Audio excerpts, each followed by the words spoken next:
Shadow Slave audiobook by Kevin Chapter 851. No Holds Barred 7 New Gates. A flood of nightmare creatures. Thousands of tired soldiers who had hoped for a well-deserved reprieve after the long and furious battle, only to have that hope snuffed out in an instant. Sonny could feel the resolve of humans surrounding him falter, but in the end, they quickly collected themselves.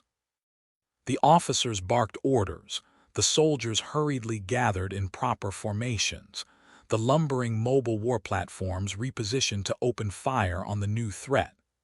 Truth be told, the new development was well within the division's ability to handle. Luckily, none of the gates showed signs of reaching Category 3, so they did not pose more threat than the previous 6.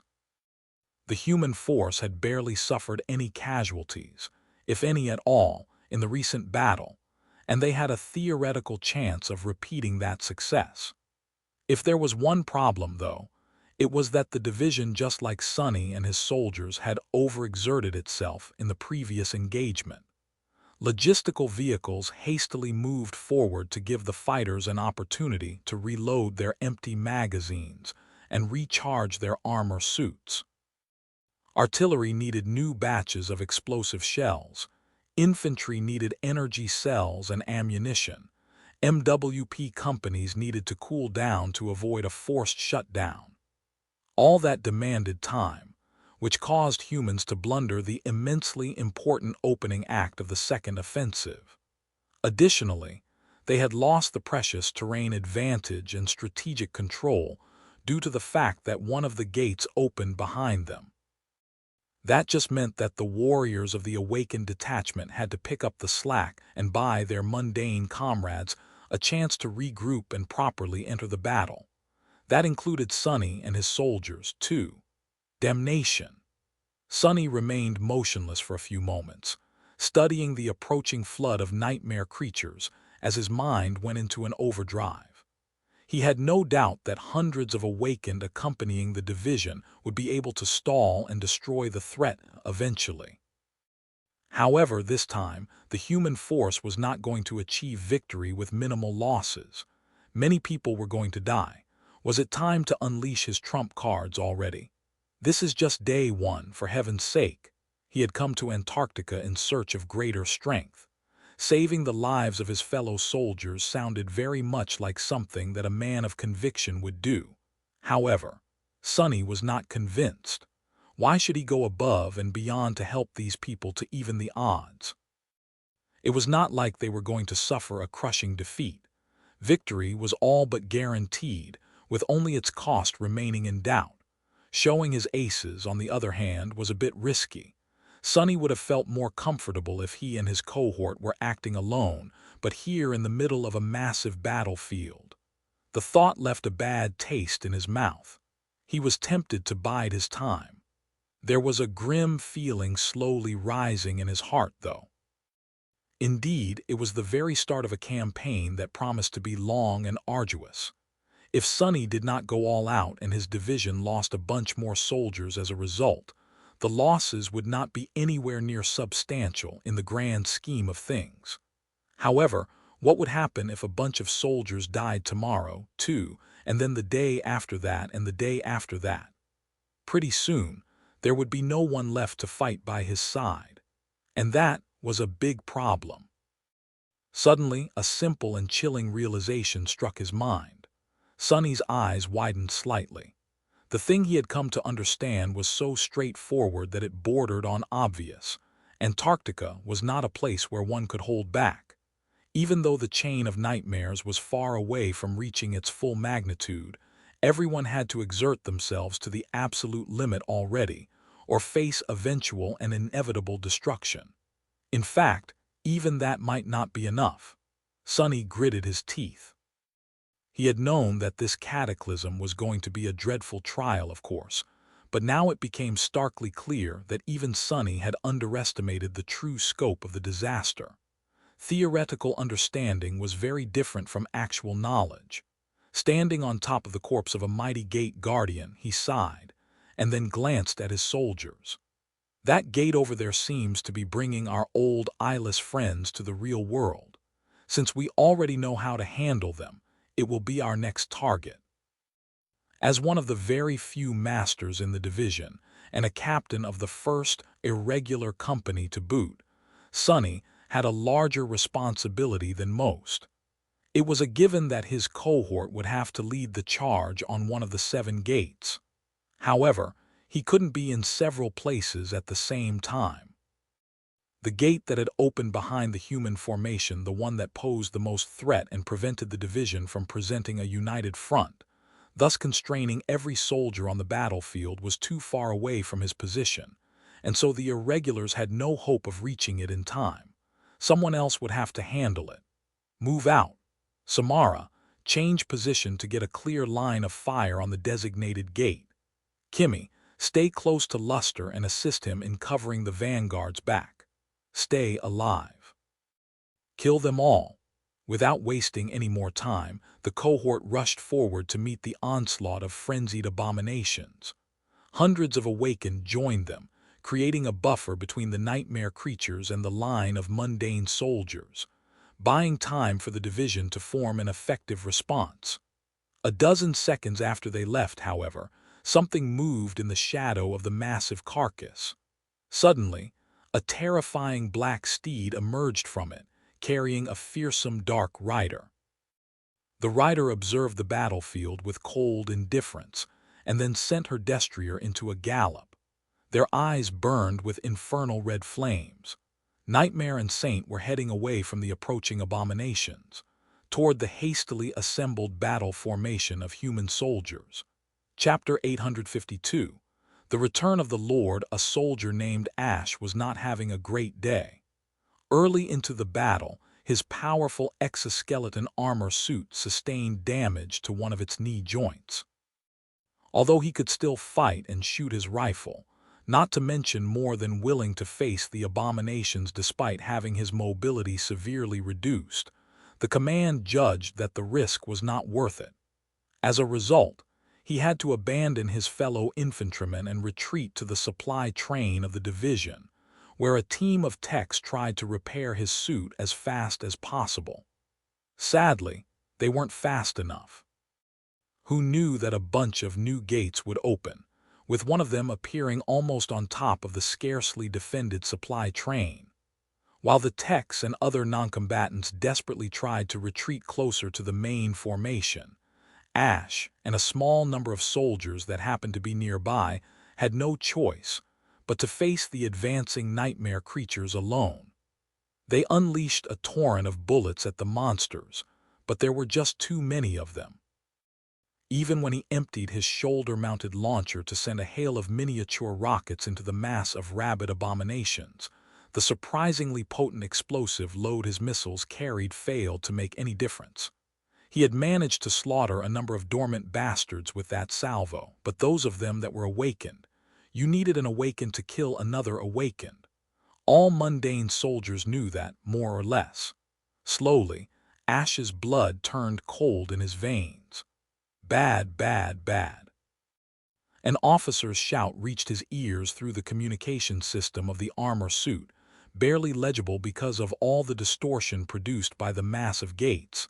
Tack bayonets, attach bayonets. That was the order that every soldier dreaded. Ash resolutely pressed a button on the side of his rifle. A moment later, a powerful alloy blade slid from underneath its barrel, turning the weapon into an improvised spear. Come then, wretches. Despite his bravado, Ash felt more and more like he was not going to live to see the next day, or whatever it was that counted as a day in the damned southern quadrant. The odds just seemed too slim. The awakened abominations were bad enough, but he at least had a theoretical chance to take down one or two with the help of his powered armor. But there were also fallen ones. Most terrifyingly of all, a creature that resembled a giant, ancient, rotting carcass of a monstrous deer had just emerged from the gate, sending the other ghastly beasts into a frenzy. It had to be a devil at least, or maybe even a tyrant. Ash shuddered and readied himself. Well, so be it. We need to give the supply guys time to run. These bastards are going to learn what humans are capable of. Hell, who knows? Maybe reinforcements will arrive in time. In the next moment, the nightmare creatures closed in on the thin line of soldiers, making ranged fire useless. Ash caught a lunging dormant beast on the tip of his bayonet and grunted, feeling his powered armor suit being pushed back. Strong! The mini-busters on the back of the heavy exoskeleton ignited, pushing him forward. Ash sliced through the flesh of the revolting creature, then tried to land a blow on another snarling abomination. Sadly, at that moment the damaged joint of his armor finally gave out, throwing him off balance. The bayonet slid off the hide of the awakened monster without leaving even a scratch on it. Ash helplessly toppled to the ground. Before he could move, sharp fangs closed on his shoulder, easily crushing the tempered alloy of his armor and the complicated internals of the powered suit. A terrible pain tore through his side. Die.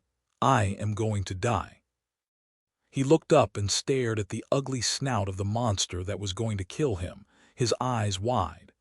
And then, the monster's head exploded into bloody chunks. Ash blinked as a visage out of a nightmare flashed past him. It was a black horse carrying a human rider that wore an intricate onyx armor, at least. The rider looked like a human, or a demon, perhaps. It was the black steed's hoof that had crushed the nightmare creature's head.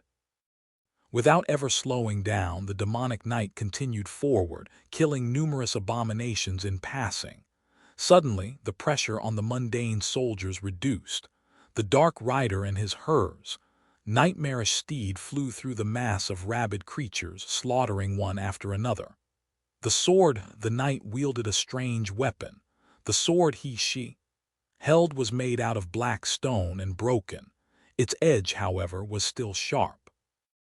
As Ash struggled to stand up, the demonic knight tore through the onslaught of nightmare creatures, getting closer and closer to the monstrous deer.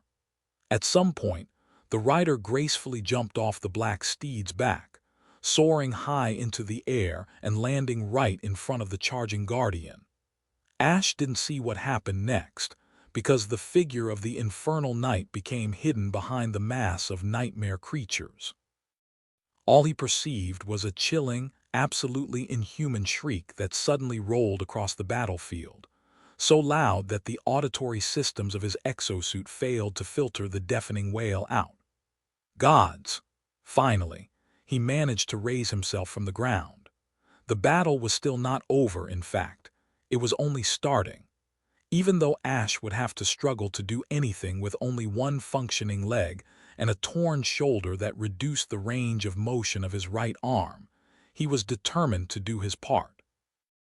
Raising his rifle once again, he glanced forward and saw the dreadful black horse rampaging among the nightmare creatures. There was no sign of its demonic rider, but judging by the erratic movements of the giant deer-like monstrosity, the Onyx Knight was fighting it. Who is crazy enough to attack that horror alone? But the mysterious warrior did not just attack the terrifying gate guardian. Ash froze for a moment. Wait, did he know? She did that demon actually. The rotting body of the ghastly deer suddenly swayed, and then toppled. Another shriek pierced Ash's ears, and then the mass of nightmare creatures seemed to lose most of its coordination. The gate guardian was dead. Ash couldn't believe his luck.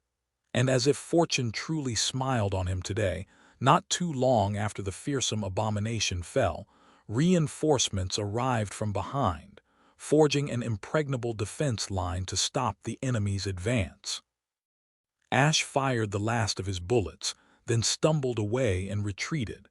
This time he was sent to the field hospital instead of a repair vehicle, to have his body tended to instead of his powered suit. There, wincing as his torn shoulder was hastily mended together, Ash frowned. Wait, that armor, that demonic aura, the cold indifference and dark charisma. His eyes suddenly widened. The battle still raged on, but Ash was utterly preoccupied by something else. Was I saved by Mongrel? Chapter 853. Bone Singer this time. Sonny chose to dove into the melee from the very first moment of the battle. His bow was a fearsome tool to slay powerful targets from a distance, but now that the situation had come to a full-fledged frontal assault, restraining the horde of lesser nightmare creatures was more important. After all, they were only less than when compared to utterly terrifying abominations. Each was still a deadly threat. Plus, using the Death Dealer enchantment again was out of question. Not to mention that the value of the Dying Wish was vastly increased, considering that he was leading a good 100 of Awakened instead of a single cohort right now. Any ally who could see Sonny clash with the monsters would feel inspired to fight with renewed zeal and resolve. On the other hand, he was also facing an entire horde of nightmare creatures instead of a single swarm. That meant that the Dying Wish would make him the target of hundreds of frenzied abominations. Its power had also increased due to the fact that he had already killed dozens of enemies affected by the Death Wish enchantment in the previous 2 battles. Oh well, he would just have to manage somehow. Sonny had already decided to go all out, but now, for the first time in a long time, he suddenly felt a dire lack of powerful tools at his disposal. He had always prided himself on how formidable and versatile his arsenal of memories was, but it seemed to have fallen behind the kinds of threats Sonny was facing these days. He didn't even have anything to arm Saint with. To his shame, her broken stone sword was deadlier than any melee weapon he possessed, except for the cruel sight. As a part of an ascended demon, the stone blade carried the power of an ascended weapon as well. Sadly, unlike Taciturn Shadow herself, the sword had not shown any sign of being able to repair itself. Yet, Sonny was clad in the undying chain, wielded the cruel sight, and harnessed the power of the Dying Wish. He was also augmented by 2 of his shadows. Saint only had the Broken Oath, which she could not use recklessly while riding Nightmare. The Black Courser and his rider were empowered by 1 shadow each. Other than that, there was not much Sonny could employ to change the odds in his favor. Damn it, I really need more memories. What of the tools he did have, though? Kimmy, what do you see? His soldiers were his tools, too. Considering that the last powerful memory Sonny had found went to Kim, he hoped to get some results. There were just a dozen seconds left before they clashed with the enemy. The young woman lingered for a moment and then said something that ignited a small flame in Sonny's heart. I see. These beasts are vulnerable to sonic attacks. That. Sonny had formed a similar suspicion after facing the eyeless abominations for the first time, but unsubstantiated suspicions were not something a good strategy could be built upon. Now, however, I bet it's their perception, has to be. He summoned the flute carved out of a strange emerald femur, the Bone Singer. This ascended memory of the 3rd tier which he had gained in the Red Colosseum possessed 3 enchantments: Sonorous, Silenced, and Sepulture Song. The first one allowed the flute to sing at various volumes. This was the enchantment Sonny had copied to the Silver Bell and the Ordinary Rock. The second allowed the flute to create a dome of silence around itself. The third one, Sonny had not been able to use it yet. It was supposed to raise the dead. However, one had to know how to actually play the flute to activate it, which Sonny did not. Additionally, the risen corpses would be murderous, wicked, and uncontrolled. The only way to command them and prevent them from attacking the summoner was to soothe them with a correct melody which he had no way of knowing as well. In any case, Sonny was only interested in the sonorous enchantment right now. Commanding the flute to sing as loud as it could, he saturated it with his essence and then threw the bone instrument to Luster. "Play it." The young man caught the emerald flute and stared at it with a startled expression. "But Captain, I have no idea how to." Sonny was already turning back to the tide of abominations. "Just blow into the hole, damn it." Luster hesitated for half a second, then obediently brought the Bone Singer to his lips. A moment later, a deafening, discordant, ear-piercing whistle exploded from the flute, spreading far and wide. And just a moment before the flood of eyeless abominations crashed against the awakened, they suddenly stumbled and lost their momentum, as if severely disoriented. Sonny grinned as the cruel sight reaped the life of his first victim. The Bone Singer had not produced a sonic attack per se. It was just terribly loud and hideously shrill. However, just like he had thought, that turned out to be enough. The beasts were blind, after all. They had to perceive the world through some other means, and their hearing had turned out to be the dominant one of those. If Sonny had to guess, he would have said that the long spikes on their backs were meant to sense sound waves spreading through the air, which the abominations were then able to interpret into a coherent picture of their surroundings.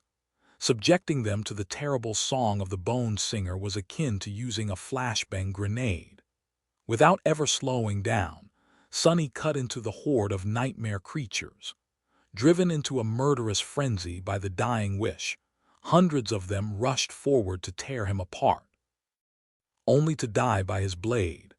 Sonny had fully unleashed his powers. Dancing between the abominations like a dark deity, he slaughtered them without stop. Now that Sonny did not have to control the shape of the battlefield, he used shadow manifestation to enhance his own might. Dark tentacles rose from the ground to ensnare and rip his enemies apart. From time to time, 2 additional limbs appeared on his body, piercing the abominations or slicing their bodies with adamantine claws. The cruel sight shrieked like a banshee every time it cut the air. Over the years, Sonny had been subjected to all kinds of attacks and tortures. The Dark Mirror enchantment of the Somber Spear had long accumulated a vast library of elemental damage types. He had just never had a reason to use any except for divine flame and soul attacks. Things were different now. Soon, piles of corpses and rivers of blood surrounded him. The more abominations attacked him, the more he was able to kill. The sight of the slaughter was both terrifying and eerily beautiful. The awakened detachment of the human division faced the onslaught of the nightmare creatures, shuddered, but managed to hold the horde off for a few precious minutes. Then, the mundane soldiers of the First Evacuation Army joined the fray. Supported by the destructive might of their high-tech armaments, the awakened changed their tactic and went on the offensive. Sonny led one of the charges. With his cohorts serving as the tip of the spear, almost 100 warriors cut deep into the horde and moved to where the gate guardian was hiding. It was another fallen devil, similar to the one Sonny had killed a few hours before. This one, however, seemed slightly smaller and yet more powerful. It was a female. "Stay back." As the distance to the dreadful abomination grew shorter, Sonny commanded his soldiers to keep away and dove through the shadows, appearing near the gate guardian. Once again, the creature's eyelids trembled, as if about to open. Somehow, he knew that he would be in terrible danger if he ever looked into those eyes. Trusting his intuition, Sonny closed his own and dashed forward while relying entirely on shadow sense. A small lantern hanging from his belt suddenly came to life, and a flood of darkness shrouded everything around. In the embrace of shadows, Sonny suddenly felt a mortifying chill assault his senses. The defiled witness was looking at him. A moment later, a bright flash tore the darkness apart. Imbued with divine flame, the blade of the cruel sight drew a line across the abomination's neck, beheading it. As the decapitated corpse fell to its knees, the bestial head flew away, enveloped in white flames. Not long after that, the battle was finally over. Chapter 854, Perfect Alibi. What a day! Sonny tiredly dragged his body back to the rhino, wincing in disgust at all the bodies littering the ground. Why did nightmare creatures have to be so ugly? Why do you prefer to be surrounded by pretty corpses? That would probably be even worse. War was ugly, and maybe, just maybe, it was actually a redeeming quality. His soldiers followed him just as exhausted. No one was seriously wounded, which was the best result Sonny could have hoped for. However, they were in no mood to speak. Other fighters of the First Army, however, felt differently. A buzz of voices surrounded them. The division was in the process of regrouping after the unexpectedly strenuous confrontation with not one, but two entire hordes of abominations. The logistics of the whole process were pure hell, which was only made worse by the strong interference produced by the gates. The gates, in the immediate area around the human force, separated merely by a few kilometers each. There were now 15 of them. 7 had opened at some point in the past, and 8 more opened simultaneously just a few hours ago. The idea of something like that happening would have seemed preposterous before, but with the chain of nightmares descending upon the southern quadrant, nothing was impossible anymore. Sonny shook his head. At least he collected plenty of fragments today, as well as earning himself some reputation. Anyone who had seen him fight had to be impressed, and why wouldn't they be? Sonny had personally slain 3 gate guardians today. There was one problem, though. As he walked through the battlefield, he couldn't help but overhear bits and pieces of various conversations. Damn, these irregulars are no joke. Have you seen their captain? The man is a demon. I saw him tear the head off a fallen devil's body with his bare hands. Wait, really? Although now that I look at him, it's easy to believe. That giant guy with a sledgehammer, right? No, you idiot. The pale kid. You know, the one who looks like a haunted vintage doll. Man who cares about some captain. Haven't you heard? Heard what? That gate behind us, do you know who cleared it? It was Mongrel, Lord Mongrel himself. No way, he's in Antarctica. Sonny blinked. What? The more he listened to what the soldiers were talking about, the more he heard the damned nickname. Mongrel, Mongrel, Mongrel. Are they all insane? Sure, Saint's armor looked somewhat similar to the mantle of the underworld, but everything else was different. Firstly, and most importantly, she was clearly a woman while he was obviously a man. Secondly, his shadow wore her closed helmet instead of Weaver's mask. Who could mistake one for another? After thinking about it for a bit, however, Sonny came to a disturbing conclusion. He knew what Weaver's mask could do and why he wore it. People, however, did not. To them, the fearsome mask was just another memory, so it was perfectly natural that Mongrel would don a helmet instead of it before going into battle. Additionally, he doubted that anyone had gotten a good look at Saint. She was moving incredibly fast while galloping to the rear of the human formation, and then dove into a mass of nightmare creatures without ever slowing down. Whatever recording remained had to be of terrible quality, considering the disrupting effect of the gates. And speaking of recordings, as soon as they reached the Rhino, Sonny connected his communicator to the vehicle's powerful communications suite and accessed the network. Almost immediately, the sensational titles of several recent articles attracted his attention. A humble hero. After eschewing the allure of fame and avoiding the limelight for almost 2 years, renowned swordsman Mongrel appears in Antarctica to save 15,000 soldiers from certain doom. Guardian angel of humanity, true to his word, Long Mongrel, who once proclaimed that he was just a human, courageously puts his life at risk to protect the human race. Exclusive footage of Lord Mongrel vanquishing a fallen tyrant. Lord Mongrel confirmed to be a lady. Sonny silently covered his face with a hand. Gods, that was fast. The government propaganda machine must have decided that Lord Mongrel, whoever he might be, was a good tool to prop up the current recruitment efforts. A somewhat hot celebrity appearing on the battlefield was a good tool to inspire more people to enlist. His face turned a little bitter. I killed 3 whole gate guardians, damn it. 3. Saint only killed 1, and even then it was with the help of Nightmare.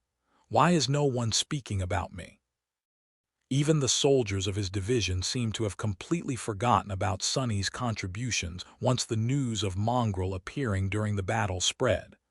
Not that Sonny wanted to be recognized for anything, in fact, he vastly preferred being a complete unknown. But still, with a sigh, he looked up the recordings uploaded to the network. Just as he had expected, the quality was terrible. Saint looked like a blurry black silhouette with no definable features.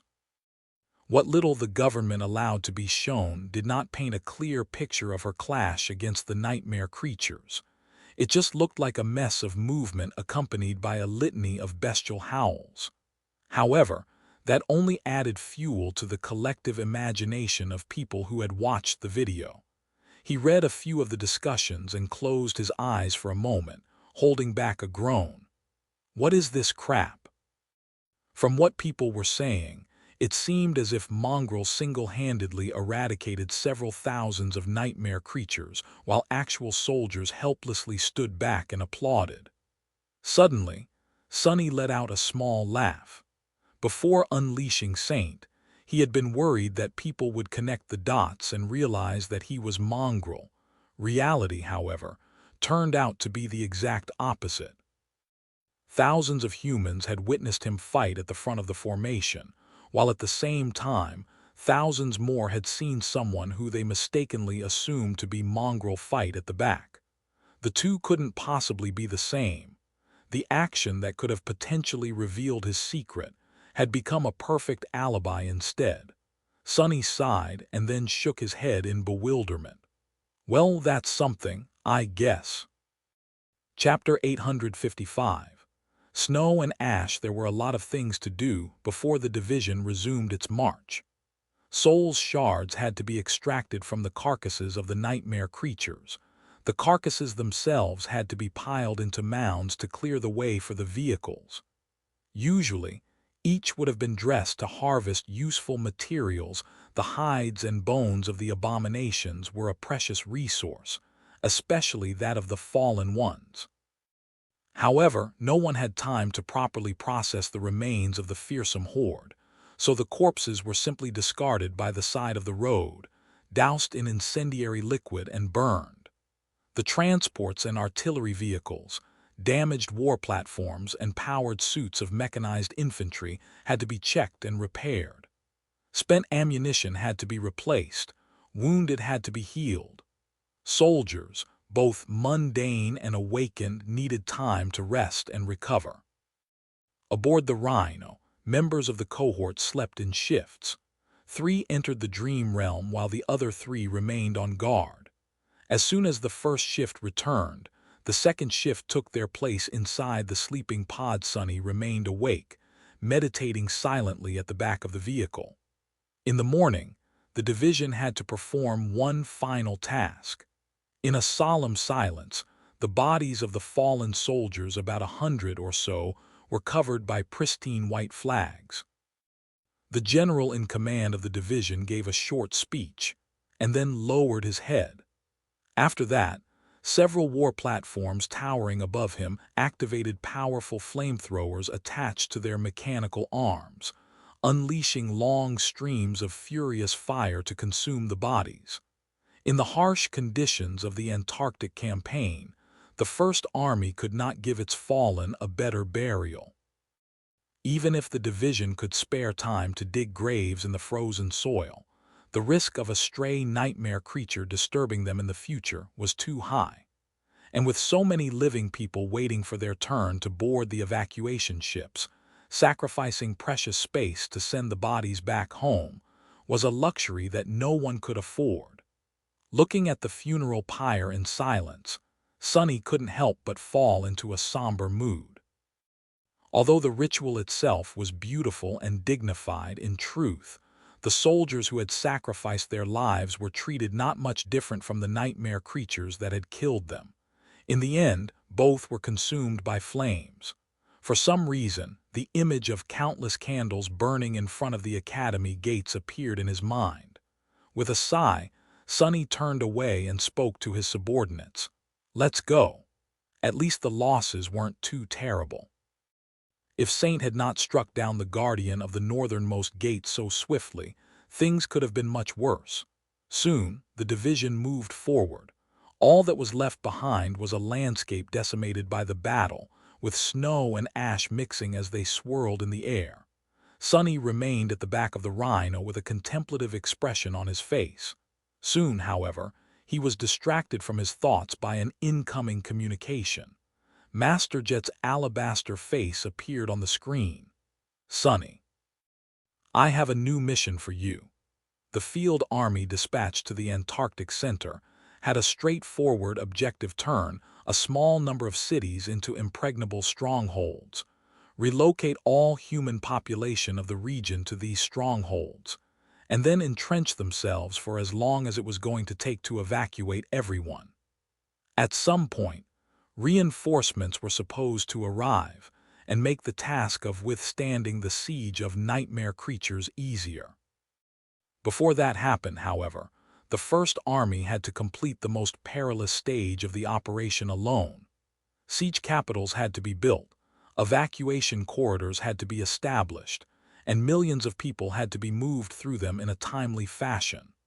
All of that demanded the human forces to be split into numerous smaller detachments, which posed a significant risk. Additionally, there were too many moving parts to this plan, and each of them could fail and end in disaster. Right now, the division Sonny was assigned to was swiftly moving toward a large city that was going to become an entrenched stronghold.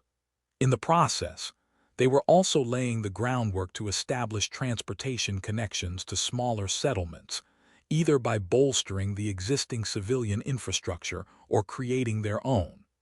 After yesterday's battle, there seemed to be no serious obstacles in the division's path. Some of the other divisions, however, were not faring that well. Soul Reaper seemed a bit tired as she spoke from the screen. "A bit of a problem. There is a Category 3 gate blocking their way, guarded by a powerful corrupted creature. From the initial observation, it is at least a devil. However, it could also be a tyrant. Winter can't handle it alone. You and I are the closest, so buckle up. Separate from your division and move southeast at full speed until you reach the rendezvous point. It's about 70 kilometers away from your current position." Sonny briefly studied the map, then said hesitantly, "A corrupted tyrant, are you sure that the three of us can manage killing it?" All corrupted abominations were frightening, but a tyrant, the thought of facing one in battle made Sonny feel ill at ease. He had only ever fought one creature of that rank, the Wormvine. Even then, he had only killed the vile monster by slaying its host with the Ader's wooden knife. Of course, Sonny had been a mere awakened back then. He was much more powerful now.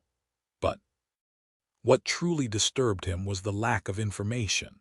Fighting an enemy after studying it for a while was completely different from going in blind. He probably had a slim chance against a corrupted tyrant if there was ample time to prepare. As it stood, though, Masterjet did not seem to share his concerns. She grinned darkly and then shook her head. "The three of us is enough. However, this time we won't be fighting alone. Someone else will be joining the fun." Sonny raised an eyebrow. "Who?" Soul Reaper leaned forward a little. "A saint." Chapter 856. Alien Landscape. The first evacuation army was accompanied by 3 saints. One was loyal to the government, while the other two had been sent by the great clans. Unofficially, Valor and Song had refused to participate in the Southern Quadrant campaign. Officially, however, they still had to keep up appearances. For that reason, each had provided a token force to support the evacuation effort, and the 2 saints in question were in charge of these forces. Sonny did not know who these transcendent were. All he knew was that the government had wisely chosen to separate them, sending one to East Antarctica, while the other ended up in the Antarctic Center. And now, apparently, that latter was coming to aid the irregulars in vanquishing a powerful corrupted abomination. He was not sure how to feel about that. On one hand, the help of a saint was more than welcomed. On the other hand, one of the reasons he had decided to participate in the Antarctica campaign was to get away from the great clans and their machinations. Now, it seemed that he just couldn't escape coming in contact with the sovereigns and their forces. Curse it all! With a sigh, Sonny sent Luster the coordinates of the rendezvous point and walked over to the pilot's cabin. "We have new orders. Get to this location as fast as possible." The young man yawned, studied the coordinates for a bit, and then nodded. "Aye, sir." He lingered for a moment. By the way, what's there?" Sonny shrugged with a nonchalant expression. "A corrupted tyrant, something like that." Luster paled, stared at him with wide eyes, and suddenly grew very quiet. Rhino left the marching formation of the division and accelerated forward, quickly overtaking slower vehicles. Then it made a sharp turn, left the wide highway entirely, and entered uneven terrain. Its massive wheels easily rolled through mud and rocks. Thanks to the high-tech suspension system, the members of the cohort barely felt any disturbance. In the next several hours, the armored vehicle briskly traversed the wild expanse of the Antarctic Center. Powerful spotlights installed on the Rhino's roof flooded the landscape in front of it with stark light, cutting the dimness with wide beams. Various sensors supplied Luster with additional information to better steer the heavy carrier. The Antarctic Center was very different from the wilderness of Asia that Sonny had seen during his brief train ride. It was just as lifeless, but in a different manner. There were fewer signs of past wars and disasters here, but at the same time, the land somehow seemed even more desolate.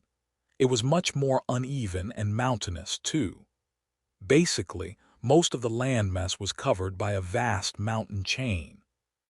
Because of that, the horizon was obscured most of the time, and it was hard to notice any approaching threats.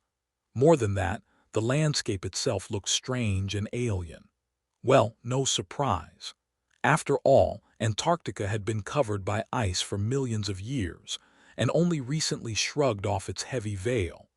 The passing of monumental glaciers had left many strange things behind. The Rhino was doing an amazing job of navigating the complicated terrain.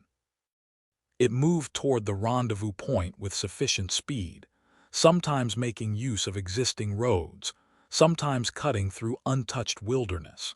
It climbed or descended tall hills and mountain outcroppings, traversed stretches of frozen marshlands, and waded through labyrinths of giant boulders with equal ease. If there was one thing that kept Sonny tense, it was that he rarely had an opportunity to see far ahead. These days, the southern quadrant was not as lifeless as it had used to be.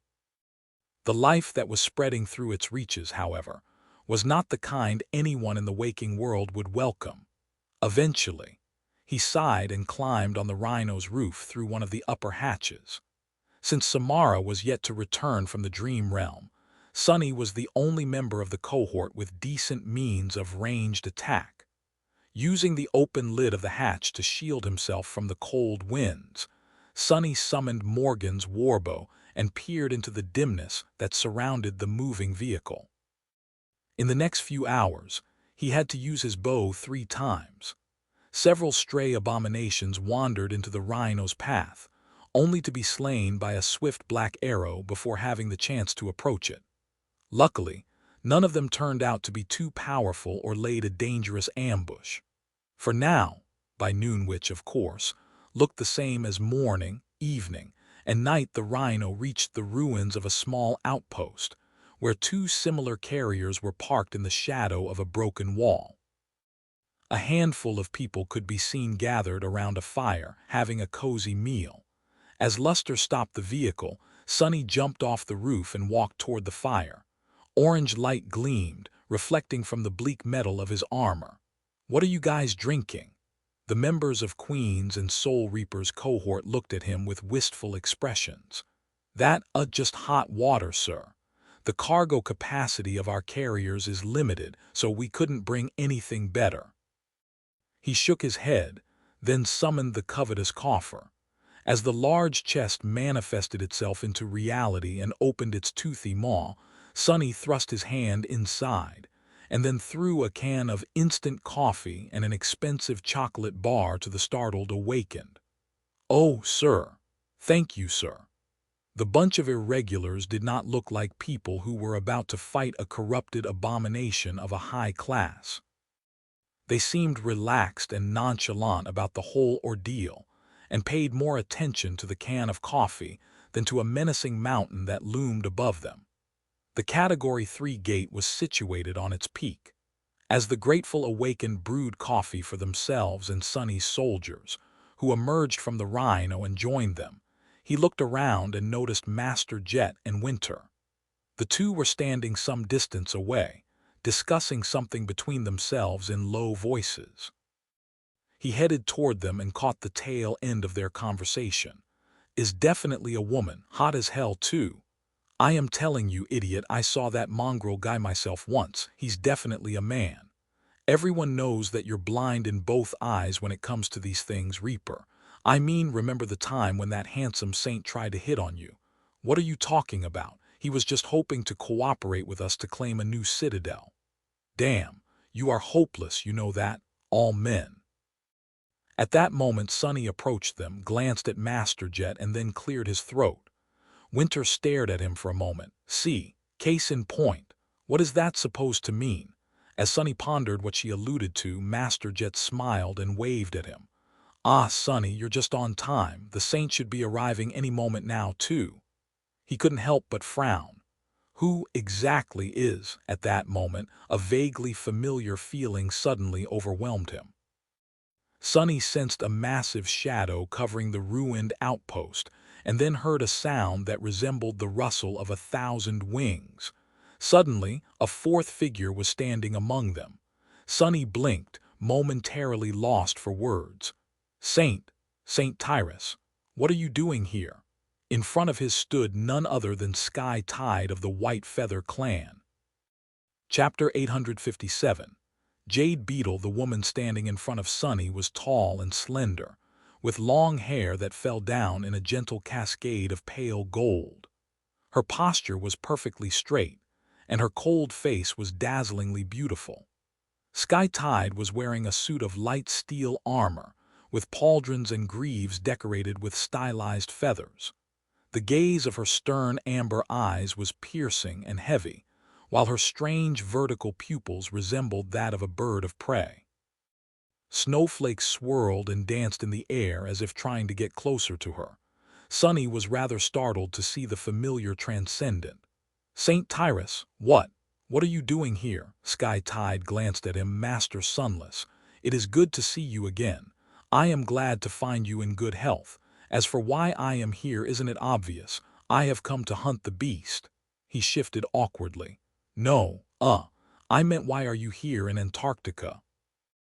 She stared at him expressionlessly. "White Feather Clan has been tasked with supporting the evacuation effort in the southern quadrant." Oh. Suddenly, a few things clicked into place. Back when Sky Tide had killed Saint Cormac to protect Sonny and Cassie, she told them that she would be punished by the great clan Valor. She had also told them that they would not dare to penalize her too severely. It seemed that having the Chained Isles taken away was not enough of a punishment for the willful saint. Valor had to make a gesture by sending a token force to Antarctica, and so the White Feather Clan had drawn the short straw. It seemed that they had lost their idyllic domain and were banished to the cold reaches of the war-torn continent, at least for the time being. Looking around, Sonny suppressed a sad sigh. The dark and inhospitable land surrounding them was a far cry from the Empyrean beauty of the sanctuary of Noctis. He felt a bit guilty about the whole thing. Sky Tide did not seem to mind, though. Or at least hid her displeasure perfectly. Master Jet, meanwhile, looked at them with curiosity. "Ah, I have forgotten that the two of you know each other. In any case, we are grateful for your assistance, Saint Tyrus." Sky Tide simply nodded. Soon, the gaze of her striking amber eyes drifted to the tall mountain looming above the ruined outpost. "What do we know about the enemy?" Soul Reaper shook her head slightly. "Not much." Then she smiled and looked at the youngest member of the group. "Yet, Sonny, do your thing, do your thing. Do your thing, what kind of request is that?" As Sonny grumbled silently, his shadows nimbly scaled the slopes of the mountain. By now, the range of shadow control had exceeded a dozen kilometers, so it was not impossible for them to reach the peak. There was hardly anyone better suited to spy on the corrupted abomination. However, Sonny grimaced as the call of the nightmare assaulted his mind. Now that he was observing a Category 3 gate, its subtle influence grew much stronger and harder to ignore. There was a wide crack that had almost split the peak of the mountain in two. The dark rift of the gate pulsed inside the cavernous schism, and there was stone debris littering the immediate area around it. Many shards had rolled down the steep slopes, while a few giant boulders had even reached all the way down, smashing large parts of the outpost the irregulars were currently hiding in and decimating the road that led to it. Strangely, he did not notice the nightmare creatures immediately. It was only after the creepy shadow, true to its name, crept closer that a sudden shiver ran through his body. Sonny noticed hundreds of shapes resting between the rocks. The abominations were easy to miss because their carapaces were as white as the snow covering the top of the mountain and had a texture that resembled rock. They looked like giant insects that were as large as adult humans. Some of them were awakened, some were fallen, and a few larger ones were even corrupted. None of them could compare to the enormous abomination hiding in the shadow of the shattered peak, however. With its smooth, milky white chitin and unmoving black eyes, the jade creature resembled an oversized, appalling, monstrous beetle. It was easily 3 times the size of the rhino, with 6 mighty legs and terrifying mandibles that seemed powerful enough to crush heavily armored war platforms. Looking at the motionless abomination, Sonny suddenly felt an eerie sense of foreboding. He glanced at Saint Tyrus, Master Jet, and Winter with a dark expression. It's a tyrant, all right. Large, thick armor. Resembles an insect. There are around 500 drones under its command, many of them fallen. I've noticed at least 24 corrupted lieutenants as well. He lingered for a moment and then called out, Kimmy. The seer of his cohort activated her aspect ability, allowing him to see the swarm of stone beetles in a new light. Studying their tough carapaces, Sonny slowly listed a few vulnerable points, then shifted his gaze to the tyrant. Unlike its minions, the giant white beetle did not seem to possess any pronounced weak spots. Sonny did not know whether the armor of the powerful creature was that good or whether Kim simply could not peer through the defenses of an enemy that outranked and outclassed her so much, but the result was the same. Killing the tyrant was not going to be easy. He shared what little information he had been able to gather and glanced at the other officers with doubt. So, what do we do now? Saint Tyrus remained silent, but Master Jet smiled. Her smile was dark and vicious. What else? We kill it, Sonny blinked. How? Soul Reaper waited for a few moments, then looked at Sky Tide. The Transcendent crossed her arms. I will handle the tyrant. As long as it's bound to the ground, I can attack the creature with impunity. If one attack doesn't crack its shell, 10 will. If 10 attacks fail, 100 will do the job. She looked at the irregulars and frowned. However, you will have to deal with its retinue. That task is not going to be easy. Winter snorted and then suddenly laughed.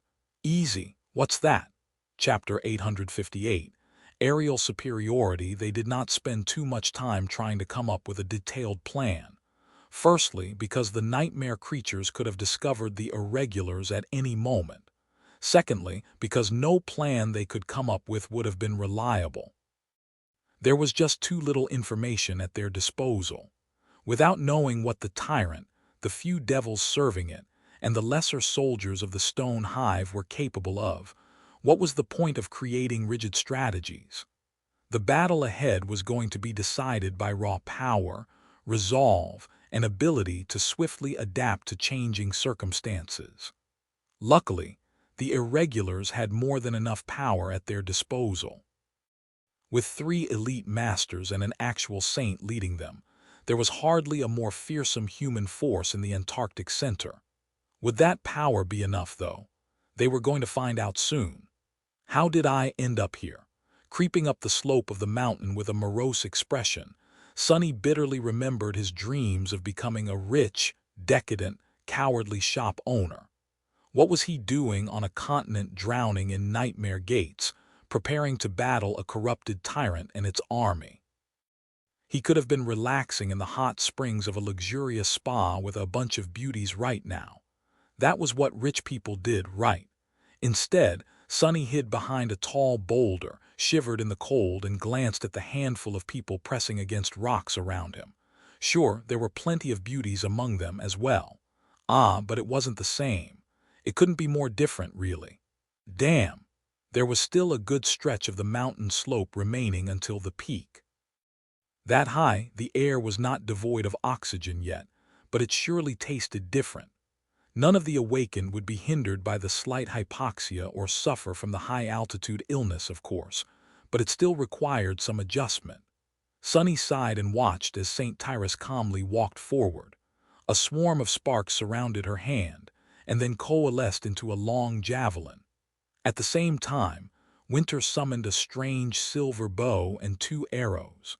She knocked one on the string of the bow and waited.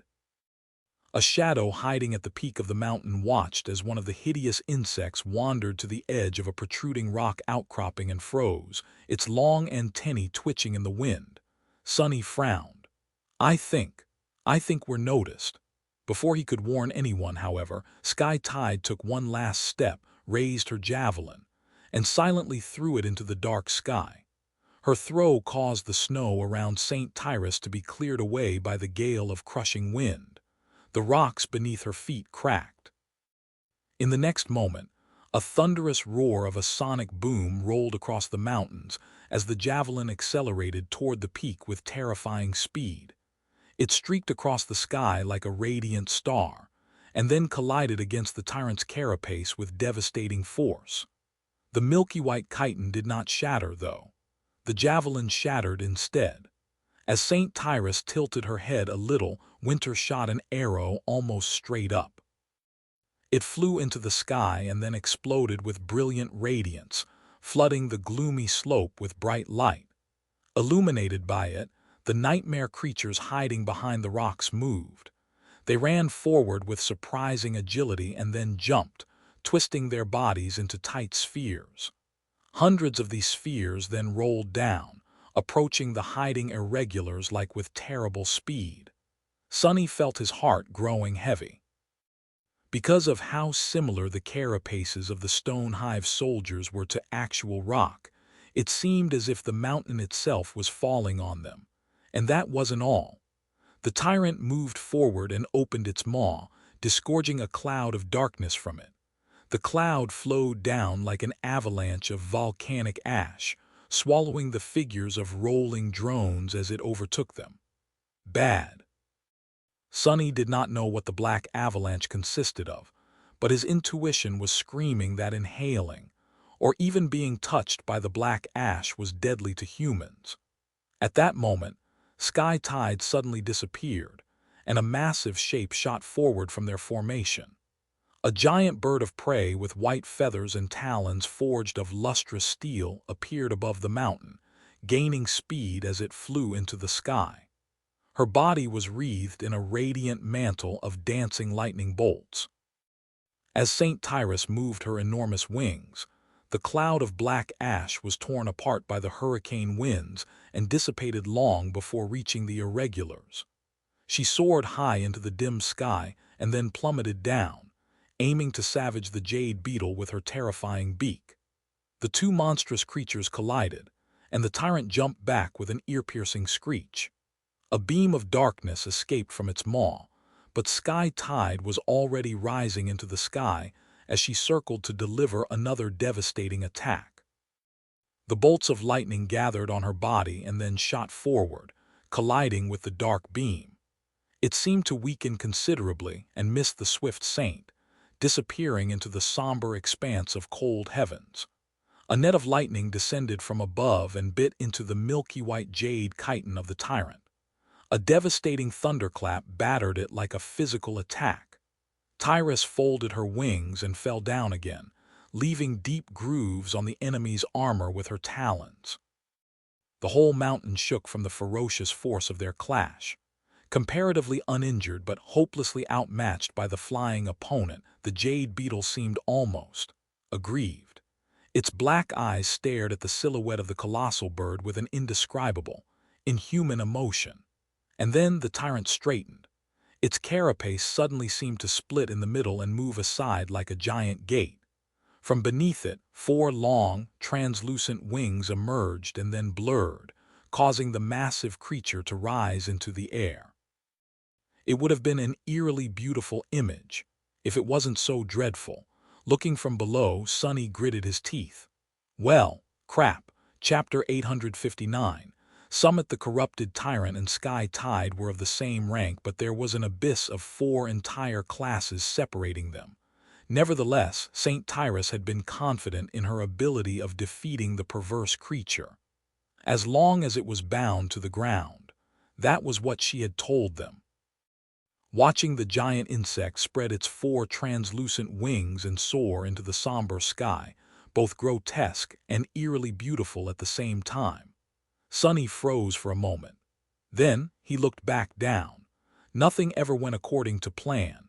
That was just the reality of things, and the irregulars had been prepared to face unforeseen circumstances from the very start. St. Tyrus was going to have to manage somehow on her own.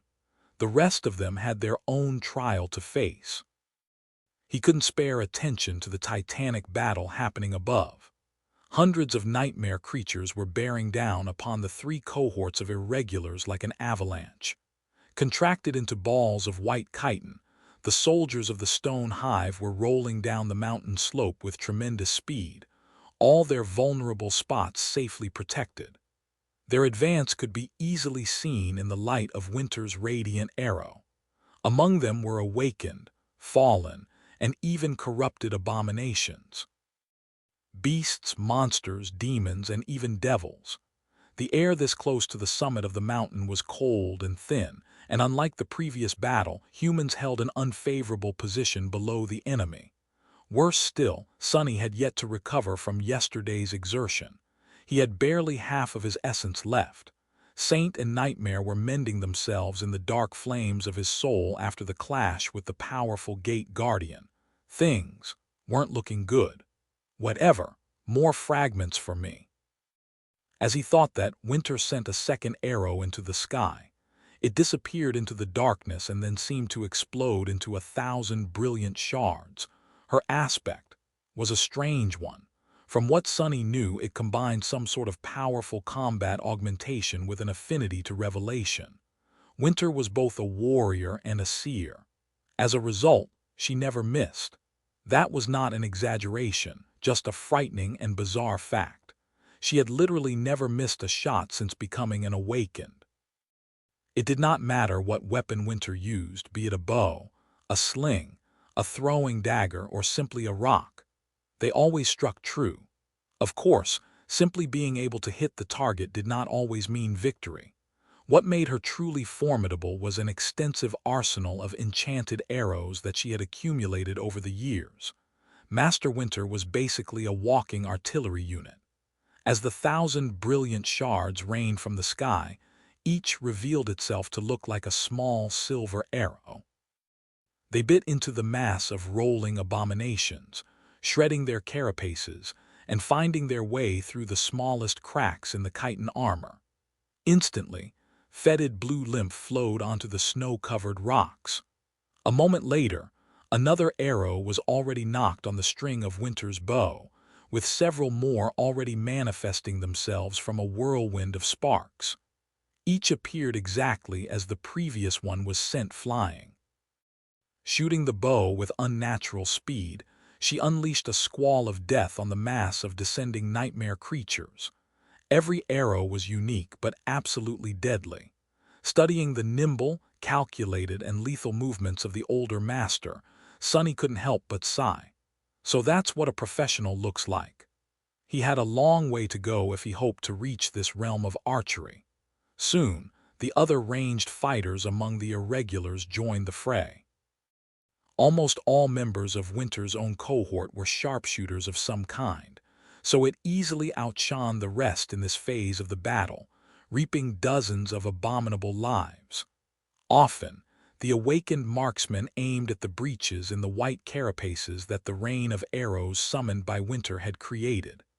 As blue runes ignited on the silver limbs of her bow, she grinned. "Show them hell. Whoever kills the most gets a hug, ha ha." The information about the weak spots of the Stone Hive soldiers that Kim and Sunny had provided also helped. Soon, he heard a familiar electric whine and saw a powerful explosion bloom among the abominations, ripping a few of them apart. Samara was adding her prodigal firepower to the deadly onslaught of the ranged specialists. Sunny, however, restrained himself from using a bow.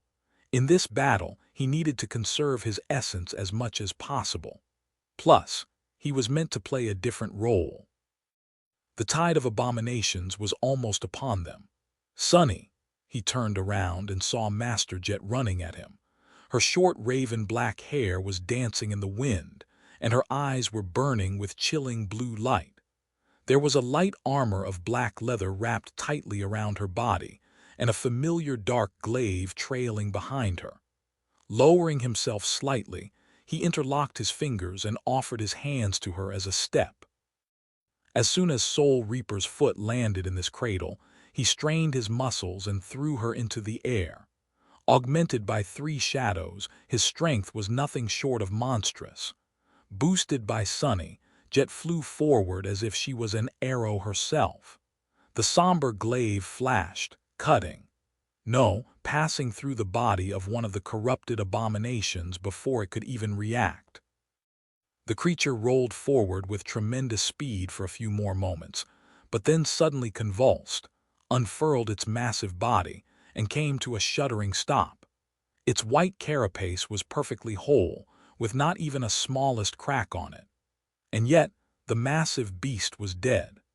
As Soul Reaper landed slid on the icy rocks, hundreds of abominations attacked the line of irregulars and the swift human who had managed to kill one of their leaders. The massive balls of white chitin instantly unfurled into terrifying insect-like abominations and lunged at their victims, their sharp mandibles clicking and their segmented legs scraping against the stones. Master Jet was already moving, dodging numerous attacks as she dashed toward the next corrupted target. Looking at her, Sunny blinked. Fast. Then, he had no more time to think. Chapter 860. Stone Hive. Even though the archers managed to kill and wound a lot of nightmare creatures, there were still enough of them left to bury the irregulars under a mass of chitinous bodies.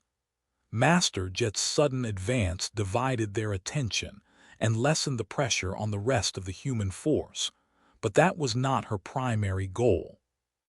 In this battle, Soul Reaper was tasked with the most important objective: eliminating the corrupted abominations that threatened to wipe out the awakened soldiers. Awakened were supposed to fight nightmare creatures of their own rank. Facing a fallen abomination was usually a recipe for disaster, and only a small amount of human warriors could be confident in defeating an overbearing foe like that. Killing a creature of a higher rank was a rare enough accomplishment that it could substantially change one's reputation. Still, it was not impossible.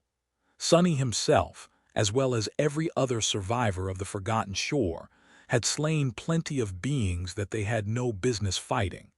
That was what made them so abnormal.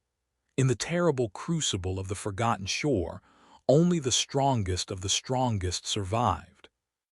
Of course, there were plenty of equal talents among the rest of the awakened, and the elites chosen to become irregulars were among them, but they stood no chance against the corrupted.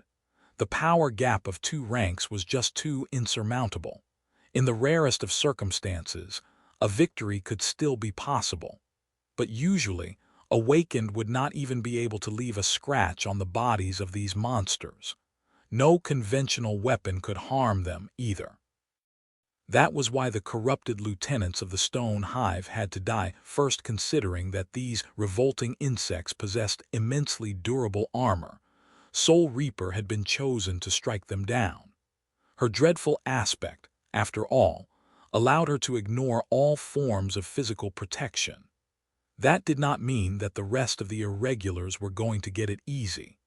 Even without the strongest abominations, the rest of the hive was more than capable of tearing the few humans apart. Unless humans destroyed them first. This time, the terrain they had to fight on did not give the irregulars any advantages. They could not create a layered formation where melee fighters held the enemies off in the front while the archers pelted them with arrows from the back.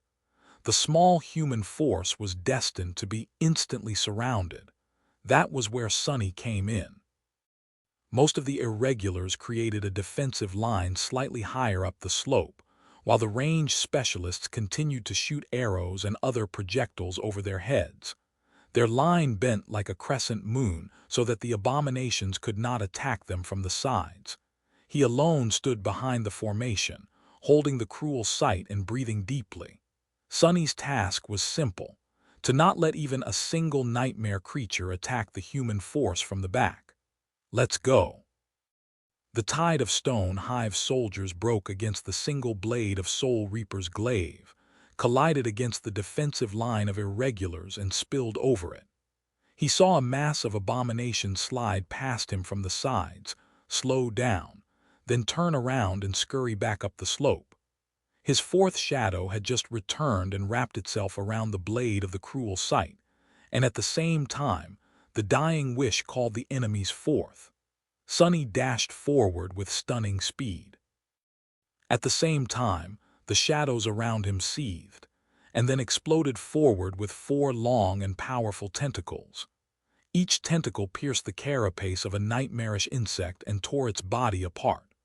A moment later, the cruel sight shone with furious white light and slid into a thin crack between the thorax and the head of a fallen abomination, turning its soft innards and brain into ash. Sunny twisted his spear, decapitating the appalling creature. To his surprise, even without its head, the insect continued forward, trying to skewer him with two of its long, segmented legs. With a startled snarl, Sunny crashed into it with his shoulder and sent the heavy monster flying back like a cannonball. At the same time, his shadow tentacles twisted and shot forward, breaking the legs of several more abominations. Bastards! Do you really think you can touch me? Pathetic bugs like you can never hope to kill a noble cockroach like me. Suddenly, a mad smile appeared on his face. Grinning like a lunatic, Sunny spun in the growing tide of Stone Hive soldiers, killing them one after another. After the Red Colosseum, it was not hard for him to shadow nightmare creatures. Even though bestial abominations like these did not possess sentience, let alone refined battle techniques, they still had unique instincts, behavioral patterns, and character. As such, he could mirror and predict their attacks just as well as that of humans. In fact, it was much easier, but also much harder. It was not difficult to peer into the essence of their ferocious combat instincts and adopt them, but doing so put him in terrible peril. It was hard to not lose himself. It was hard to remain human. Luckily, there was an anchor that held that which made Sunny a person together. His true name, Lost from Light. With its help, he could always return from the formless depths of Shadow Dance, no matter how far he dove into its strange embrace. Stone like chitin cracked and shattered. Blow lymph shot into the air. Broken mandibles and segmented limbs rolled away, severed by the ruthless blade of the cruel sight. For now, Sunny managed to prevent any nightmare creatures from getting past him. Most fell into a murderous frenzy because of the dying wish and aimed to kill him and no one else, and the few that managed to shrug the effect off were dragged back and killed by the long and malleable shadow tentacles. There were more and more abominations attacking him, though, and among them, much more powerful creatures suddenly appeared. An ominous feeling brushed against Sunny's mind. What the hell? He could have sworn that an especially large insect had been barreling toward him just a moment ago. 4 tumorous growths of darkness within its body revealed that the giant abomination was a fallen devil, but now it was gone. Where is it? Before Sonny could find an answer, the mountain slope beneath his feet suddenly split open, and from it a hungry maw appeared, too close and swift for him to escape. Chapter 861. Entombed. The ground split open, and the head of a massive insect appeared from beneath. Sonny was thrown off balance, and much worse, there was no time for him to dodge the sudden attack. He could not even use Shadow Step. Crap! Before he could do anything, the maw of the fallen devil closed around one of his legs. Sharp mandibles scraped against his greave, smearing revolting mucus all over the bleak steel of the undying chain. The good news was that his transcendent armor turned out to be too tough to be bitten through by the damned abomination. No matter how hard the creature pressed with its jaws, the armored greave refused to bend or be pierced. It also withstood the corrosive effect of the liquid oozing from the insect's maw. Perhaps things would have been different if Sonny did not possess such a high divine affinity, but with the brilliant will, enchantment reinforcing his armor, it reached a stupendous level of durability. The bad news, however, was that Sonny was completely immobilized. Even if the fallen devil could not bite off his leg, there were countless other abominations that were already dashing forward to press the attack and rip him apart. Every armor had its cracks, and the undying chain was no different. "Let go, you filthy bug!" Sonny reversed his grip on the cruel sight and thrust it down. His strike was so powerful that the incandescent blade pierced all the way through the impregnable chitin of the insect, cracking the thick plate protecting its forehead and melting parts of it away. Despite the terrible wound, the devil refused to die. Even with its listless black eyes turning into liquid and evaporating, it rose from the ground and then viciously jerked the upper part of his torso, swinging Sonny into the ground. No matter how tough his armor was, at this point human bones would have shaped and shattered. However, Bone Weave stubbornly held his femur and tibia together. It hurt like hell, though. Arg! Slamming into the rocks, Sonny stubbornly thrust his spear deeper into the devil's head and then briefly glanced at the approaching soldiers of the stone hive. Following his command, the shadow tentacles shot forward and crushed a few closest ones. At the same time, two dark hands appeared from his lower torso and grabbed the devil's jaws, trying to pry them apart. It was of no use. The creature was just too strong. The fallen devil possessed a wicked intelligence, too. Seeing that neither its bite nor its slam managed to damage the thorny opponent, it decided to change tactics. Instead of trying to savage the enemy, the glant insect simply clenched its jaw tighter, and then dove into the ground, pulling Sonny with it. The solid stone parted around them like liquid. Not good. Like every human, Sonny harbored a deeply rooted fear of being buried alive. And this was exactly what was happening. Pulled dozens of meters into the solid stone, he was going to be buried under its crushing weight if the devil let go. Perhaps that was exactly the bastard's plan. Before that could happen, however, Sonny snarled and thrust the cruel sight even deeper, pushing it into the body of the devil as far as he could. At the same time, he commanded the spear to assume its maximum length, and then send all four of his shadows from his body onto the somber blade. Augmented by them, the divine flame summoned by the dark mirror, enhancement suddenly grew even hotter. For a moment, it seemed as though the giant insect became illuminated from within. A blinding light escaped from the cracks of its carapace, and then the devil contorted in a terrible convulsion.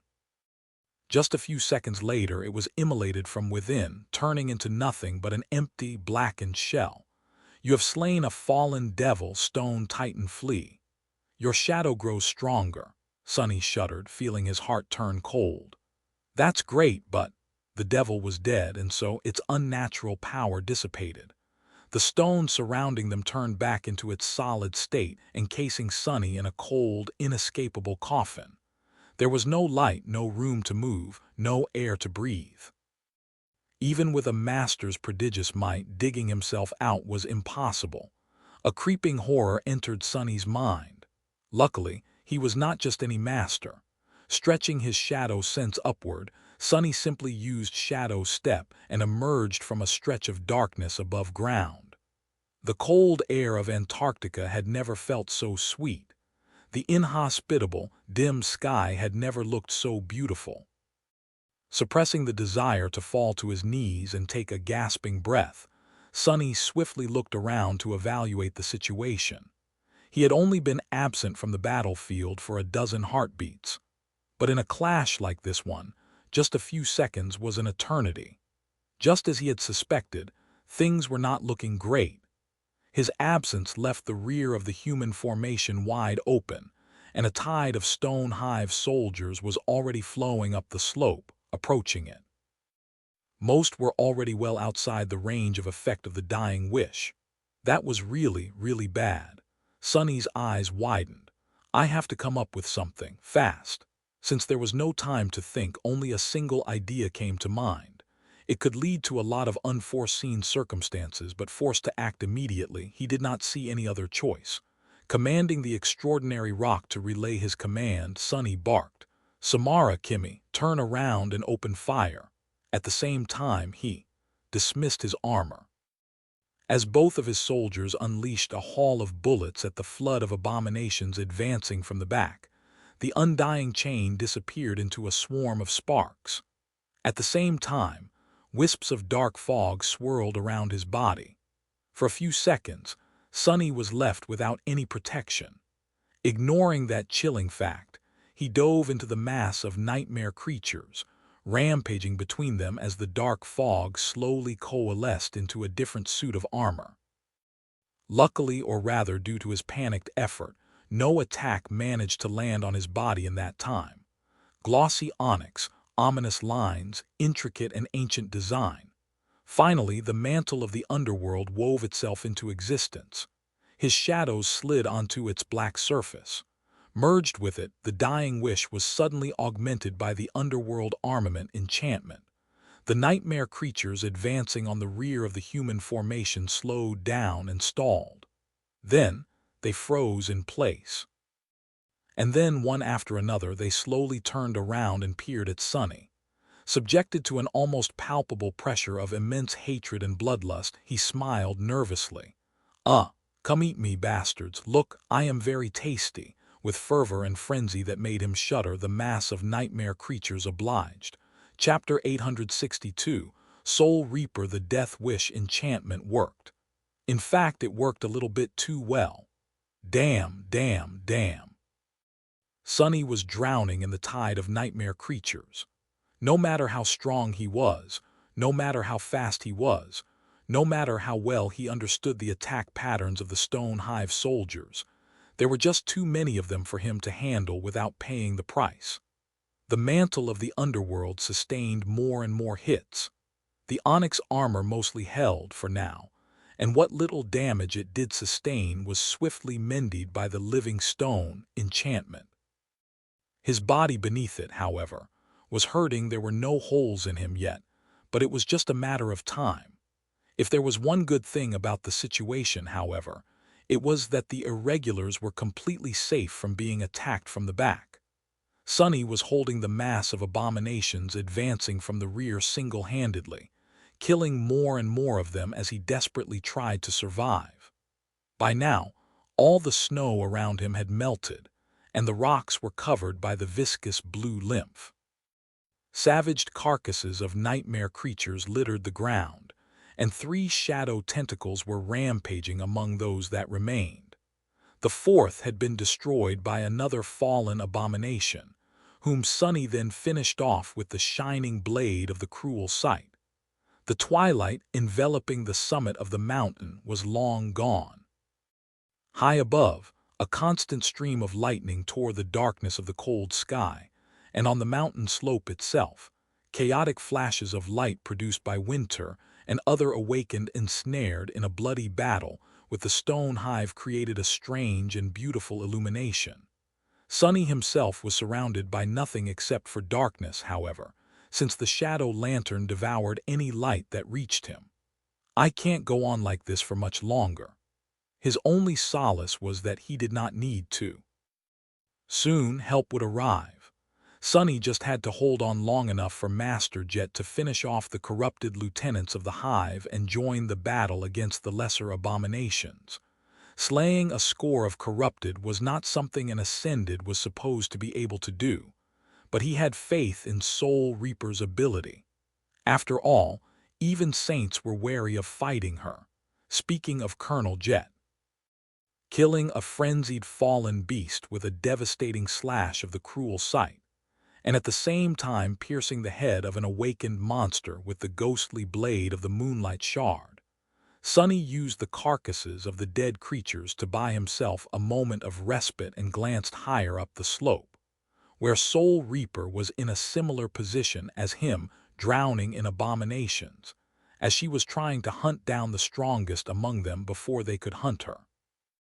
Master Jet was moving with murderous purpose and terrifying speed, dodging the storm of attacks as she descended upon one corrupted after another, the blade of her glaive ignoring all physical armor as it viciously struck directly at their darkness-infested soul cores. All of it was very bizarre, and also gave him a better understanding of why Soul Reaper was so feared by other Awakened. Very few humans possessed powerful means of defending themselves from soul attacks. However, she was not even delivering blows infused with soul damage. Instead, her glaive was somehow able to deliver physical damage directly to the souls of her enemies. More than that, it could bypass all forms of armor and strike at the vulnerable cores. Scary. But there was more strangeness about how Master Jet fought. She was just too fast, too strong, too deadly. Even knowing that her cohort was assembled based on their ability to augment the combat performance of their commanding officer, Sonny could not explain how Soul Reaper was so frighteningly powerful. Just her physical prowess alone was almost on par with his own, which was not supposed to be possible.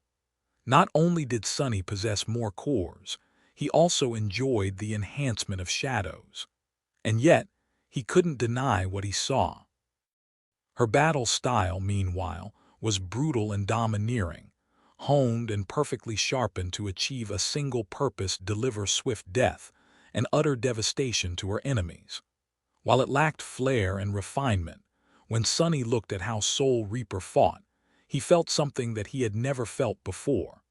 It was the lethal weight of thousands and thousands of deathly battles.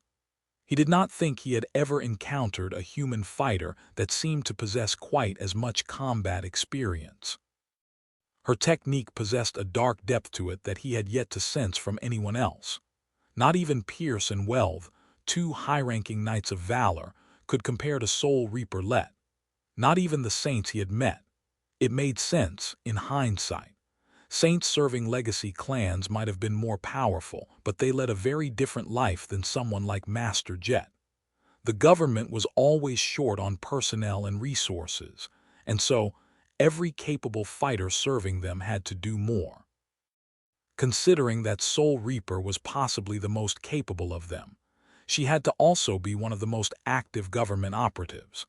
What it meant was that, while Master and Saints of the legacy clans only undertook the most important combat missions and enjoyed sufficient rest between each battle, she had been sent to deal with emerging gates, rampaging nightmare creatures, awakened criminals, and other dangerous issues almost every single day. No wonder Master Jet always seemed a bit sleep-deprived. Battle after battle, day after day. Considering that she had entered government service more than a decade ago, that would indeed make Soul Reaper the most seasoned human fighter Sonny had ever met, at least in terms of pure number of combat encounters and confirmed kills. Strangely, not even the other irregular captains seemed as accomplished in battle and slaughter, despite being older than Jet. Suddenly, he was overcome by burning curiosity. I wonder if I can shadow her combat technique. At the level of masters, a battle style was more than just a set of moves combined with a special mental framework. Due to how intricate their control of essence was, A style also included unique patterns of essence reinforcement. Knowing that he only had a split second left before his own battle would continue, Sonny strained his eyes and peered beneath the surface of Master Jet's mortal shell. After reaching the third step of Shadow Dance, his ability to observe and understand the flow of essence had vastly improved, and so, however, what he saw left him shaken and disturbed. Chapter 863. Fractured. Chapter 863. Fractured. Sonny had seen souls that were radiant and full of light, and he had seen souls that were being consumed by a spreading corruption. However, he had never seen a soul like Jet's. It was lightless and shrouded in darkness, almost like his own. A single powerful core burned in its depths, superposed against her heart. The core itself was strange, bizarre, and filled him with an eerie sense of profound unease. The ethereal orb was irregularly shaped and much larger than it was supposed to be, grossly overshadowing the size of other ascended cores he had witnessed. Its surface was covered by a net of deep, twisting cracks. No, not quite. It was more like the whole core was assembled from numerous shards, as if it had been shattered once and then crudely assembled back into an uneven sphere. Some shards seemed to match each other, while others did not fit well, bringing a sense of chaos to an already flawed and fractured, disfigured construct of Soul Reaper's core. However, there was also a certain order and beauty to the ugly disharmony of it. The patchwork sphere of broken shards shone with furious, radiant light. It was brimming with a stunning amount of soul essence, which was much more than an Ascended should have possessed. However, unlike most cores, this one's radiance was not uniform. Instead, most of the light was concentrated in its depths, while the outer edges were dark and dull. More than that, thin streams of light were constantly flowing through the cracks of the shattered core and dissipating into nothingness. They were like water slowly seeping out of a cracked vessel. Despite that, Master Jet's essence did not seem to be diminishing. Instead, as Sonny watched, the strange soul core only grew brighter. What the? At that moment, Soul Reaper had just slaughtered another corrupted abomination. This one had taken her longer to put down, since as a monster it possessed two cores. Each had to be destroyed with separate strikes.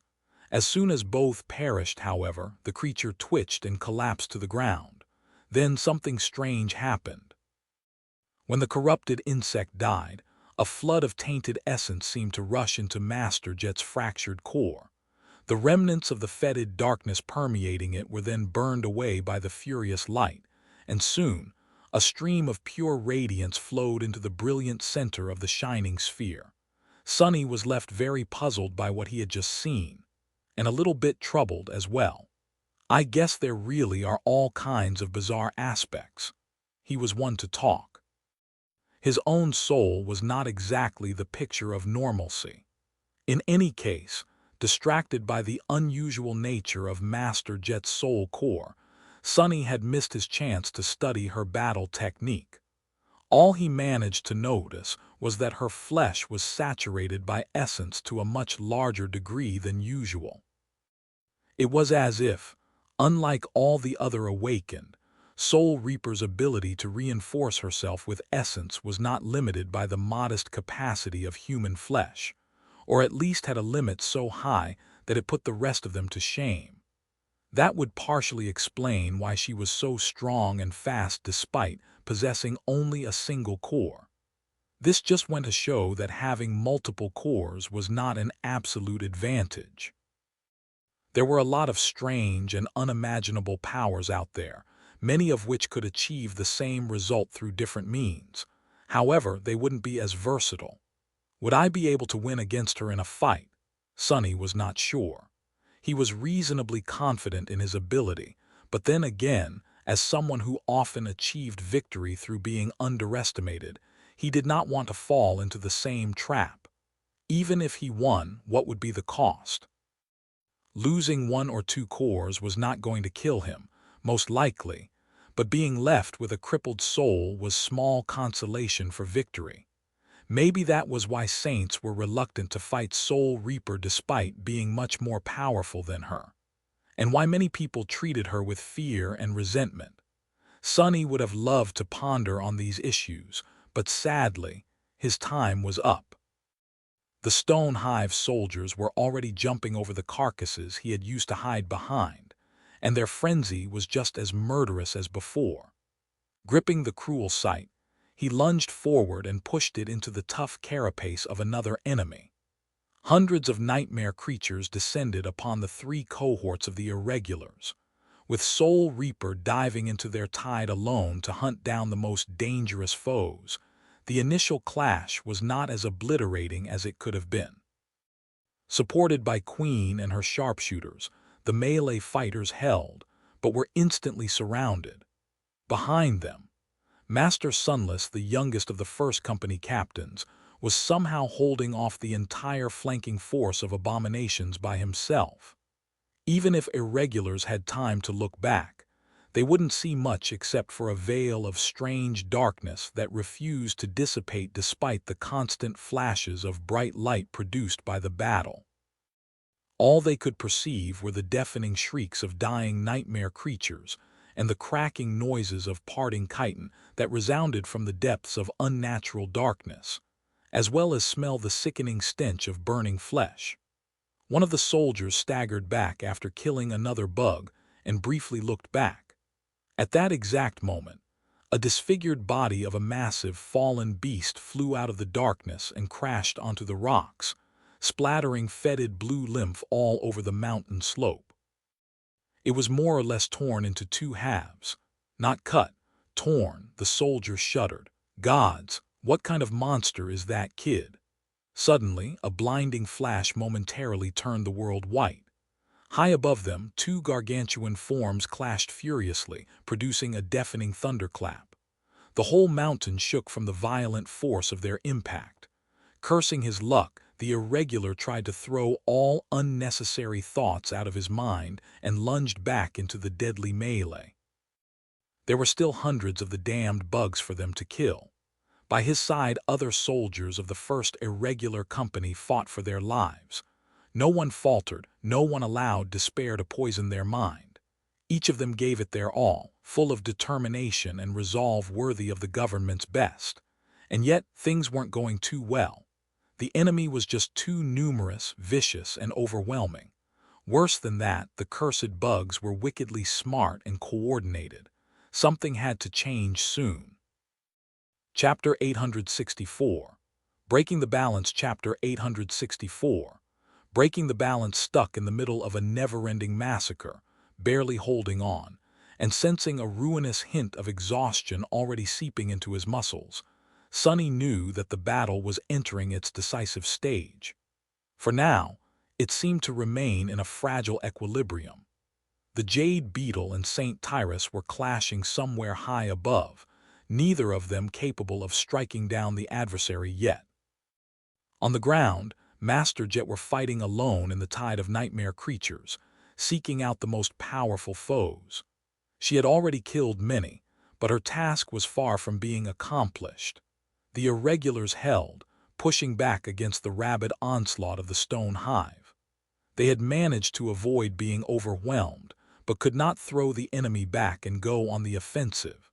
Even with Winter and her sharpshooters taking out the most deadly fallen abominations, the situation was extremely precarious. And finally, Sonny was protecting the rear of the formation. He was containing his share of nightmare creatures as well, but was not anywhere near prevailing against them. For every hive soldier he killed, two immediately took its place. Neither side could wipe out the other. This balance, however, could be destroyed at any moment. Time was working against the irregulars, for the most part, since their soul essence and endurance were not infinite. The soldiers were not going to be able to keep up with the ruthless tempo of the furious battle for much longer. Their only hope was that Soul Reaper would finish off the last of the corrupted abominations and join the fight against the mass of lesser soldiers soon. However, from a few glimpses that Sonny had caught, things weren't going too well for the commander of the first irregular company. Master Jet had quickly dealt with the comparatively weak corrupted, but now only the most powerful of them remained. More than that, the stone hive seemed to have understood how much of a threat this single human represented. With each second, it was getting harder and harder for Soul Reaper to move and attack her targets. She would probably be able to kill them all eventually, but was that going to be fast enough? Currently, Sunny was not sure. I need to do something. He had extinguished the divine flames burning within the blade of the cruel sight to conserve essence, and was now fighting against the frenzied abominations with nothing but its somber silver steel. Mounds of corpses surrounded him, and more creatures were jumping over their fallen brethren, every second to lunge at the hateful human. But what can I do? How was he supposed to break the balance of the battle in favor of the human force? He had already done his best to gain the upper hand in his own section of the battlefield, and failed. Preventing the soldiers of the stone hive from advancing at the rest of the irregulars was all that he could achieve here. Changing the scales of the main frontline was also outside his ability. If Sunny chose to join the awakened fighters, they would gain a boost of inspiration from the dying wish. However, they would also be forced to split their focus and defend against attacks from two directions. Whatever benefit he could bring would be invalidated by the increased pressure. Assisting Master Jet was out of the question. Although Sunny was more than capable of slaying a corrupted abomination or several, it would take him some time. Not to mention that to achieve real results, he was going to have to abandon his position behind the formation of the irregulars. So then, only one component of the battle remained. Dodging an especially fierce attack of a bloodthirsty bug, he used one of the shadow tentacles to suddenly pull himself away from the advancing enemies and pierce the body of a somewhat startled abomination a dozen meters further down the slope instead. Then he briefly looked up. Two giant shapes were entangled with each other high in the dark skies. Arcs of lightning danced between them, and rivers of caustic black ash were flowing through the air like clouds. His face turned grim. It's too strong. I can't kill it. Can't kill it fast enough. But then again, did he need to? Deciding something. Sunny sighed and threw the cruel sight into the maw of a lunging abomination. Then he closed his eyes and tried to forget about the fact that he was surrounded by a swarm of nightmare creatures, each of them driven crazy by the desire to tear him apart. The shadows unleashed from the small lantern that was tied to his belt suddenly surged forward and formed a barrier around him. Even the tentacles that had been slaughtering hive soldiers dissipated and merged into its dark walls. Within the barrier, Sunny summoned Morgan's warbow. As a swarm of scarlet sparks appeared in the air, a heavy blow shook the shadow cage he had constructed around himself. Then another, and another, and another. Soon, countless strikes were raining on it, making the surface of the barrier shake and crack. Sunny had made the cage as durable as he could.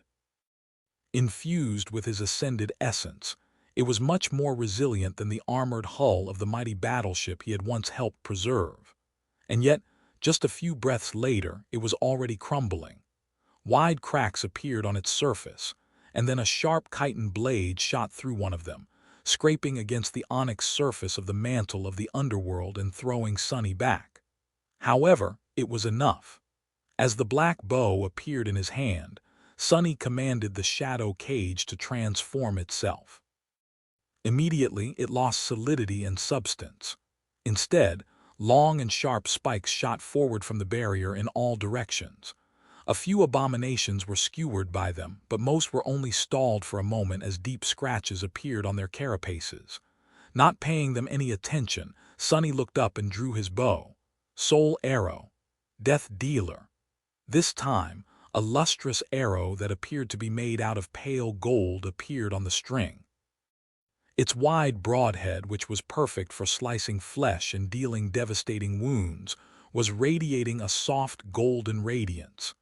As time seemed to slow down, Sunny took aim, wrapped his shadows around the arrow, and then sent it soaring into the sky.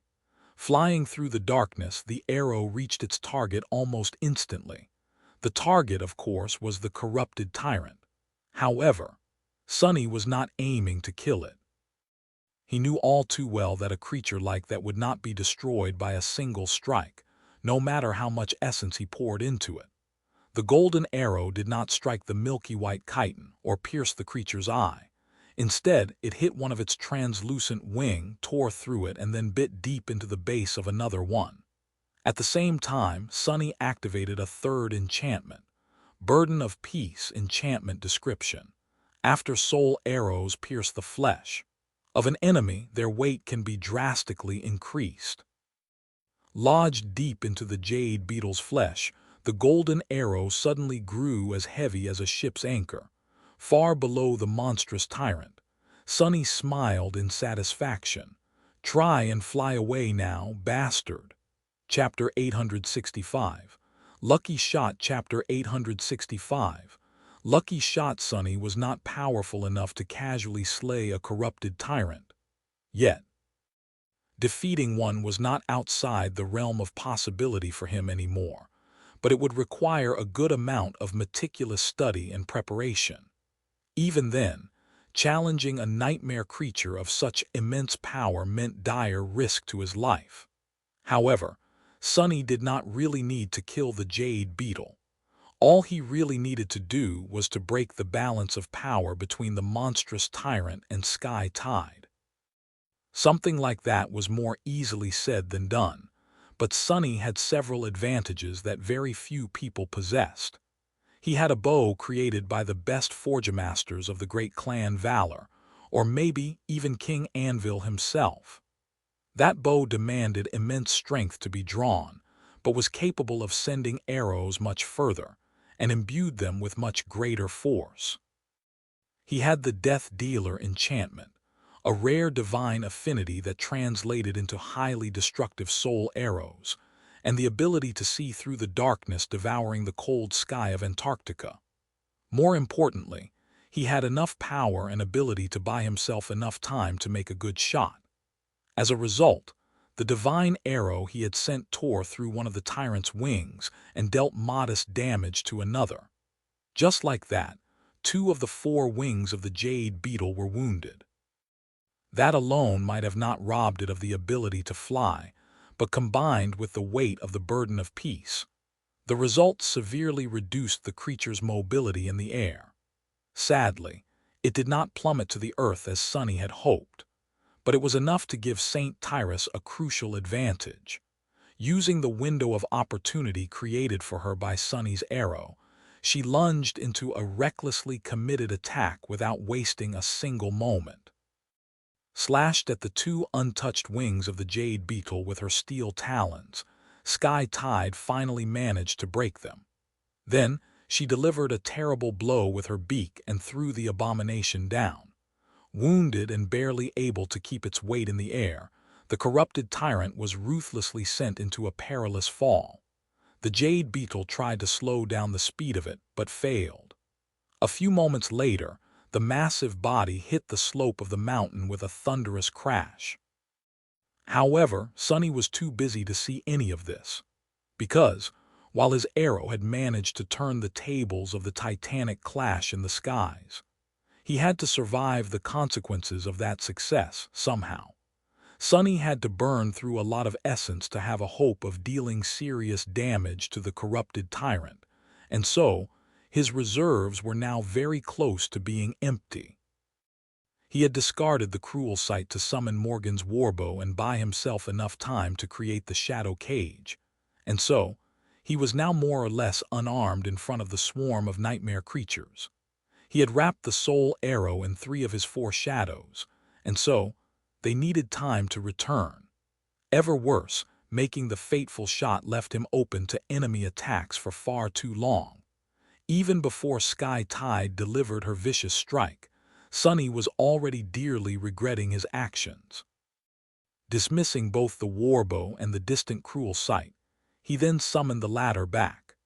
However, the somber spear would only appear after several precious seconds, leaving him not much choice but to face the avalanche of chitin and sharp mandibles with his bare hands, or the short and thin blade of the moonlight shard at best.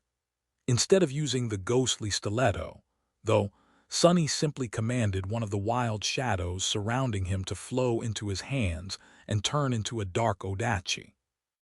Manipulating the shape of shadows was not a straightforward task. Forming a simple tentacle was the easiest, since it was not too far removed from the natural state of the shadows.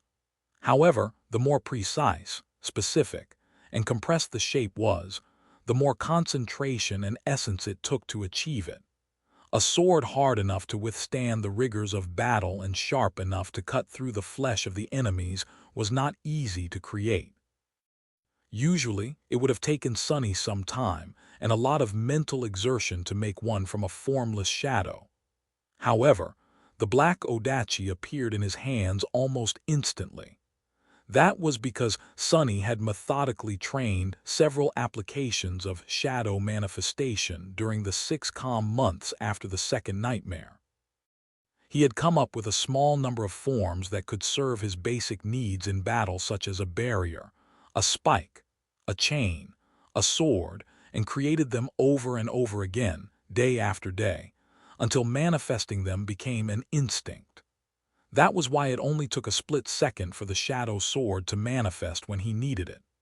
Of course, as a blade created from ascended essence, it was comparable to an ascended weapon in terms of sharpness and lethality.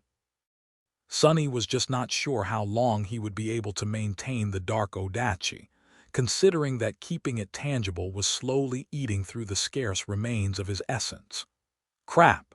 He barely managed to meet the first foe with a strike, neatly cutting its body in 2 halves. Although Sonny had long grown accustomed to using a spear, holding a sword still felt the most familiar to him. Fighting with an Odachi again felt like meeting an old friend. He would have smiled if there was not a crushing wave of abominations falling down on him. Sharp blades of chitin struck at the mantle of the underworld, throwing Sonny off balance. Using the residual momentum of his previous strike, he slashed with the Odachi and severed the legs of a fallen beast attacking him, then thrust his sword forward, piercing the head of another. Something crashed into him from the side, causing Sonny to stagger. Bad. Sonny paled as he realized that a moment later he would fall and become buried under a mass of abominations. Luckily, at that moment, something massive and dreadfully heavy crashed into the mountain with terrible speed. The impact caused the whole slope to tremble, as if from a powerful earthquake. As a result, not only Sonny, but also every other irregular, as well as every soldier of the stone hive, were suddenly thrown to the ground. Chapter 866. White Stone. Chapter 866. White stone. A huge cloud of snow and stone debris rose into the air. Hitting the ground with a muffled yelp, Sonny rolled and tried to maintain the shape of his Odachi. Luckily, his training had not been in vain, even after being startled by the earth-splitting fall of the tyrant and jolted by the sudden collision with the slope of the mountain. He did not allow the shadow sword to unravel. Arg! Damn! Slightly disoriented, Sonny sat up and looked around, expecting to see monstrous insects rushing to finish him off. To his relief, the soldiers of the stone hive were in a similar position as him, despite possessing 6 legs and a center of gravity that was much lower to the ground relative to their height. They were all sprawled on the cold rocks, trying to get up. Actually, there were surprisingly few of them around him. Those that were alive, at least. Crushed corpses littered this particular stretch of the slope, flattened so thoroughly that it was hard to recognize the shape of the chitin-clad abominations. Sonny strained to regain his wits and frowned. Did I do that? The damage seemed too exaggerated to be done by Sonny or his shadow tentacles. He couldn't see very far either, because a wall of white stone was blocking his view. Where? Where did this crag come from? If he remembered correctly, there were no large boulders or tall outcroppings near where he had fought. Had he rolled that far down the slope? As Sonny was trying to understand why a wall of rock suddenly appeared in front of him, a stream of inky black liquid flowed down its smooth white surface. Then the wall of stone slightly moved. His eyes widened. Oh, crap! Craning his neck, Sonny managed to get a better look at the thing that he had assumed to be a stone cliff. Of course, it was not. Instead, it was the carapace of the corrupted tyrant that had been thrown into the mountain by Sky Tide's vicious attack. The creature seemed battered, with its milky white chitin cracked in several places and leaking viscous black blood, but very much alive. In fact, at the same time as Sonny looked up at it, the jade beetle's expressionless black eyes shifted and peered directly at him. Its terrifying mandibles moved slightly. Oh, crap! Sonny jumped back at the same time as one of Tyrant's legs came down, shattering the mountain slope and sending another tremor running through it. He was only saved by his quick reaction and a bit of luck. The shadow Odachi whistled through the air and struck the white chitin, only to bounce off of it without dealing any damage. The jade beetle stared at him with its unfathomable black eyes and moved, slowly rising. It opened its maw, where a cloud of black ash was already swirling, ready to be spat out. Sonny knew that if that ash enveloped him, something very bad was going to happen. For a split second, he was paralyzed by fear. Then, the familiar weight of the cruel sight calmed Sonny down. The somber spear finally finished manifesting itself into reality, and he instinctively caught it by letting go of the hilt of the shadow Odachi with one hand. What difference does it make? Sonny stared at the domineering tyrant in horror, and then did the only thing he could think of, infusing some of his last drops of essence into the cruel sight to imbue it with an elemental property. He threw the spear again, only a moment after being reunited with it. He did have enough presence of mind to put some thought into what type of elemental damage to choose, though. Neither divine flame nor soul damage would do much in this situation, so... that might work, I think. The somber spear disappeared into the cloud of darkness wreathing in the creature's maw without a trace. A moment later, the tyrant suddenly shuddered and let out a shrill, deafening shriek. Its movement slowed down for a second or two. That was more than enough time to give Sonny a chance to run away. Turning around, he dashed up the slope with as much speed as he could muster. The cloud of ash shot to chase him, but quickly dissipated due to the fact that the jade beetle was distracted by torturous pain. The element Sonny had chosen was not the most destructive, but it was insidious, persistent, and extremely painful. That element was corrosion. To be more precise, it was a special kind of wicked corrosion that the Dark Mirror had memorized after Sonny inhaled a lungful of Wormvine's poisonous miasma back on the shipwreck island. Blood Weave had overcome it without any trouble, so he did not expect to deal much damage to the tyrant. However, it had hurt like hell to deal with it, so Sonny hoped that the damned monstrosity would be distracted for a few seconds, giving him a chance to retreat. That's right, retreat with dignity, not run away in panic. As he swiftly retreated, Sonny felt a cold shiver running down his spine. The jade beetle had to be preparing another attack. At that moment, a shadow fell from the sky.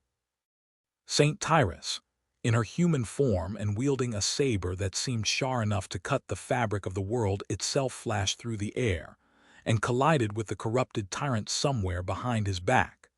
Sonny, meanwhile, finally saw the battlefield through the cloud of snow that had been thrown up by the jade beetle's fall. The irregulars were slowly rising to their feet, and so were the soldiers of the stone hive. Only one figure appeared to have withstood the earthquake and used the shock of it to her advantage. Some distance away, Master Jet landed on the swaying body of the last corrupted abomination and thrust her glaive deep into its flesh. A vicious smile appeared on her face as the creature shuddered and fell down. The battle formation of awakened warriors was broken, but Soul Reaper was finally finished with her dreadful task. Despite how much she must have exerted herself to slay a score of corrupted beasts and monsters, as well as a couple demons, she seemed to be still brimming with essence. Master Jet would be able to join the main line of the first irregular company soon. The flanking force that Sunny had been holding back, meanwhile, seemed to be all but destroyed by his own efforts and the devastating fall of the tyrant. What little remained of it was currently being torn to pieces by the furious confrontation of the Jade Beetle and Sky Tide. All in all, the situation was not too terrible. The scales definitely tilted in the favor of humans now. They just had to capitalize on that advantage. Running terribly low on essence, battered and exhausted, Sunny let out a silent groan. Damn it! Damnation! This is just day 2. Chapter 867. Tooth and Nail. Chapter 867. Tooth and Nail. The tide of the battle had turned. The terrifying confrontation between the Tyrant of the Stone Hive and Sky Tide of the White Feather Clan went on, but now the eerily beautiful Jade Beetle was clearly losing. On the battlefield itself, the force of abominations trying to attack the irregulars from the rear had been decimated under the cover of unnatural darkness.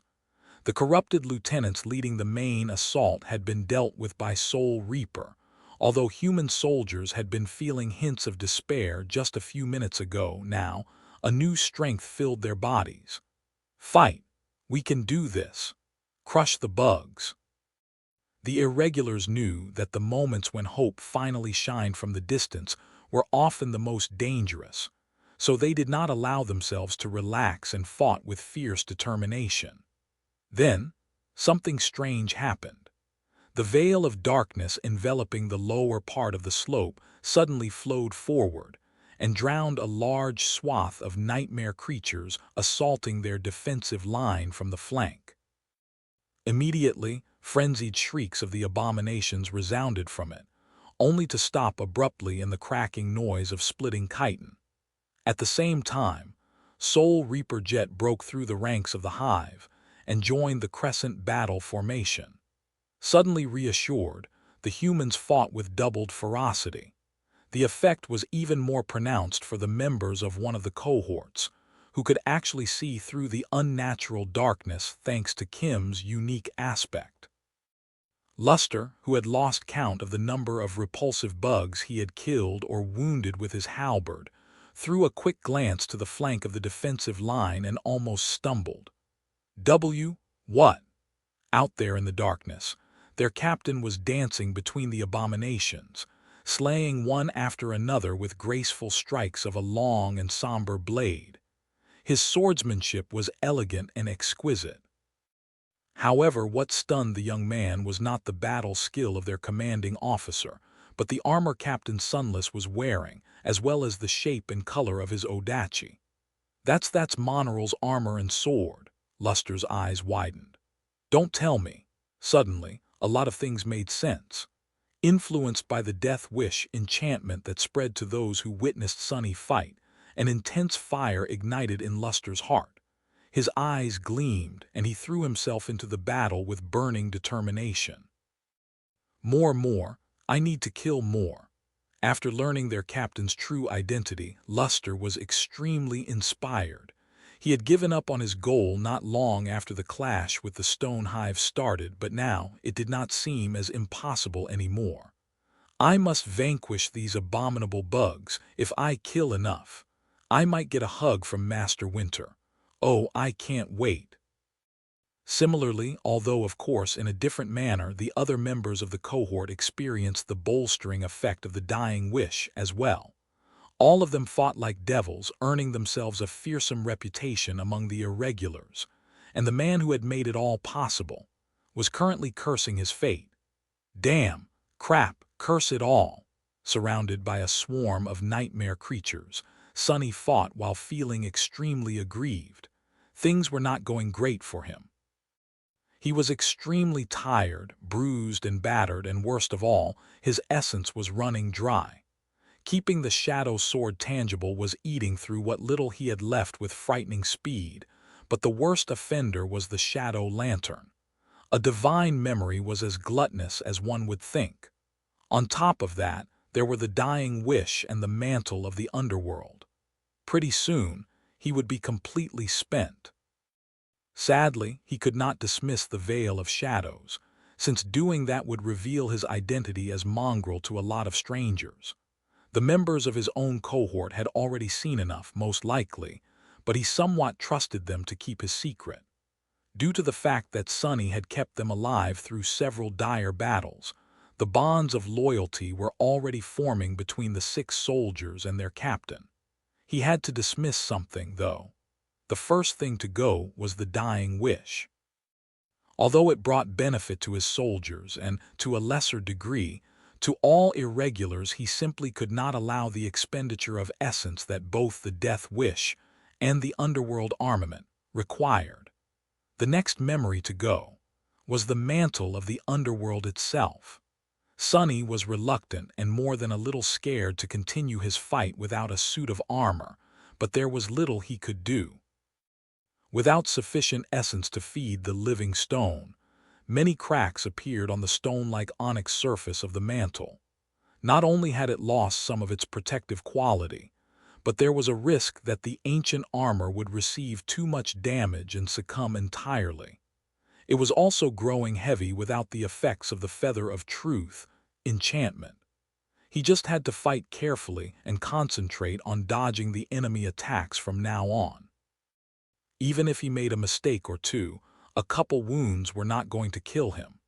Thankfully, there were not as many enemies left around him as at the start of the battle. Once the most damning evidence was gone, Sonny had no reason to keep the shadow lantern active, so he dismissed it as well. With no enchantments to keep powered and the small amount of essence he received back by dismissing these memories, he could maintain the shape of his sword for a bit longer. Sonny killed a few more enemies, barely avoided a stream of acid that one of the monstrous insects spat, and retaliated by neatly severing its body in half. When is this going to end? Damn it. A few seconds later, his Odachi turned hazy and then dissipated into a shadow. Sonny was at his limit.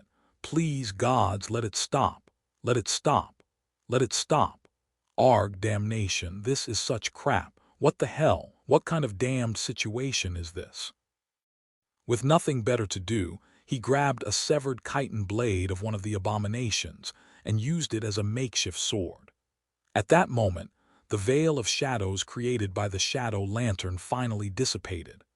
The irregulars saw a stunning image. Wearing no armor and only clad in a torn black bodysuit, Captain Sunless hammered a severed limb of an enemy into the carapace of a fallen abomination. The white chitin split, and the creature let out a painful shriek. With indescribable fury and resentment burning in his eyes, the young master bared his teeth and punched the beast with his naked fist, crushing its head. The veteran soldiers shuddered. Such righteous wrath!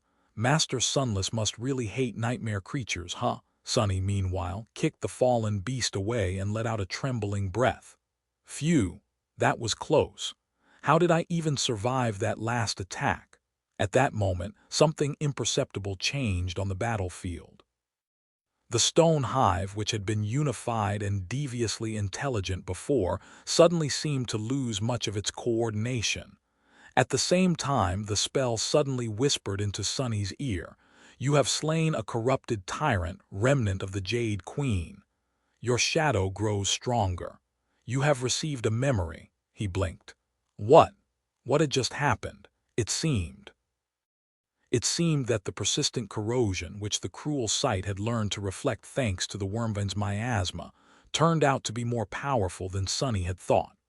Much more likely than that, though, was that it just happened to finish off the mighty abomination after it had been brought to the very edge of death by Sky Tide, but before she could deal the killing blow.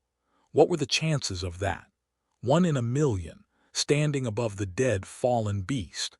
Sonny grinned. I guess I'm lucky today. Chapter 868. Reputation. Chapter 868. Reputation. After the death of the tyrant, the battle did not last long. The stone hive had already lost many soldiers, as well as its most powerful champions. Without the guiding sentience of its ruler, the lesser creatures seemed to lack most of their intelligence and coordination. Feeling this weakness, the exhausted irregulars advanced and slaughtered them without a hint of hesitation. With Soul Reaper rampaging at the front of the formation, the number of the monstrous insects quickly dwindled. Then, Saint Tyrus joined the battle and more or less wiped out the remaining abominations single-handedly. Sky Tide seemed to have received several wounds in her fight with the remnant of the Jade Queen, but it did now slow her much. Moving between the giant insects like wind, almost too swift to be seen with a naked eye, she disposed of all the remaining nightmare creatures in mere seconds. Her saber cut through their impregnable white carapaces as if they were made out of water. Just like that, suddenly, silence settled over the summit of the mountain. The soldiers looked at each other in confusion, struggling to believe that that bloody battle ended so abruptly. Then, when the sweet understanding dawned on them, the irregulars lowered themselves to the ground with relieved sighs, drained of all strength. Everyone was too exhausted to move and needed a few minutes to rest and collect their thoughts. Tired smiles appeared on their faces.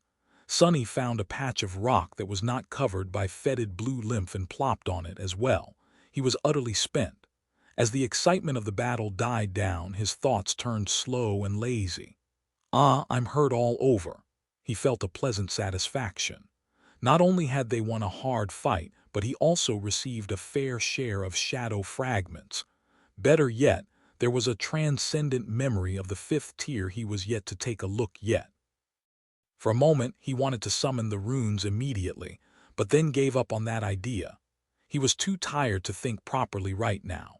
The memory could wait until the cohort was safely back aboard the Rhino. For now, Sonny was content to just sit on the ground and rest. As he did, his shadow naturally took a look around. The summit of the mountain had been transformed. The snow had melted or turned into blue sludge.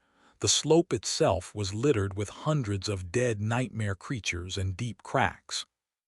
The gate still pulsed with darkness at the very peak, but one side of the deep schism it filled had collapsed and crumbled down.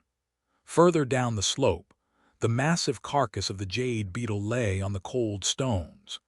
It seemed that the final stage of its battle with Saint Tyrus had taken them away from the battlefield. As a result, it was now pretty far from the stretch of the slope where Sonny had fought with the flanking force of the hive.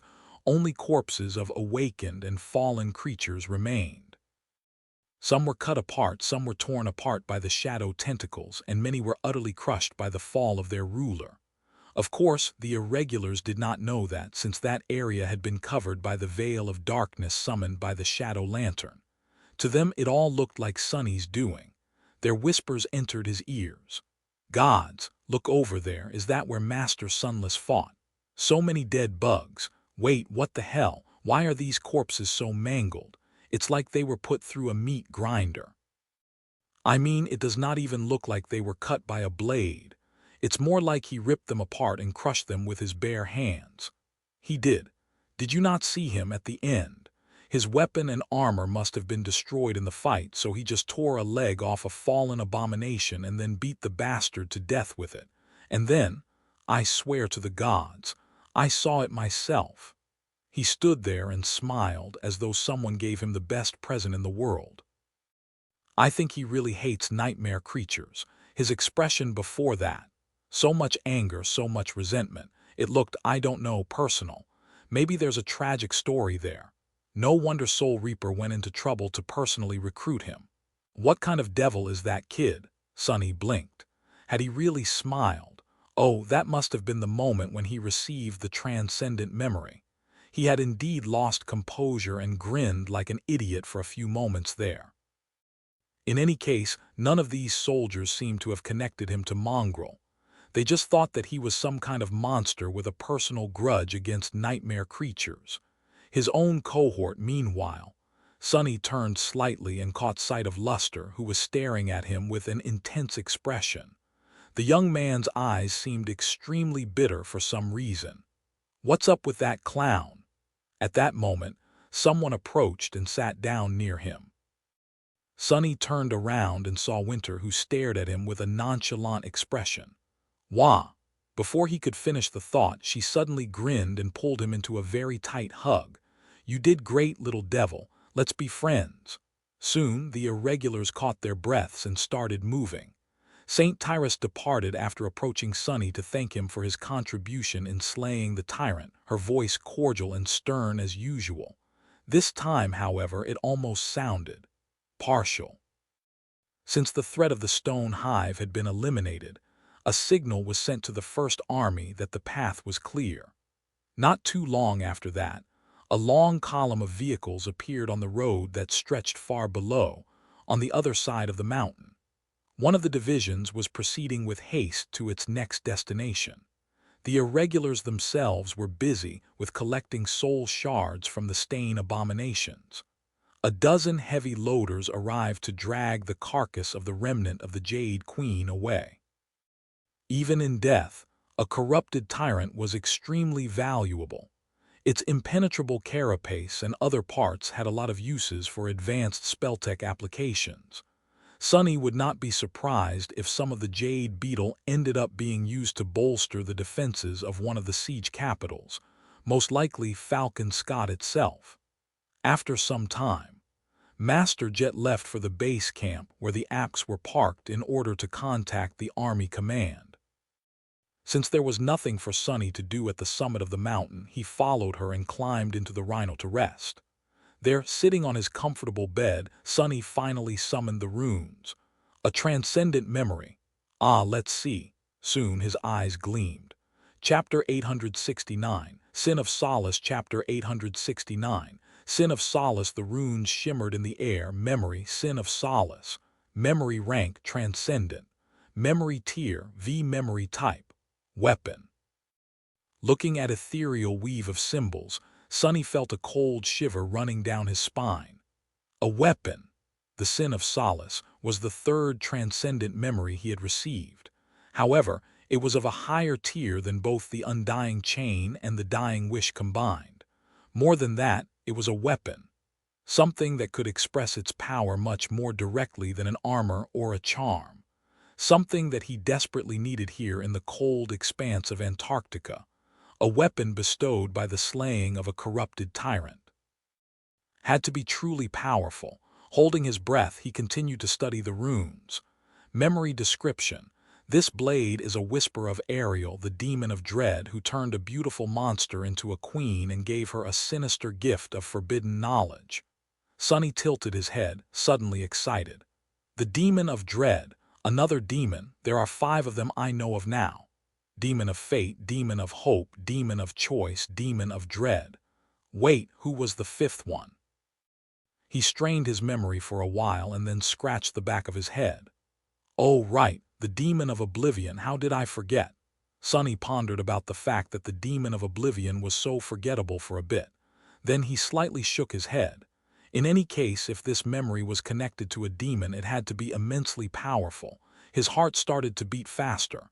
Memory enchantments, sinister whisper, perfect jade, omen of dread, hideous truth, cursed. Sunny blinked.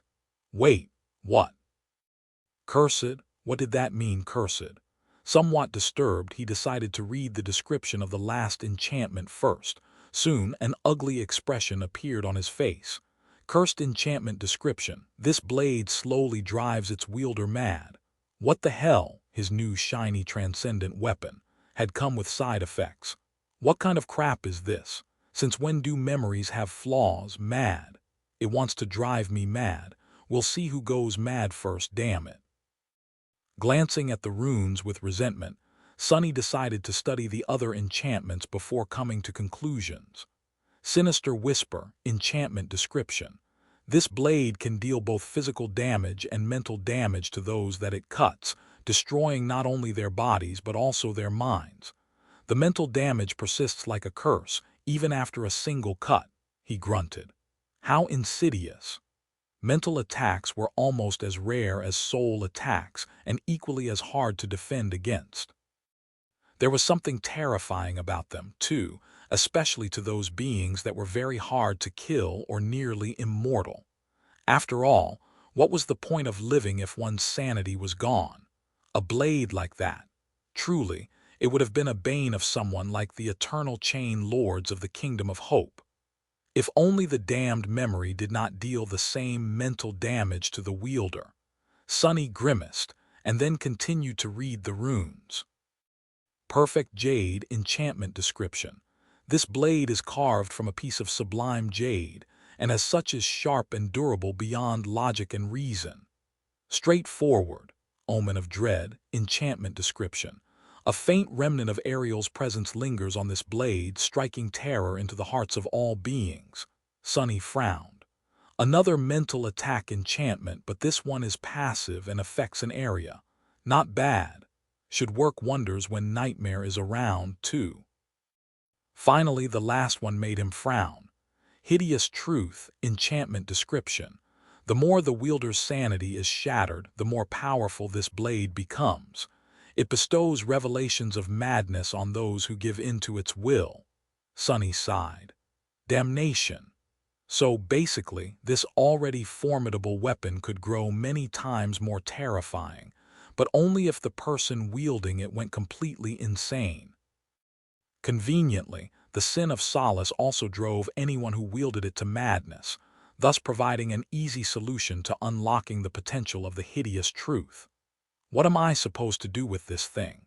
And what does that mean, give in to its will? Does this cursed sword have a will of its own? While Sunny liked to joke that he was a bit crazy, he did not really want to turn into a raving lunatic. He lingered for a few minutes, then took a deep breath and summoned his new memory into existence. Soon, a beautiful Xiongxiu giant appeared in his hands. It was a straight, thin double-edged greatsword with a narrow guard and a graceful blade that gradually tapered to a sharp tip. Despite the fact that it was almost as long as Sunny was tall, the Sin of Solace surprisingly did not weigh much. In fact, it was as light as a feather. Its hilt was carved out of black obsidian, and the blade itself was stark white, with beautiful patterns etched on it. Despite the description of the perfect jade enchantment, it did not seem rigid as stone. Instead, it was both hard and flexible in perfect proportion. A sword such as this was nimble and swift, but also capable of dealing devastating damage. Despite its breathtaking beauty, however, as soon as Sunny touched the cool obsidian hilt, it was as though someone whispered into his ear. He shivered and turned around, only to find that there was nothing behind him. The whisper, however, did not disappear. It continued to flow from somewhere just out of reach, too quiet to discern any words, for now. Sunny felt that if he just concentrated hard enough, he would be able to understand what the rustling voice was saying, and it was important, very important, to understand it.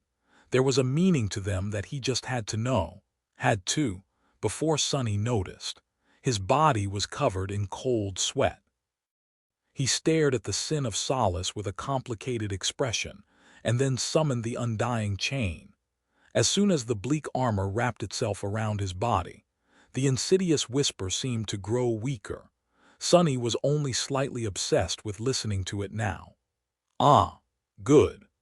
The chains of longing, enchantment of the transcendent armor provided him with a high protection against mind attacks, and the cursed attribute of the beautiful giant seemed to be just that.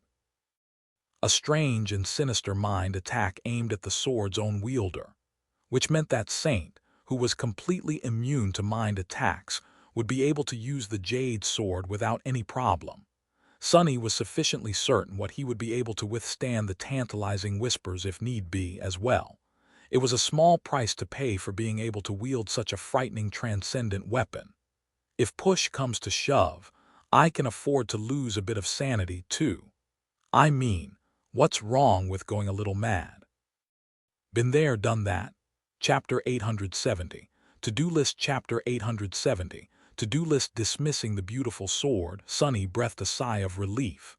The insidious whispers assaulting his mind disappeared, leaving only a lingering sense of chill and unease behind. The pressure of the call was already enough to drive a person insane. Adding the curse of the sin of Solace to this burden was not for the weak of heart. Well, whatever. I'll just let Saint use it for now. He was impressed by the cursed blade, though. Its fundamental properties were already fearsome enough, considering that this transcendent weapon's sharpness and durability were further enhanced by the perfect jade enchantment. It also synergizes well with Nightmare's Dreadlord attribute and the Mantle of Fear ability. What made it so alluring to Sunny was the mental damage it dealt, though. Mind attacks were an insidious thing. While not as obviously destructive as more straightforward elemental damage types, and not as universally deadly and hard to defend against as soul attacks, they possessed one frightening quality. The more sentience a being possessed, the more that being stood to be damaged by a mind attack. What it meant was that while lesser nightmare creatures, beasts, and monsters would not be as susceptible to the sinister whisper, the truly dangerous foes, demons, devils, tyrants, terrors, and humans would suffer terribly from it. And since those were the enemies Sunny was wary of the most, the sin of Solace was a perfect tool to satisfy his needs. I just have to be careful not to suffer terribly myself. But even if he did, at least he would be reaping the benefits of the hideous truth. Sunny felt that the cursed sword would become truly terrifying if its wielder managed to unlock that strange enchantment at its full force. Maybe the sin of Solace would be powerful enough to strike down even great nightmare creatures, or supreme humans. With a wistful sigh, Sunny decided to check his progress in other areas since he already had the runes summoned. Shadow Fragments, 870/4000. Not bad. After being stuck at 744/4000 for half a year, he had gained more than 100 fragments in just 2 days. If this continued, Sunny would become a tyrant in a not-so-distant future. Of course, if he continued to fight at that intensity every day, he would also probably be dead by then. Somewhat reassured, he shifted his gaze to the mantle of the underworld. Vanquished foes, 4,555/6000. The monumental task of satisfying the requirement of the Prince of the Underworld enchantment was nearing its final stage. With how many nightmare creatures ran rampant in Antarctica, Sunny would certainly be able to complete it soon. Now that his identity as Mongrel was, most likely, known to the members of his cohort, there should be no problem wearing the mantle more often. He still did not know how the onyx armor would grow after the limit was reached, but hoped to see something incredible. Then, Sunny concentrated on his shadows, starting with Saint. Shadow Fragments, 101/200. Saint was already halfway to becoming a saint, or a transcendent demon to be more precise. He could not even imagine how powerful she would be once he collected enough memories or echoes to feed to his loyal knight. Still, 100 or so ascended memories was not a small amount. Luckily, he could also use memories of lesser ranks, although the process would be much slower in that case. Finally, he read the runes describing Nightmare. Shadow Fragments, 14/600. He sighed. To be honest, Sunny had not been very diligent about feeding his steed. For some reason, the Black Courser required much more fragments to ascend than Saint had needed. Maybe because he was already a terror, or maybe because Saint had come from a race created by Nether, the Prince of the Underworld. In any case, Sunny felt that helping her become transcendent was more important than elevating Nightmare to an ascended terror. Especially considering that his terror ability, Dream Curse, was still locked, and speaking about that ability, at least there had been more progress on that front. Nightmares required 112/1000.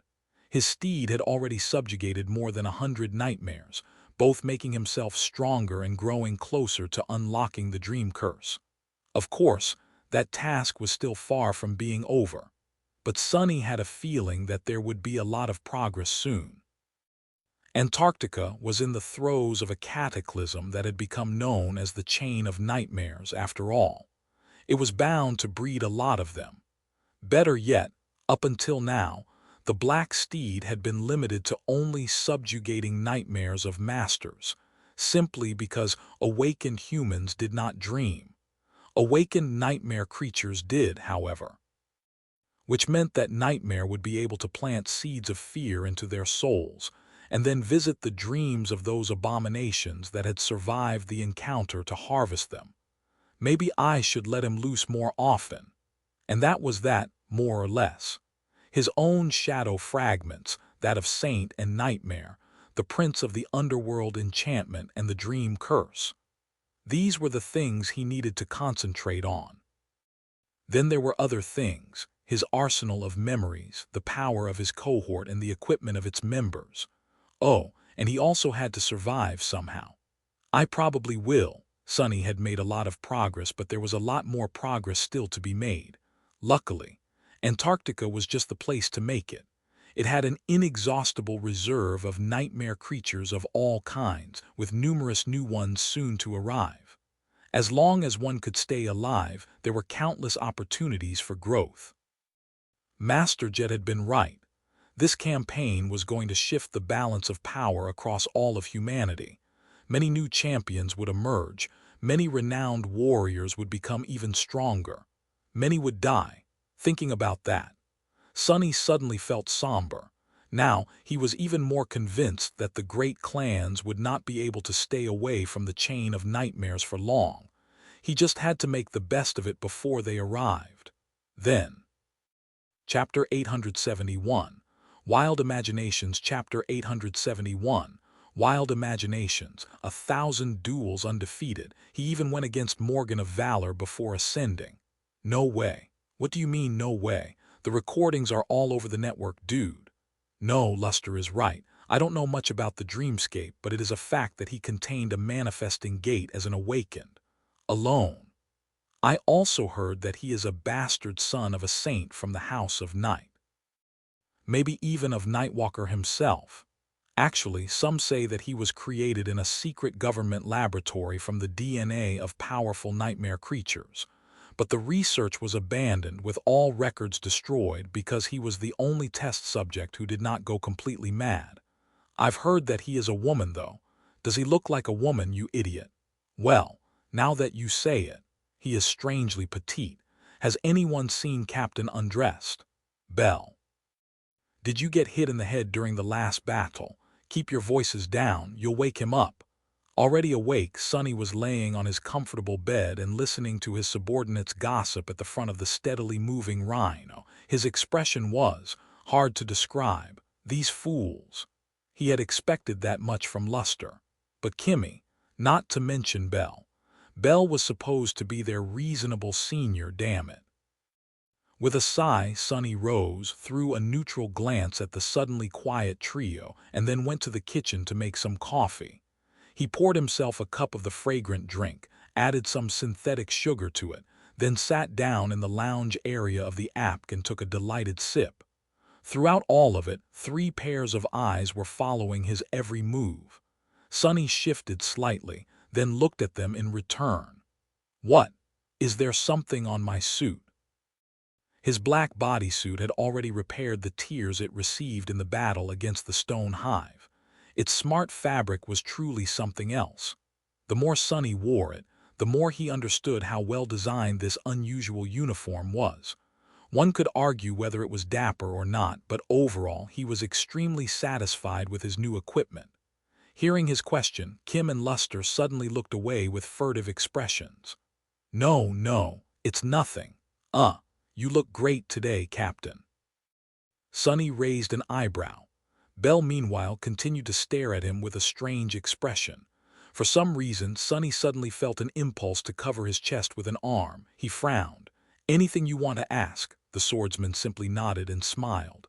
Yeah, Captain, are you mongrel? Luster and Kim flinched and looked at him with horror. Sonny, meanwhile, scowled. Who are you calling a mongrel bastard? Bell shook his head.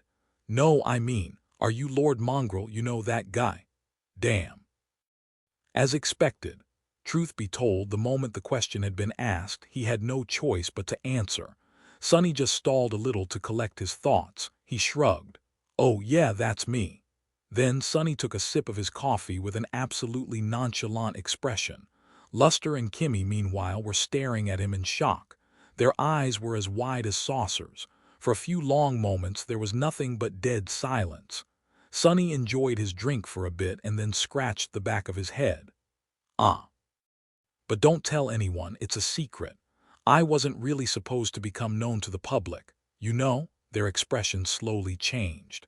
A hint of grave understanding appeared in their eyes.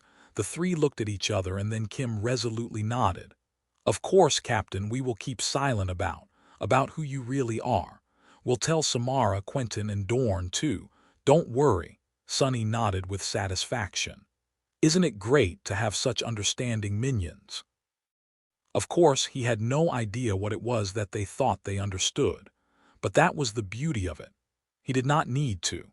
The best and most convincing lies were those that people built in their heads themselves. Human imagination was a wild thing. Whatever idiotic theory his soldiers decided to believe, be it that their captain was a secret love child of a famous saint or a product of a forbidden government experiment, it was all good with him. The point was that they would keep it to themselves. Just like that, a few more people learned that he was mongrel. Sonny felt a bit sad about that fact. On the bright side, it seemed that he would have no problem summoning the mantle of the underworld in the future, at least not when the cohort acted independently of other human forces. Luster, too, was looking at him with a newfound reverence. If there was one inconvenient thing about the revelation that Captain Sunless was, in fact, the famous Lord Mongrel, it was that Bell kept throwing strange glances at Sonny. "What the hell?" with a friendly smile. Sonny took his cup of coffee and returned to the back of the Rhino. Climbing back onto the bed, he then took out his communicator. There a new message was waiting for him. As his smile grew a little wider, Sonny concentrated on the lines of text. "Rain, hey Sonny, how are you doing? Everyone is talking about the Southern Quadrant campaign. That is where you went, right? Are you an officer now? Tell me so that I could brag about it in school. One of my classmates' sister is apparently an ace MWP pilot. She won't shut up. Stop talking about it. Anyway, are you doing well? The news says that everything is going great, but my dad seems very stressed. I don't think I've ever seen him so tense. Oh, I am doing well myself. A few kids in my class stopped coming to school, so I guess they are at the Awakened Academy now. But I am not showing any symptoms yet. I am practicing my archery and swordsmanship every day, though. You'll be proud of your pupil." Sonny reread the message a few times, then finished his coffee, grinned, and started composing a response. "Sonny, hey, an officer. Gods, who do you think I am? Of course I am. Let me tell you, I am a captain of the most elite unit in the whole army. I have a bunch of powerful awakened under me, and a reputation so fearsome that other masters want to be my friends. The Devil of Antarctica, that's what they call me. Well, I'm sure someone does. Maybe. Just yesterday, an actual saint personally expressed gratitude to me. I will probably get a medal soon, too. Oh, I am also in charge of a cutting-edge armored personnel carrier called the Rhino. You won't believe how amazing it is. Let me describe it, first of all. Chapter 872. Spreading Nightmares. Chapter 872. Spreading Nightmares. The initial several weeks of the Antarctica campaign were the most intense, at least for now. The divisions of the First Army steadily moved south, fighting through the swiftly growing swarms of nightmare creatures and establishing strategic encampments along the way. These encampments were going to serve as the transit points of the evacuation network soon. Moving through them, all the population of the Antarctic Center was going to be relocated to the siege capitals to await eventual salvation. The same thing, only on a much larger scale, was happening in East Antarctica, where most people of the Southern Quadrant lived. As days went by, the chain of nightmares grew more rampant. New gates manifested with increased frequency. disgorging more and more abominations into the waking world. Luckily, the burden pressing down on the First Army also grew lighter, since more and more divisions reached their destinations and entrenched themselves inside the cities that would become humanity's strongholds in the coming months. Without the need to brave the enemy-infested wilderness, the lives of the soldiers became less perilous. That was not to say that they were not terribly busy. Turning a populous city into a wartime fortress was a laborious task, too. However, no one was as busy as the First Irregular Company. Just like Masterjet had promised, the irregulars almost never rested. While other soldiers had specific tasks that sometimes forced them into battle with the nightmare creatures, and sometimes did not, the 7 cohorts of irregulars constantly moved between various flashpoints to douse their flames. Day after day, battle after battle.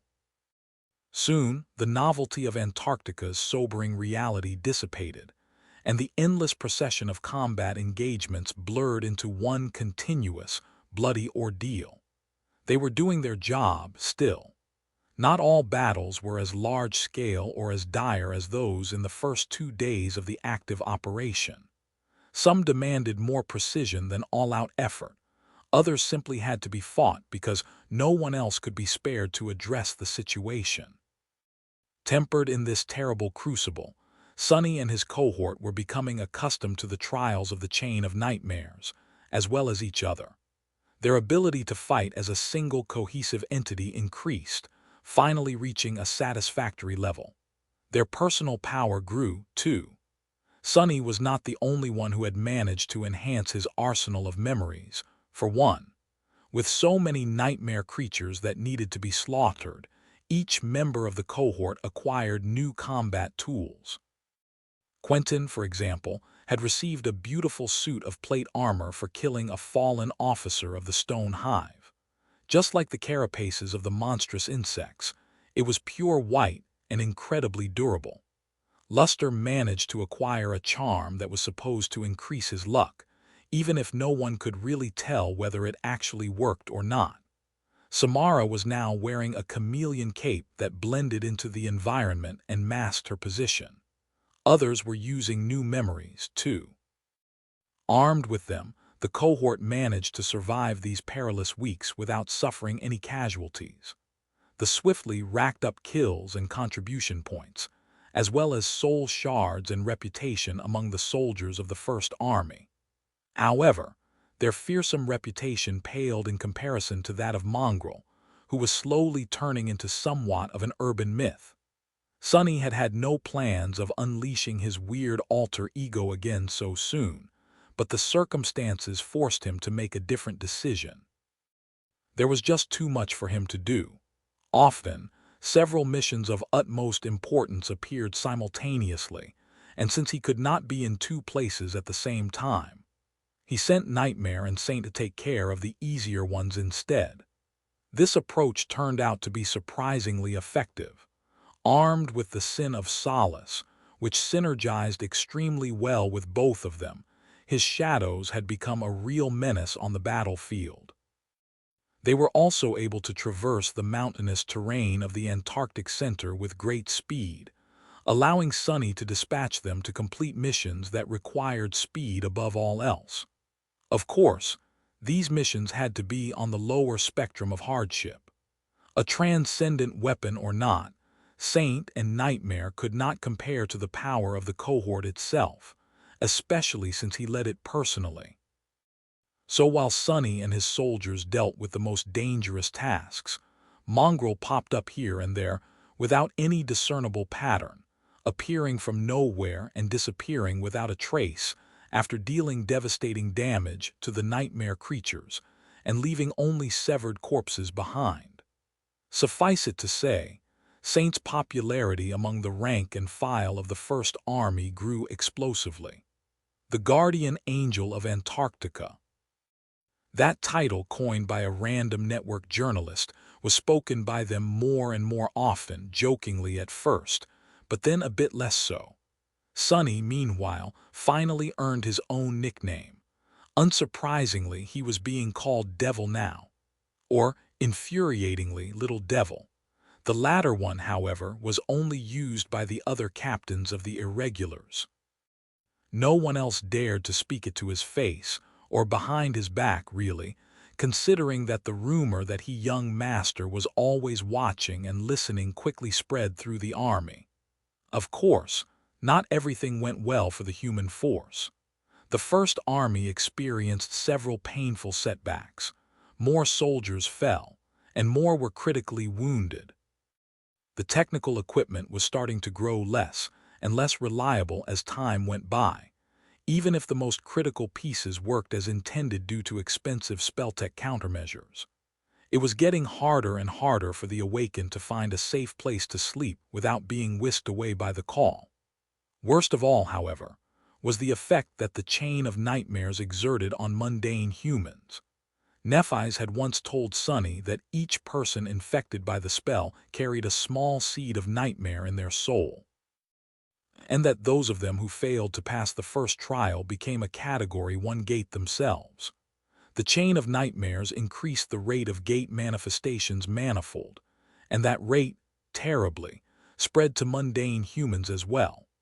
Not only was there an anomalously high amount of young people falling prey to the spell in Antarctica, but also, for the first time in half a century, people outside the usual age of infestation started to succumb to the first nightmares en masse, as well. Which meant that, just like during the emergence of the first generation, no one was safe. Anyone could become infected, fail the trial of the spell, and turn into a murderous nightmare creature. The people locked inside the siege capitals, those being relocated through the evacuation corridors. Even the soldiers themselves. A tense and fearful atmosphere slowly settled over Antarctica.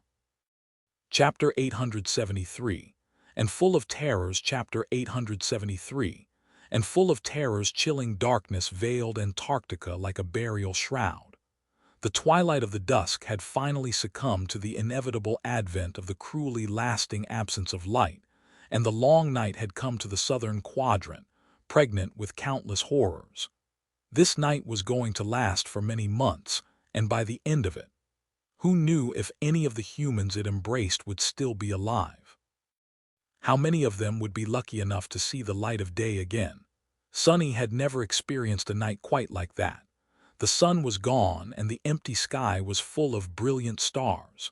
The pale visage of the moon lingered among them from time to time, coming and going as it pleased. Despite how dark and cold the world had become, it was strangely beautiful. Back in the alloy jungle of the northern quadrant siege capital, stars were rare guests. Light pollution kept them away. Similarly, there were no stars shining upon the cursed expanse of the forgotten shore. Antarctica was different. Despite the coming of the night, it only grew more dazzling. The stars, the moon, and the breathtaking tapestry of the aurora australis that shimmered above them as ethereal shades of green, blue, purple, and red float into each other. All of it was very beautiful. However, that beauty hid oppressive horror. Dread. That's the word to describe it. This is a land of dread. Sonny and his cohort were walking through the encampment of the First Evacuation Army, their armor covered in dents and painted by the blood of the nightmare creatures they had recently killed. The tense and tired soldiers hurried to get out of their way, throwing intense looks at the irregulars. "Look, it's the devils. They're here. Thank the gods." Recently, they had become a comforting sight for the rank and file of the First Army. Wherever irregulars appeared, problems seemed to disappear and the number of casualties drastically fell. Of course, these victories had a cost. It's just that the soldiers weren't the ones paying it. With a grim expression on his face, Sonny glanced at Dorn, who was limping and seemed barely able to walk. The giant man's face was pale and covered in cold sweat. He had received a severe wound in the last battle. Even with Quentin's help, Dorn was going to be out of commission for at least several days, which meant that they would be short a man should a new mission arrive. The campaign was still on track, but it was getting more dire with each day. The air in the encampment was full of fear and tension. More and more nightmare creatures poured into the waking world, and now that darkness reigned Antarctica unopposed. Any area that was not illuminated by powerful spotlights could be hiding a deadly threat. Even then, the spotlights tended to flicker and break down spontaneously, which made even artificial light unreliable. People were constantly on edge and afraid of every shadow. After all, most couldn't see through them like Sonny. Even worse, danger lurked not only in the darkness outside, but also inside the fortified encampments. The spell was spreading through the ranks of mundane humans like a plague, and anyone could turn into a rampaging monster if left alone for too long. There was no real safety anywhere. If things are like that after just 1 month, how are we going to last the whole year? Shaking his head, Sonny looked ahead and caught a glimpse of the rhino. His eyelids suddenly grew heavy. He really needed rest. Despite the glum atmosphere in the camp, objectively, things were going reasonably well for the field army dispatched to the Antarctic Center. It had already advanced almost all the way to the southern edge of the narrow landmass. All but one division, the one Sonny and his cohort were assigned to, had already reached their destinations and were in the process of converting them into siege capitals. Evacuation networks had been established, with fortified transit outposts placed near the strategic points. Constant patrols maintained protected corridors for the armored convoys to ferry the civilians from smaller settlements into the handful of human strongholds. Up north, the relocation was already in full swing. Here in the south, however, it was only starting. Still, the first phase of the operation was well on its way. Maybe we'll get to relax behind a thick wall of a siege capital soon, too. Climbing into the rhino, Sonny glanced at Kim. Status, she studied her military communicator. Army Command designated this camp as a green zone. Last check was 13 minutes ago. He nodded. A green zone was one with no gates close enough to affect the dream realm anchors of the awakened. People could sleep safely within its confines. Okay, Quentin, tend to Dorn, Kimmy, Luster, Samara, and Belle enjoy the first sleep shift. I'll stand watch until you guys return. They nodded and soon disappeared inside the sleeping pods. Quentin got busy dealing with Dorn's injury, using both his aspect and an extensive medkit. Sonny, meanwhile, walked over to the command and communications suite and sat behind a console. He lingered for a moment and then summoned his runes. Shadow Fragments, 1332/4000. Shadow Fragments, 133/200. Nightmares Required, 209/1000.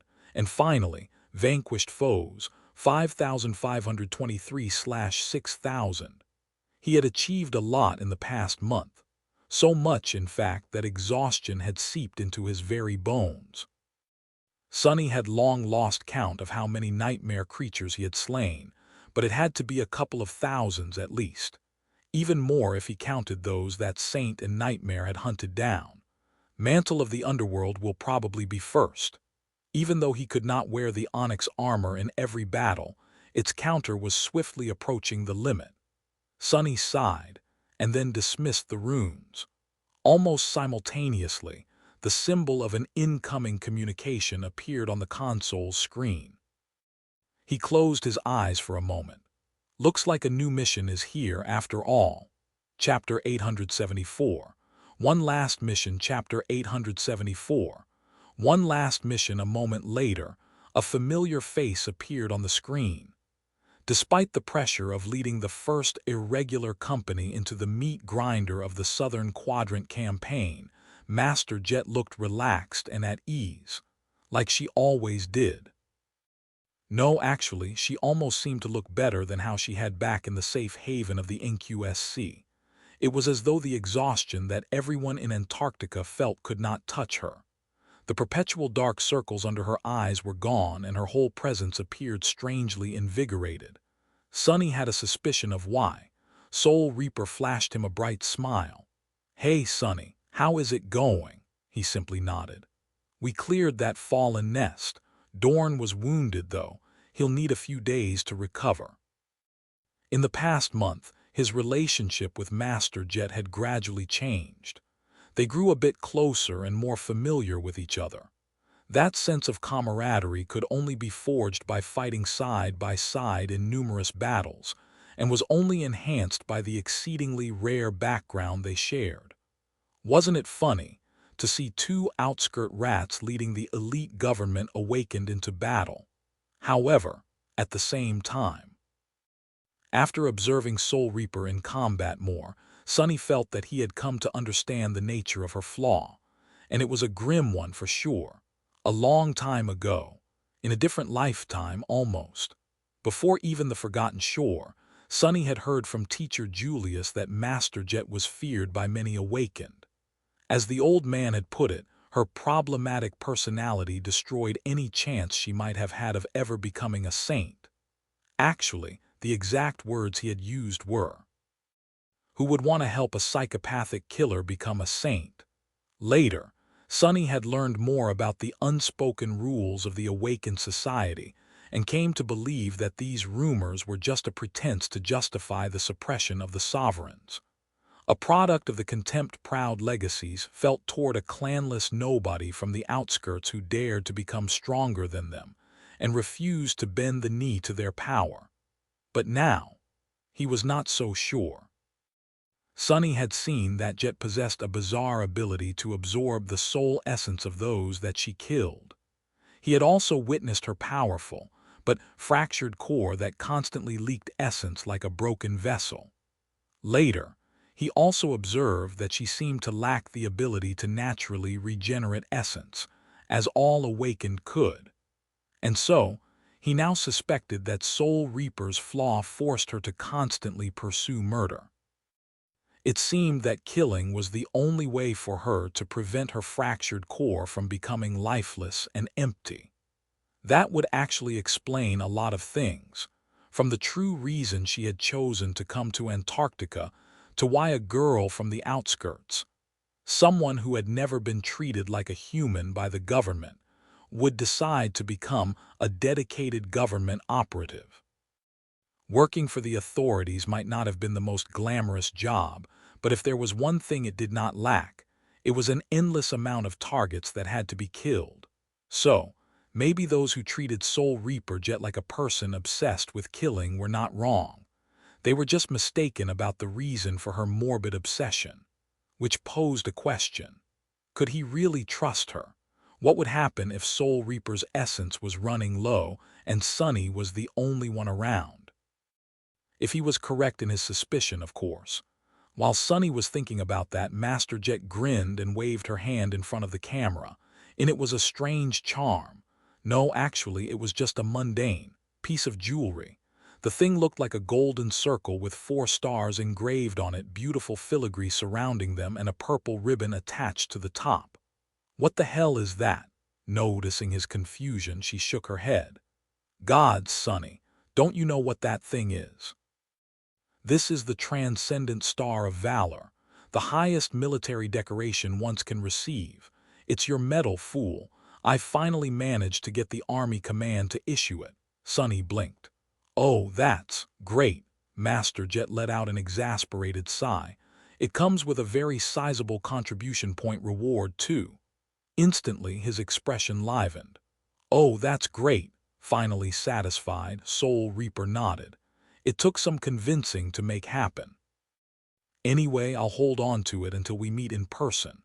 About that, plans changed a little, so you'll have to complete one more mission before that happens. Ah, but don't worry. This one is a calm one, so your man will have plenty of time to recover." Sunny stared at her with a dubious expression. Master Jet summoned the map of the Antarctic Center and highlighted several points on it. "The division you're with is not going to proceed further south, since there are no big population centers there. However, there is a very important research installation at the southernmost point of the landmass. It's about 400 kilometers away from your current position." Sunny studied the map.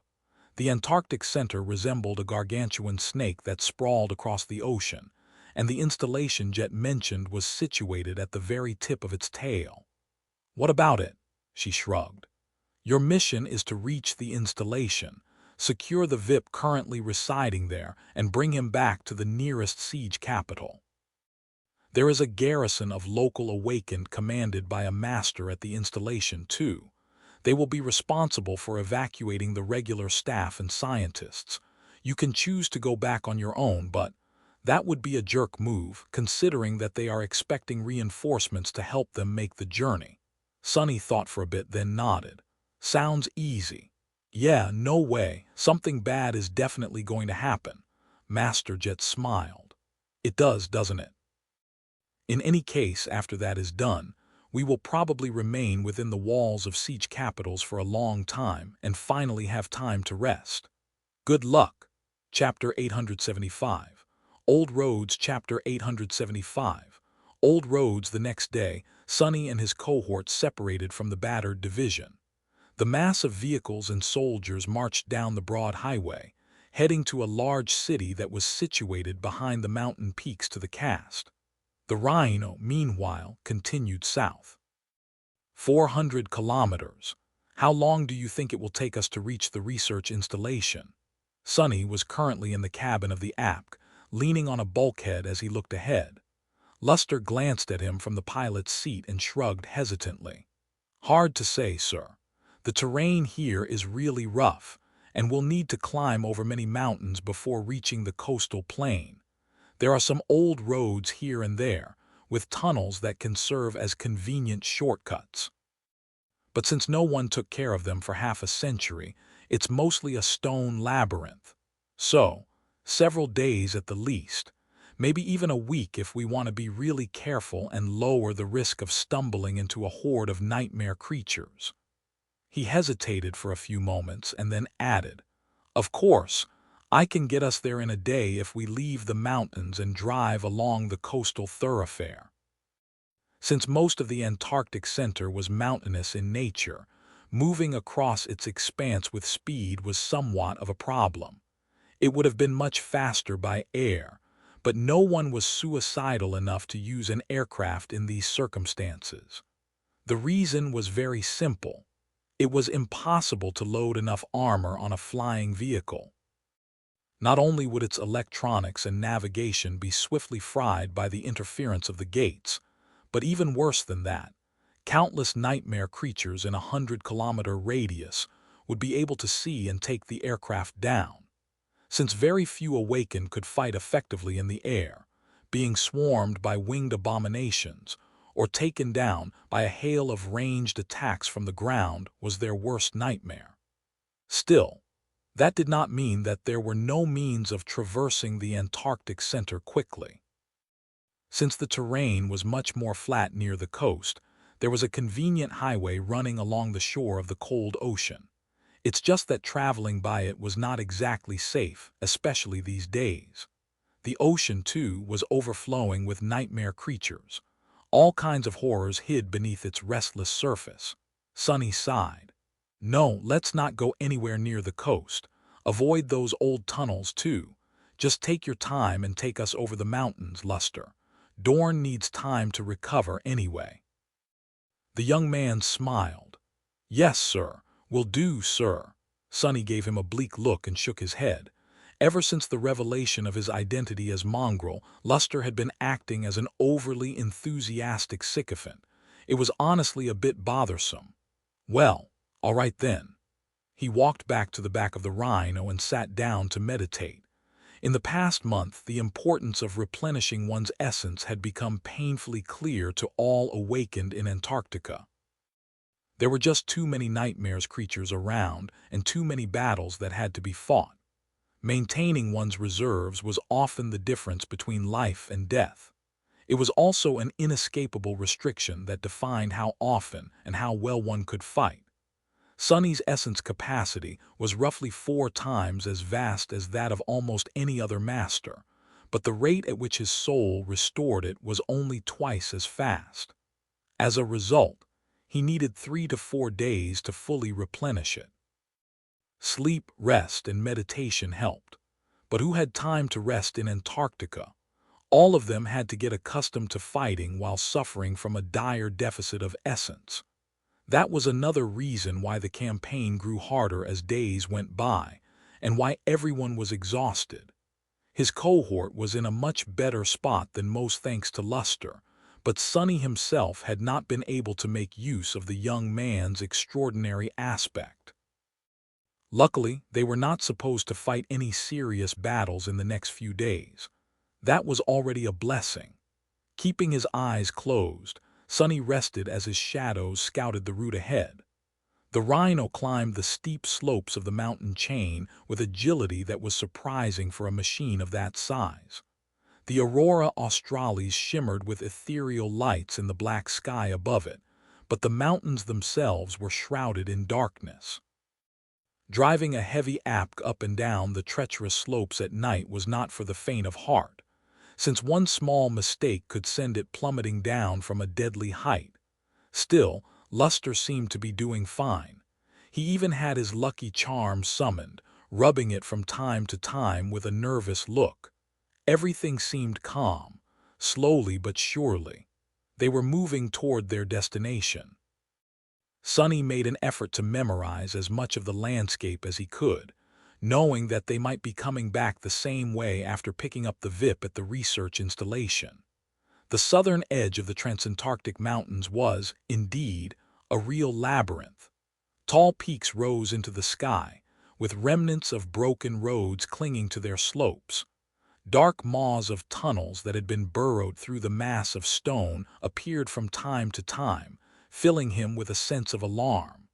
The roads, as well as the tunnels, had been constructed long before he was born, during the dark times. Back then, humanity had been busy destroying itself in a series of devastating wars as the world fell apart around it. Then, the nightmare spell came, and many things changed. The old roads were now abandoned and in a state of disrepair, but the rhino could still make use of them. The progress was slow, however, and it was only made slower by the need to avoid active gates and prowling swarms of nightmare creatures. In the end, it took them almost 4 days to traverse the mountains and descend to the coastal plain at the southern edge of the Antarctic Center. From here, they could proceed to the destination at full speed.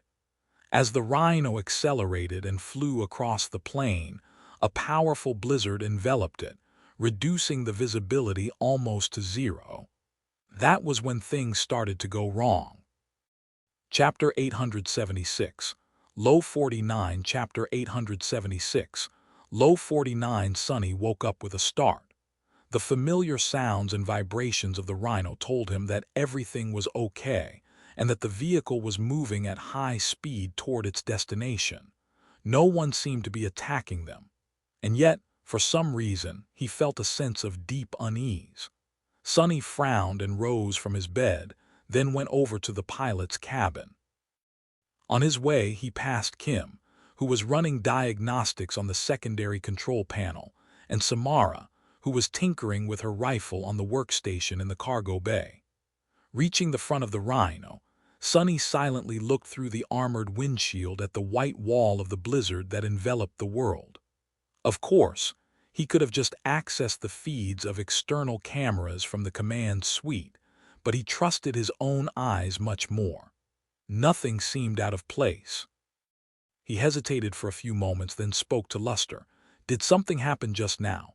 The young man glanced at him in confusion. No. Oh, there was a tiny spike of seismic activity a few minutes ago, but that's nothing unusual. Happens all the time. Don't worry, sir.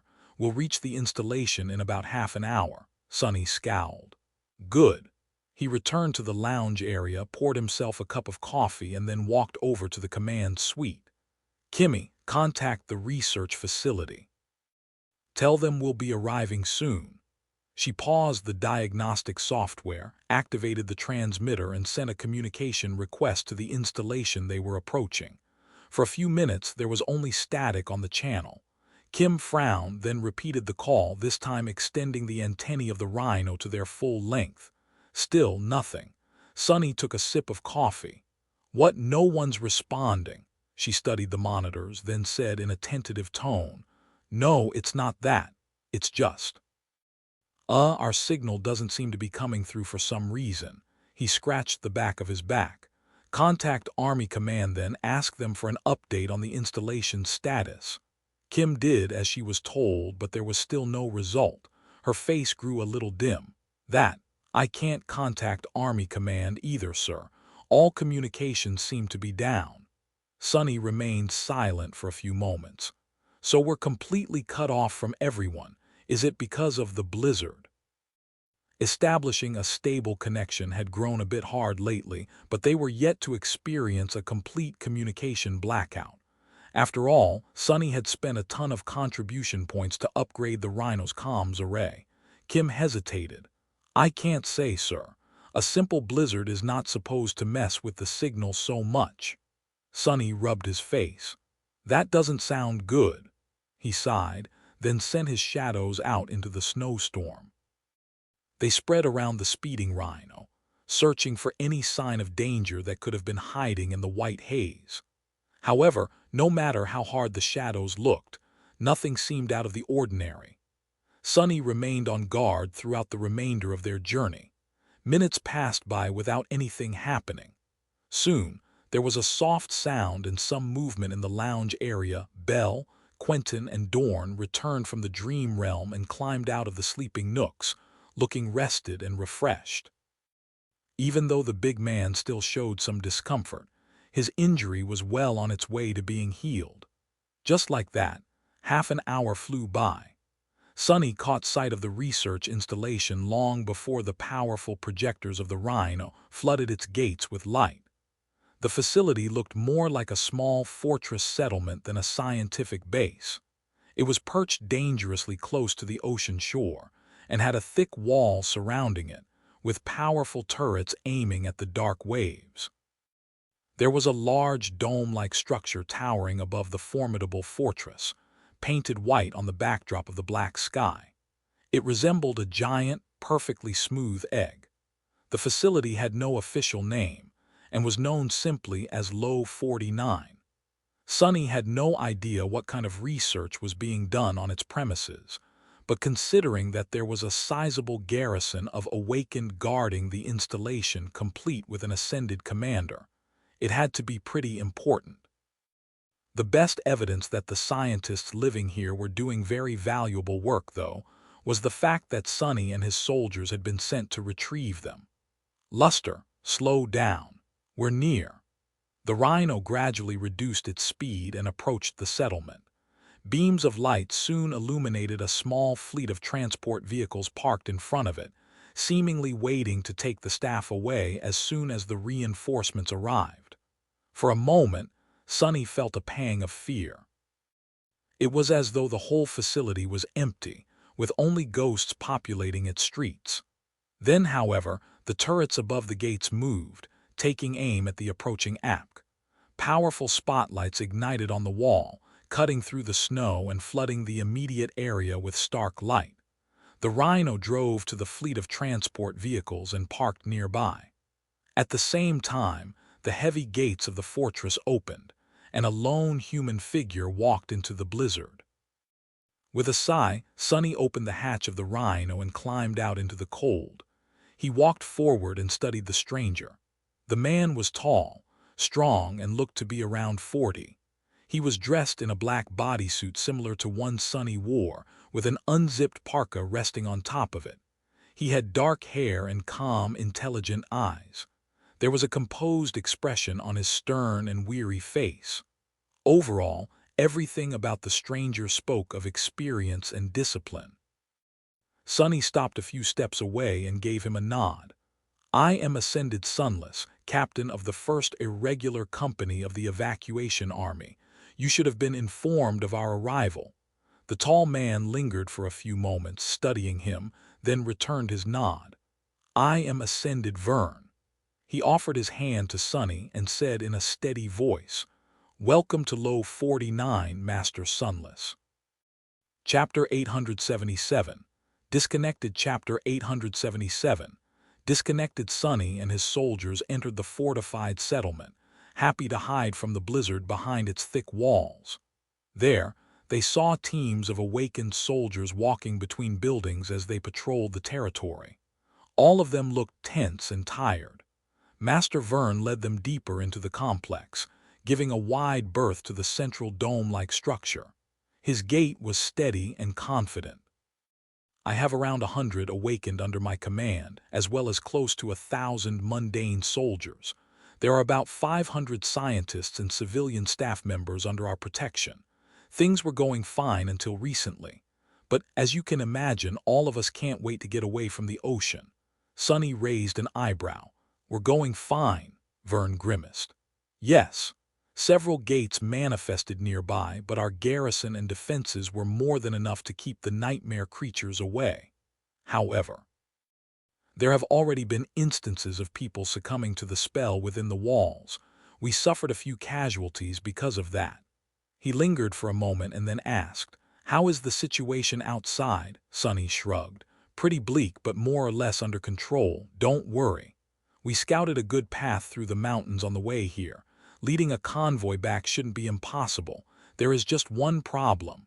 Vern stopped and looked at him with a somber expression. "The communications."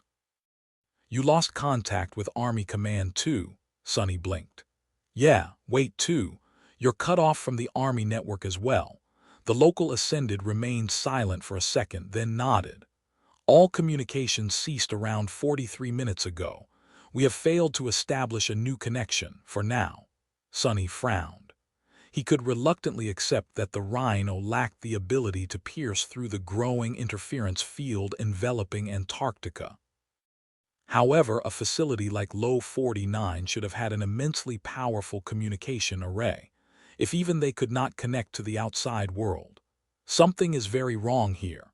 He did not know the reason for that sudden blackout, but just the consequences of not being in contact with Army Command were troublesome. They were supposed to check in with Master Jet and receive further instructions after reaching their destination. Sonny glanced at Vern. "That is really weird. No offense, but..." A remote research facility in the middle of nowhere, suddenly losing contact with the outside world as we approach it. It's all a bit creepy. This blackout wouldn't have anything to do with what the scientists are doing here, would it? The tall Ascended smiled with the corner of his mouth. "I can see how you would think that. However, let me assure you, the research being conducted in this installation is perfectly safe. I am not much of a scientist myself, but what they do here is purely theoretical. There are no practical experiments being conducted at the premises, so there's nothing that could have gone wrong. The worst that could have happened is someone making a mistake on a spreadsheet and being reprimanded by the old man." Sonny studied his face, found it sufficiently sincere, and shrugged. "Well, if you say so. The old man you mentioned is the VIP I am supposed to deliver to safety." Vern nodded. "Yes, the chief researcher. He is a bit eccentric but means well, most of the time." "I was about to introduce you to him," Sonny sighed. "Lead the way then, but we should probably solve the communication problem before that." Sonny didn't like being blind, and becoming cut off from Army Command was similar to losing his sight. Without the information about what was happening throughout the Antarctic Center, he felt more vulnerable than he would have preferred. Neither the Rhino nor the communication center of this research facility were currently able to establish a connection with the outside world, but there were other ways to achieve what he wanted. They were awakened, after all, and awakened were free to travel between two worlds. Even if hundreds or thousands of kilometers separated him and his cohort from Army Command and the other cohorts of the First Irregular Company, out there in the dream realm, that distance did not matter. As long as two awakened were anchored to the same citadel and visited it at the same time, they could freely exchange information even if the technological means of communication had broken down in the real world. Knowing that, he glanced at Vern and asked a very important question. "What's the status in this place?" Vern hesitated. "It was green 43 minutes ago." Of course, with no Army Command, There would be no updates on the condition of gate interference and the potency of the call surrounding the base. However, Awakened, and especially Masters, could make a judgment on that matter themselves. They were the ones affected by the call, after all. It's just that their personal senses were not as precise as the complex calculations and observation data provided by the headquarters. That was why Army Command had issued a recommendation to only trust the verified status updates. Vern was someone who liked to do things by the book, it seemed. Sonny closed his eyes and listened to the whispers of the call. They were so faint as to be almost non-existent. Nothing appeared to have changed in the past 43 minutes. He opened his eyes. Should still be green. Luster, Samara, and Kim. Go get some sleep and find out what the hell happened. Try to get information from Colonel Jet herself or one of our captains if you can. We were supposed to receive more detailed orders anyway. With that, he would be able to find out more about the situation in about 8 hours. Considering that Sonny had to guide a convoy containing more than 1,000 people to a siege capital, he needed to know as much as he could about the condition of their supposed route. Vern nodded. You can bunk in that building over there. The sleeping pods we have here are rather nice. The rest of the cohort followed him into another building, where they entered an elevator and descended underground. Soon, Sonny found himself in a spacious chamber that resembled a lecture hall. There, an extremely old man in a white lab coat was discussing something with a young assistant. Vern cleared his throat, attracting his attention. Professor, this is Master Sunless. He will be in charge of getting you out of here. Then, he glanced at Sonny and added in a subdued tone, Master Sunless, this is the chief researcher of Low 49. Professor Obel, Chapter 878. VIP Chapter 878. VIP. There were not a lot of old people in the outskirts, where average life expectancy was rather low. However, even in the city proper, elderly were not a common sight, simply because the previous generations had been decimated by the arrival of the nightmare spell. So Sonny had little experience dealing with really old people. The man in front of him, however, was not just old. He was certifiably ancient. He had to be 80 years at least, or even older. His skin was thin like paper, with knotty blue veins clearly visible beneath it, and his neatly combed hair was completely white. The old man's eyes, however, were still brimming with sharp intelligence and awareness. This was someone who had been born long before the descent of the nightmare spell and lived both through the terror of the dark times and the turbulent chaos of the modern era. Sonny hesitated for a moment. Obel, the Professor Obel, the old man smiled. You know who I am, Master Sunless. How flattering. It's nice to see that the young generation still appreciates obscure scientists like me. His assistant, a young woman with dark hair that was gathered in a bun and eyes full of attitude, sneered. Indeed, I thought all Awakened only know how to swing a sword. Sonny gave her a deadpan stare. For your information, I am a researcher and lecturer back in the academy with several academic publications under my name. I only swing a sword when there's a reason to. The assistant blinked, then looked down in embarrassment. Oh, Professor Obel let out a good-natured chuckle. Don't be rude, Bait, in any case. We'll be in your care then, Master Sunless. He looked at Sonny with curiosity and then asked, What department are you assigned to in the academy, if you don't mind me asking? Sonny shrugged. Wilderness survival. My specialty is dream realm exploration and the history of dead languages. Professor Obel raised an eyebrow. Oh, do you perhaps know a brat named Julius? Sonny stared at him in bewilderment. Teacher Julius, of course. He is my mentor after all, but I wouldn't call him a brat, with all due respect. The old man laughed. He is to me. Julius used to be my student, before awakening and choosing a different field of expertise. How is that rascal doing? Sonny scratched the back of his head. Never in his life had he imagined hearing someone address Teacher Julius as a bratty rascal. He is doing great, his health is good, and he is very passionate about his research. Professor Obel nodded in satisfaction. Good, this is good. Then, Master Sunless, what happens now? Are we leaving Low 49 already? His assistant frowned and looked across the chamber, where lots of scientists were busy copying data on external storage devices and running around in something that resembled panic. Sonny shook his head. We can't contact Army Command right now, so it's hard to say. There will be news in around 8 hours. That is the earliest we can leave, but depending on what information comes back, there can be a delay. The young woman Bates sighed with relief. Ah, great. I was afraid we will have to abandon a lot of data. We will continue preparations for departure then. A few moments passed in awkward silence. Finally, she looked at Sonny in confusion. Are you not going to leave? He grinned, then shook his head. You're in my care now, so I'll stick around. If the professor suddenly dies on my watch, well, I can say goodbye to a lot of contribution points. That would be very sad.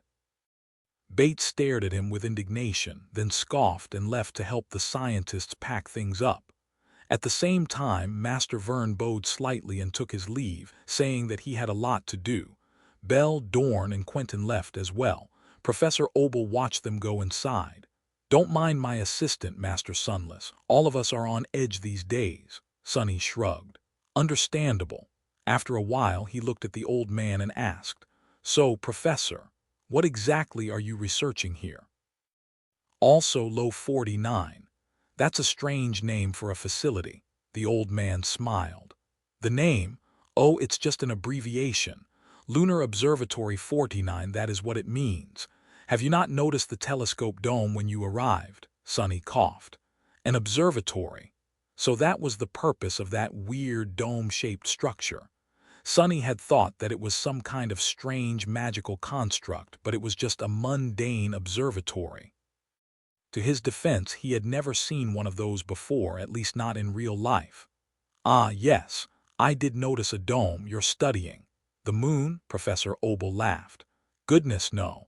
Around 100 of these observatories were built when the nightmare spell first appeared, but most of them are now sealed and abandoned. This one had its telescope dismantled and was repurposed as a research facility, though.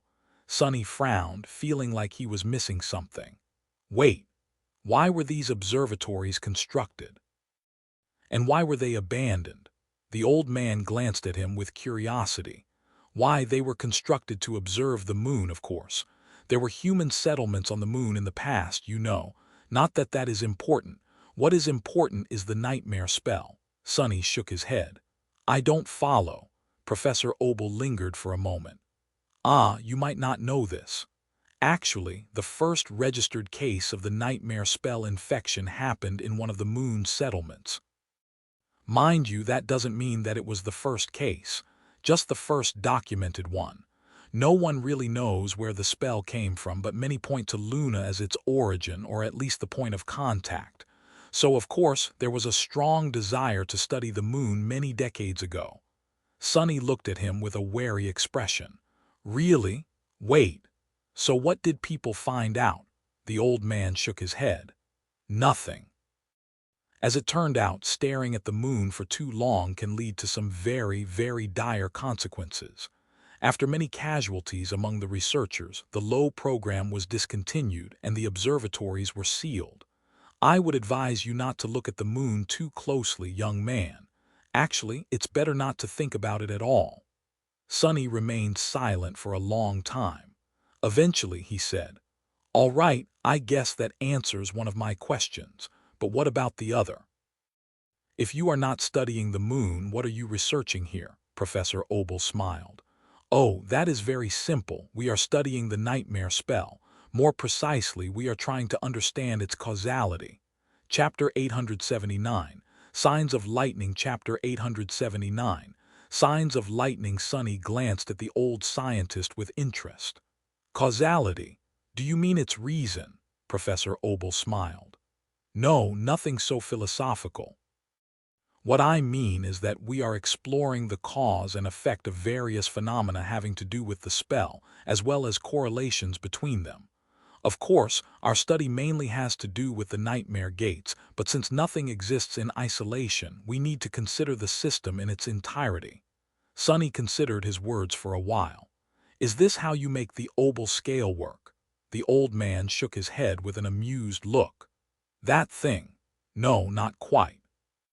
The so-called obel scale is a primitive work that I and many talented colleagues of mine created in the early days of the spell. It is relatively effective for what it is supposed to do, but the solution is purely practical. It can track and predict manifestation events, but does not shine a light on how and why they are happening. Back then, we had no time to ponder such things. We needed to come up with an immediate and effective measure, limited as it might be. He sighed and then said in a wistful tone, "You see, a caveman can observe lightning and know that being hit by lightning is dangerous. Therefore, he can learn to recognize the signs of an approaching thunderstorm and take shelter from it. However, without understanding the principles of why and how lightning appears, a caveman cannot invent a lightning rod, build a Faraday cage, or harness the power of electricity. So that is how our work here differs from the obel scale. That old solution is simply a tool to recognize the signs of a thunderstorm and assign a numerical value to the probability of a lightning striking in a particular spot, while we are trying to understand its principles." Sonny listened to the elderly scientist attentively. When else would he get a chance to converse with someone so learned and knowledgeable? Luckily, Professor Obel seemed to either be fond of educating young people in general or was simply in a talkative mood. Deciding to use this chance to learn something new, Sonny asked, "How does the obel scale work anyway?" The old man chuckled. "Ah, it's not too complicated. You are familiar with a pulse that the manifestation of a nightmare gate produces, right? Depending on the category of a gate, it differs in potency and characteristics, spreads over a certain radius, and affects a certain volume of space. The more powerful the gate, the greater the impact." Sonny tentatively nodded, prompting Professor Obel to give him a small smile. "Well, in truth, that pulse is a bit more complicated than that because it spreads not only through space, but also through time. So if we know what to look for, we can detect faint aftershocks of a gate impulse before it actually appears. Of course, that requires a vast and expensive network of sensors and monitoring satellites to monitor the entire globe, or at least those areas that we deem important." Sonny blinked. What exactly do you mean when you say that the impulse spreads through time, Professor?" The old man looked at him and remained silent for a few moments. "How do I put it? Try to imagine time as a river, young man. It always flows forward from the past into the future, and we travel forward with its current. Now, imagine that someone threw a rock into that river. There would be ripples on its surface, wouldn't there? And those ripples, unlike the waters of the river itself, would travel both downstream and upstream. Hence, he can detect those ripples from a bit further up the stream." Sonny couldn't help but scratch his head. What Professor Obel said was not hard to understand. However, it was a bit harder to accept. "Perhaps if I think about it in a different way." Sonny imagined a string of a harp. Someone plucked it in the middle, sending a vibration spreading both up and down. Downward was the future and upward was the past. Then he imagined the inconceivable tapestry of fate and the never-ending expanse of its countless strings, each stretching from nowhere to infinity. A certain event happened, making small sections of several strings tremble. Was that what the old man was talking about? A subtle frown appeared on his face. "Come to think of it, does affinity to revelations, perhaps, work based on the same principle?" Sonny hesitated for a bit and then cautiously said, I think I understand. Maybe." Professor Obel smiled. "Good. However, as I said, this is just a primitive solution. That solution only observes the effect without understanding the cause. And the cause? Why, it is much harder to comprehend. Truth be told, I don't think that humans like us can even conceive of it in its entirety." In fact, the predominant school of modern thought states that the nightmare spell is acausal by nature, meaning that it does not even adhere to the principle of cause and effect, that it's magic, so to speak. He grimaced. I don't agree, obviously. But anyway, trying to understand even a little bit of the causality of the spell is a daunting task, so we limit the scope of our research to a small fraction of it, namely, the nightmare gates. The old man's face darkened a little. However, even that has proved to be an insurmountable task, I'm afraid, for now. Sonny raised an eyebrow. How so? Professor Obel smiled bleakly. Oh well, to be honest, this might sound funny to you, but we are not even sure that nightmare gates have anything to do with the nightmare spell. He seemed to have expected to be rebuked, but Sonny did not react to that statement too much. Instead, the thought for a bit and then asked calmly, Really? The old man looked at him with a bit of surprise. You are not against that idea, Sonny shrugged. During my second nightmare, I was separated from the spell for a while. I couldn't summon my memories, visit my soul's sea, or even hear its voice. However, my aspect and powers were still with me, so I figured that aspects at least exist outside the spell. If aspects are their own thing, why can't nightmare gates be? Oh, that doesn't mean that I'm convinced, though. I am just open to the possibility. Professor Obel looked at him with gleaming eyes. Separated from the spell, fascinating. Young man, please do share your experiences with me later, Sonny grinned. No problem, however, if you do publish something as a result. I'll be entitled to receive some points, right? You know, as a contributor. Chapter 880, Cause and Effect. Chapter 880, Cause and Effect. The old man chuckled and looked at his subordinates who were packing things up in a hurry. After a while, he signed. Whether nightmare gates are produced by the spell or not, there is definitely a connection between the two, or rather the three, since awakened are also part of this equation. He grew silent after that and then added in a more serious tone, What interests me the most, however, is which of the three came first. Sonny looked at him with surprise. Forgive me, Professor, but isn't that common knowledge? The spell came first, bringing with it the nightmares. Then, we awakened appeared as the result. He frowned slightly. Of course, common knowledge is not always trustworthy, but in this case it seems to follow logic. Professor Obel shook his head. Who can really say? The beginnings of the spell are not documented well. Back then, the world was not in the best shape, and by the time we knew that something was happening, it was already out of our ability to prevent, contain, or control. We tried, of course, but even then some truths never get to become widely known or even be put on paper at all. It is very likely that what you said is true. There are other possibilities, though, ones that would demand entirely different solutions. Sonny looked at him with a perplexed expression. What do you mean? The elderly scientist hesitated. Have you ever asked yourself this? Did the spell bring nightmares with it, or did the nightmares bring the spell? Ah, forgive me. This is still too broad. Here is another question. Do the nightmares produce the awakened, or do the awakened produce the nightmares? Sonny blinked. What? The old man smiled. Consider it a mental exercise. Of course, it is widely known that one becomes an awakened through surviving the first nightmare. However, after that, things become more interesting. You are too young to remember, but at the beginning of it all, the disasters of the spell descended on the waking world in stages. Otherwise, we would have never survived. Professor Obel's eyes suddenly became distant, as if he was remembering a distant past. At first, there were only those infected by the spell. Some of them became sleepers and some became dormant abominations. Then after the first solstice, there were awakened. However, there were also nightmare gates of the second category, and with them, more powerful creatures came into our world. Eventually, there were more sleepers, more awakened. There were also masters. But with them came more gates, and more gates that were unlike anything we had ever seen. He paused. Then there were saints and North America, and now we have the chain of nightmares.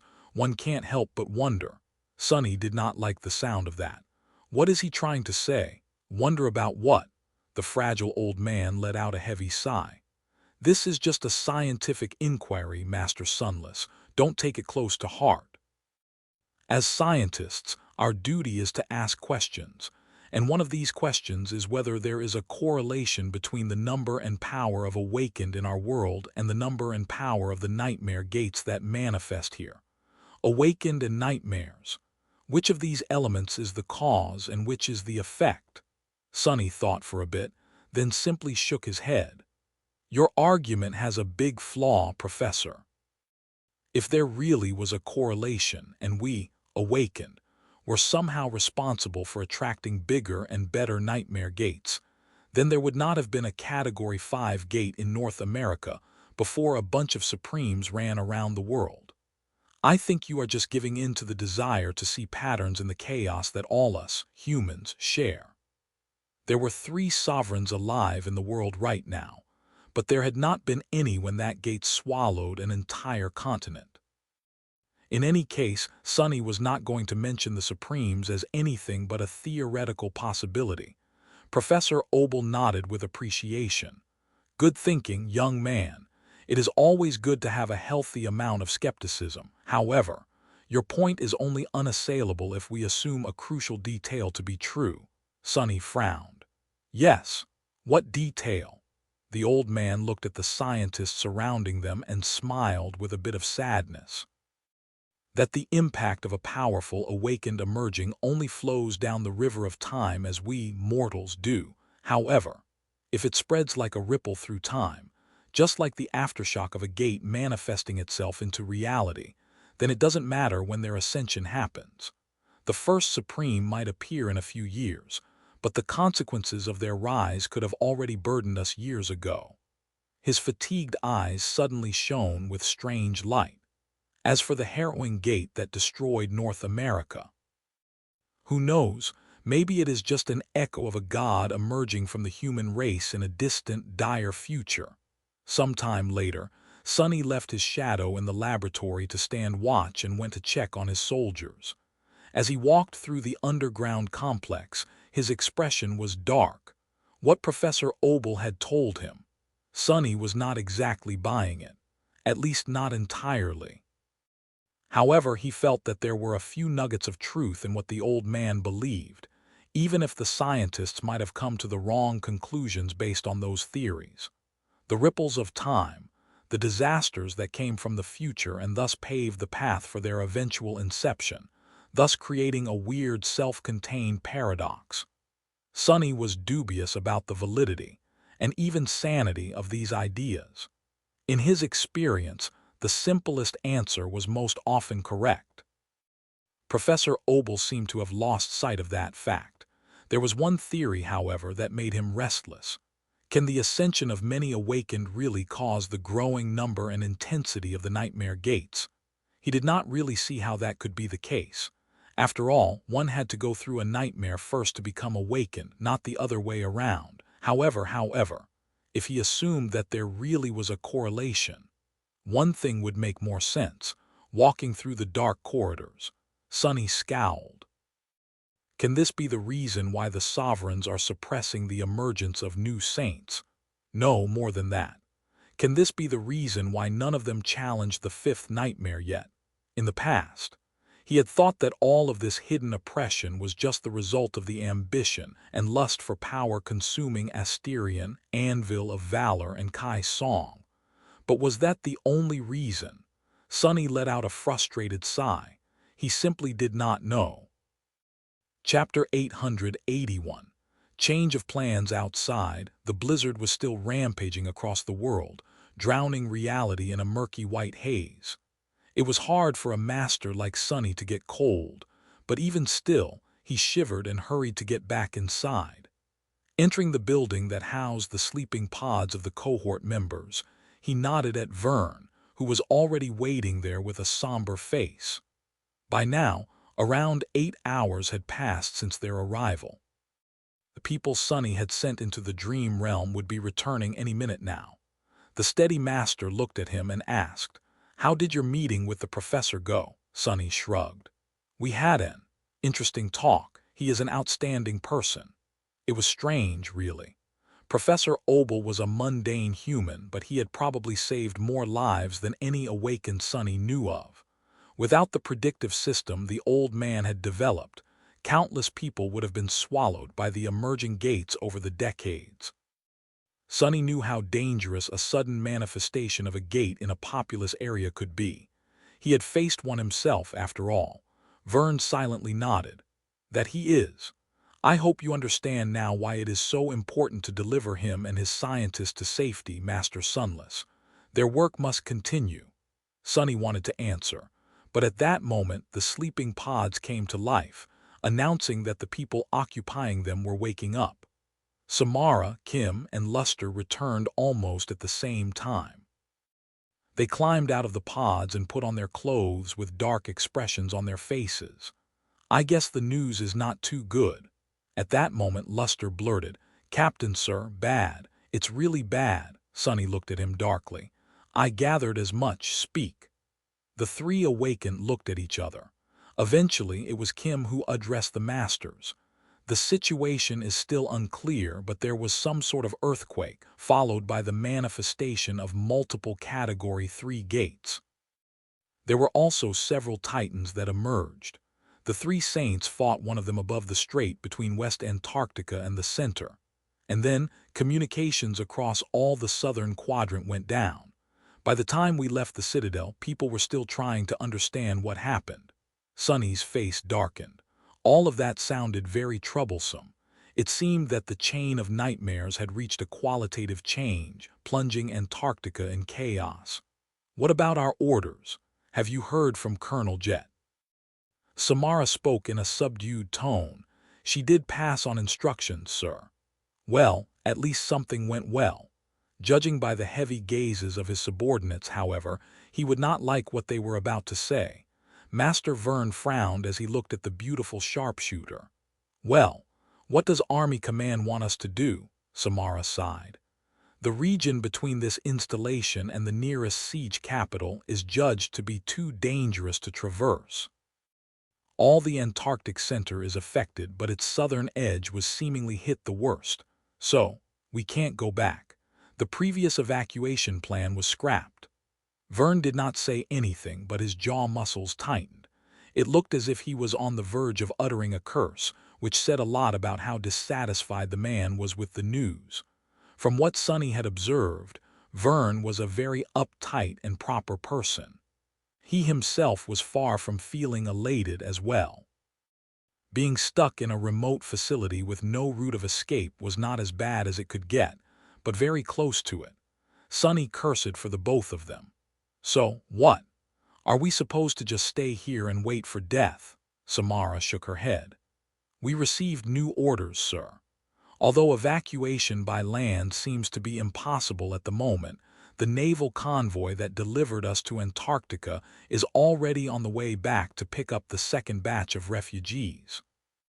One of the vessels, battleship Ariadne, is going to be rerouted to the southern edge of the Antarctic center. If all goes well, it will reach us in 2 to 3 weeks. We are ordered to fortify Low 49's defenses and await its arrival." Vern let out a relieved sigh. "I see. 3 weeks. That should be doable." Sonny, however, was not too enthused. The thought of going back aboard a ship did not sound very alluring. On the other hand, traversing hundreds of kilometers of rugged terrain with 2,000 local soldiers and civilians, as well as no reconnaissance data from Army Command and an unknown number of Titans walking around, seemed like an even worse idea. He shrugged with a grimace. "I see. Well, I guess we got ourselves a small vacation." Considering that the cohort was going to spend at least 2 weeks at the research facility, Sonny told his soldiers to make themselves at home. The Rhino was brought within the walls of the fortress, and they chose to use it as their living quarters instead of settling in one of the buildings. The new environment really was a welcome change. The cohort was exhausted after a month of constant fighting, and this forced break, although unexpected, could potentially give them ample time to rest and recuperate. If something did not go really wrong, of course. Low 49 was a large facility. and offered the members of the cohort a lot of opportunities to entertain themselves and pass time. They could eat in the mess hall, relax in one of the recreational lounges, or even visit a small library. The most refreshing change, however, was simply being among new people. Conversing with the civilian staff of the installation reminded them of the calm times before the chain of nightmares. There were just two places that Sonny forbade his soldiers from approaching: the old observatory and the outer wall that oversaw the ocean. Even though the observatory had its telescope dismantled, he still didn't like it. The ocean, meanwhile, Sonny was just prejudiced against dark water for a good reason. A few days passed in relative peace, and then a week. The news coming from the north were still strangely vague and fragmented. Then, however, that peace was spoiled by a sudden and dangerous development. Chapter 882. Condition Yellow. Sonny was staring at the black waves that came and went, licking the stone shore not too far away from the tall wall of the fortress. Even though he had told his soldiers to stay away from the ocean, Sonny came here once or twice every day, perhaps hoping to see the fearsome silhouette of the giant battleship emerging from the darkness. That was silly, of course, since the arrival of their ride away from Low 49 was days, or even weeks away. Still, he found himself in a contemplative mood whenever he observed the waves. He was also reasonably sure in his ability to get away should anything other than Ariadne appear from the ocean. The blizzard finally subsided a few hours ago, so today, Sonny saw much further than before. Not that there was anything to see. Shivering in the cold, he sighed and turned around to go find warmth inside one of the station's buildings. It was at that moment that Sonny froze and tilted his head as if listening to something. His eyes narrowed. Crap! The maddening whispers assaulting his mind had just grown much louder. Jumping off the wall, Sonny walked quickly and soon reached the security center of the facility. There, several awakened were monitoring the sensor feeds. Vern was standing in front of a wall of screens with a dark expression on his face. Hearing Sonny's steps, he turned his head. "You felt it too," Sonny nodded. "Yeah. It's strong." Vern closed his eyes for a few moments. "This complicates things." That was an understatement. What they sensed was the call, which had suddenly grown much stronger. That meant two things, none of them promising anything good to the people isolated inside Low 49. The first thing was rather obvious. Somewhere out there, very close to the facility, one or more nightmare gates had just opened. Considering how loud the call was, Sonny was willing to bet that there were two of them at least. The second thing was not immediately dangerous, but vastly more insidious. Vern gritted his teeth, then sighed and pressed a few buttons on the console in front of him. Then he spoke, his voice being carried all across the fortress by the integrated speakers. "Attention all awakened personnel. This is Master Vern speaking.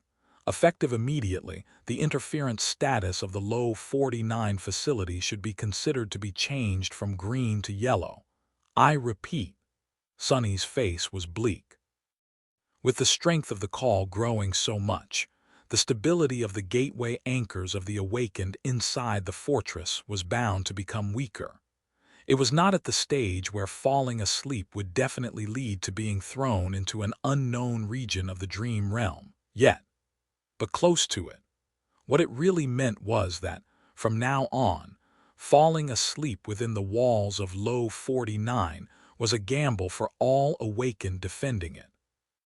The probability of becoming pulled away by the seed of nightmare was not high, but it was also not zero. Damnation. A circumflex trade. Worse still, there were the gates themselves to deal with. Considering that they had to have opened close enough to strengthen the call, the nightmare creates brought by them would undoubtedly come to visit, attracted by the smell of human souls. Finishing his announcement, Vern looked at Sonny with weary eyes. Sonny nodded. "I'm on it." 4 shadows burst from his figure, swiftly gliding across the floor and leaving the security center a second later. They flew across the facility, climbed its walls, and plunged into the cold dark night beyond. Vern, meanwhile, started giving orders to his subordinates. Soon, junior officers of the security force, which numbered close to a battalion, were summoned from all over Low 49. Considering their expertise and rank, the Devils were naturally included in this list. By the time everyone arrived, Sonny's shadows were already scouring the vicinity of the fortress, searching for the manifested gates. Vern briefed his people on what had happened. As he spoke, the faces of the soldiers changed slightly, knowing that they were going into battle soon. Only the irregulars remained nonchalant. Finally, Sonny sighed. Found it. The coastal plain did not have a lot of geographic features, so it was easy to discover the menacing rift that tore apart reality. He was slightly surprised that there was only one gate, but then again it seemed to be a potent one. As everyone stared at him, Sonny winced slightly. There is a single gate about 3 kilometers away from the northern wall. It seemed to be Category 3. The mundane soldiers among them paled, and even Awakened seemed disturbed. He did not pay them attention. The nightmare creatures are— Wait, what the hell? He frowned. Usually a gate disgorged nightmare creatures of similar origin, at least during the first wave. These ones, however, were all over the place. Some were comically small, while some were large.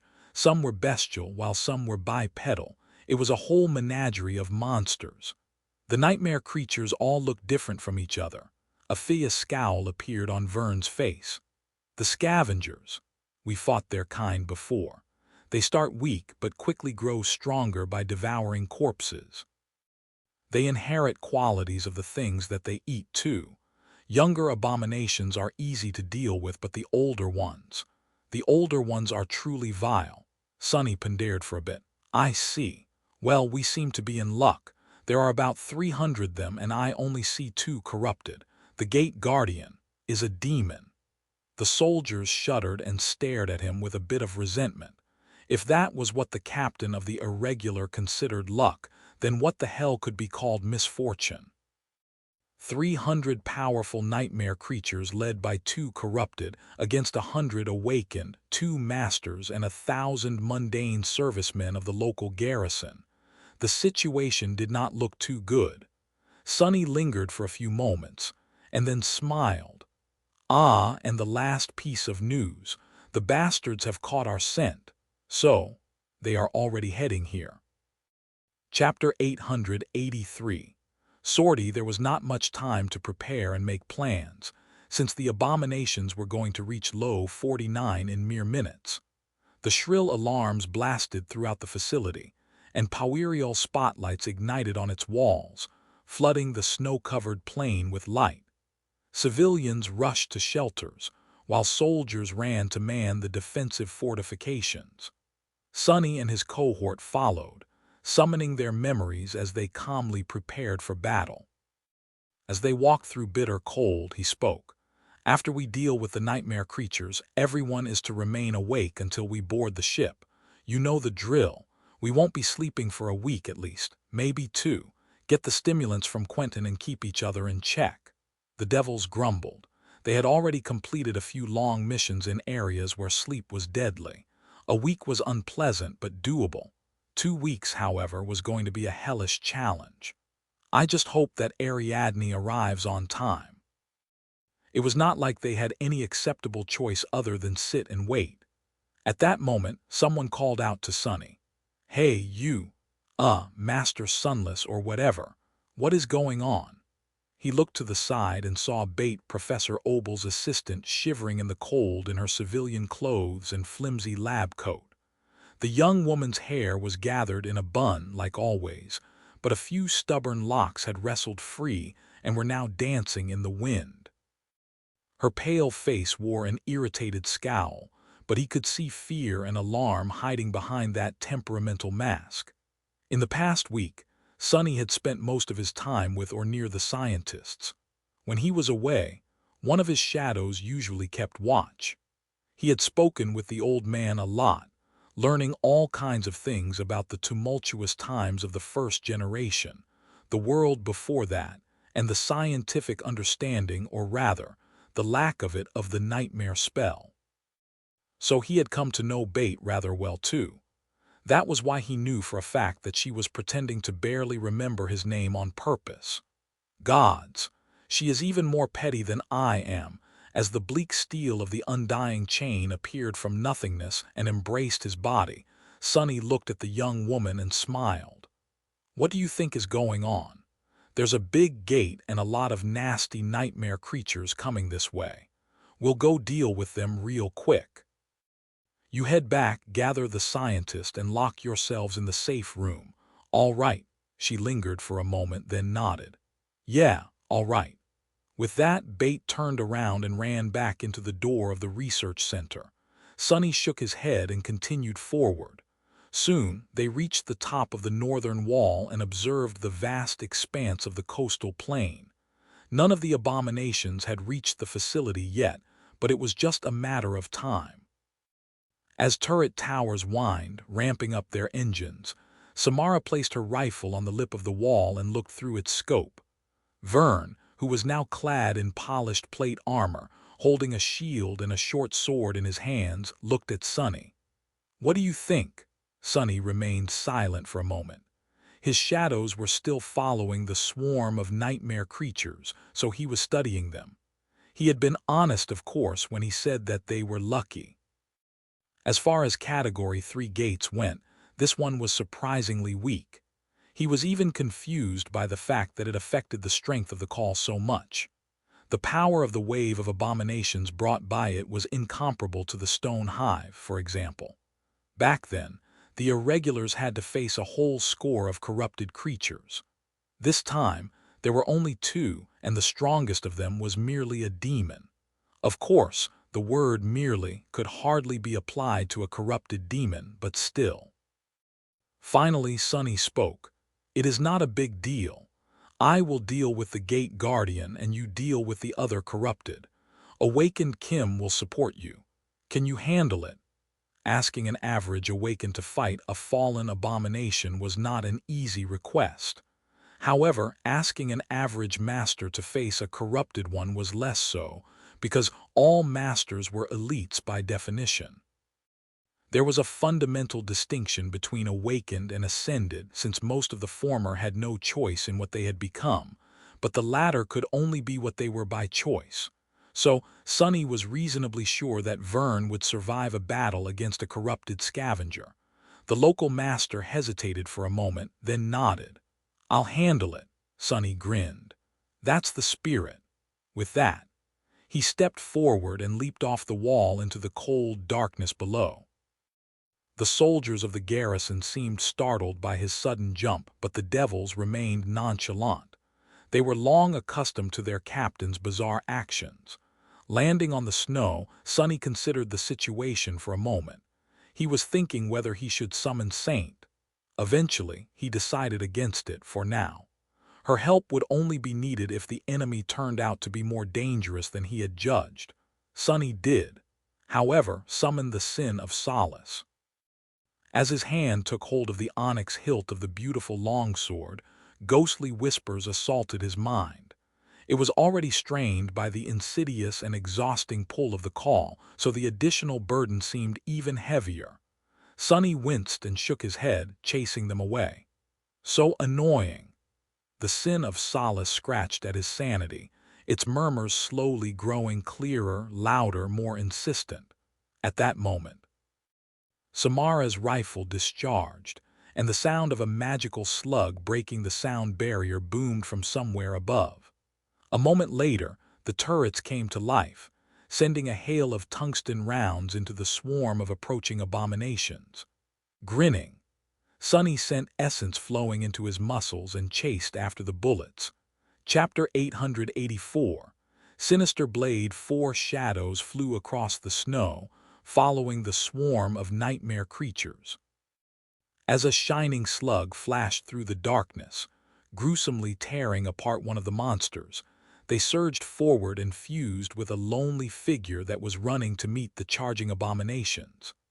In the next moment, several streams of tracer rounds swept across the first row of the swarm, sending pieces of bone armor and chunks of flesh flying into the cold air. Sonny wrapped one of his shadows around his body, one around his armor, and one around his blade. The last slid past and flew back to the tall wall of the low 49 installation. Its task was to find Professor Obel and stand watch, should something unexpected happen in the civilian shelter.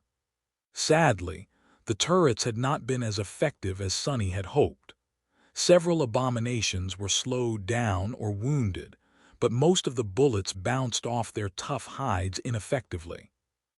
The defense systems of the fortress continued to rain hellfire on the nightmare creatures, though, tearing the silent night apart with bright muzzle flashes and the thundering staccato of the fusillade. Long plumes of fire bloomed from the thick barrels of the turrets like the breath of a dragon. I need to be careful not to be shot in the back. Lunging forward, Sonny clashed with the vanguard of the approaching swarm. He did not really have time to engage with the mass of grotesque scavengers, especially because each of them possessed unique shape and abilities. Even with Sonny's power, there was a risk of drowning in the tide of abominations simply for the lack of understanding of them. Still, he could slow them down a little bit at least. The jade blade of the Sin of Solace drew a line across an awakened monster's body, seamlessly parting it in two. Sonny was still amazed by the power of the beautiful, cursed sword. It felt so light in his hands that it almost seemed as though they were empty, and cut through the bodies of his enemies so easily as if not meeting any resistance at all. It felt like he was cutting water with a blade made of air. Despite its length, the jade giant was incredibly nimble and swift.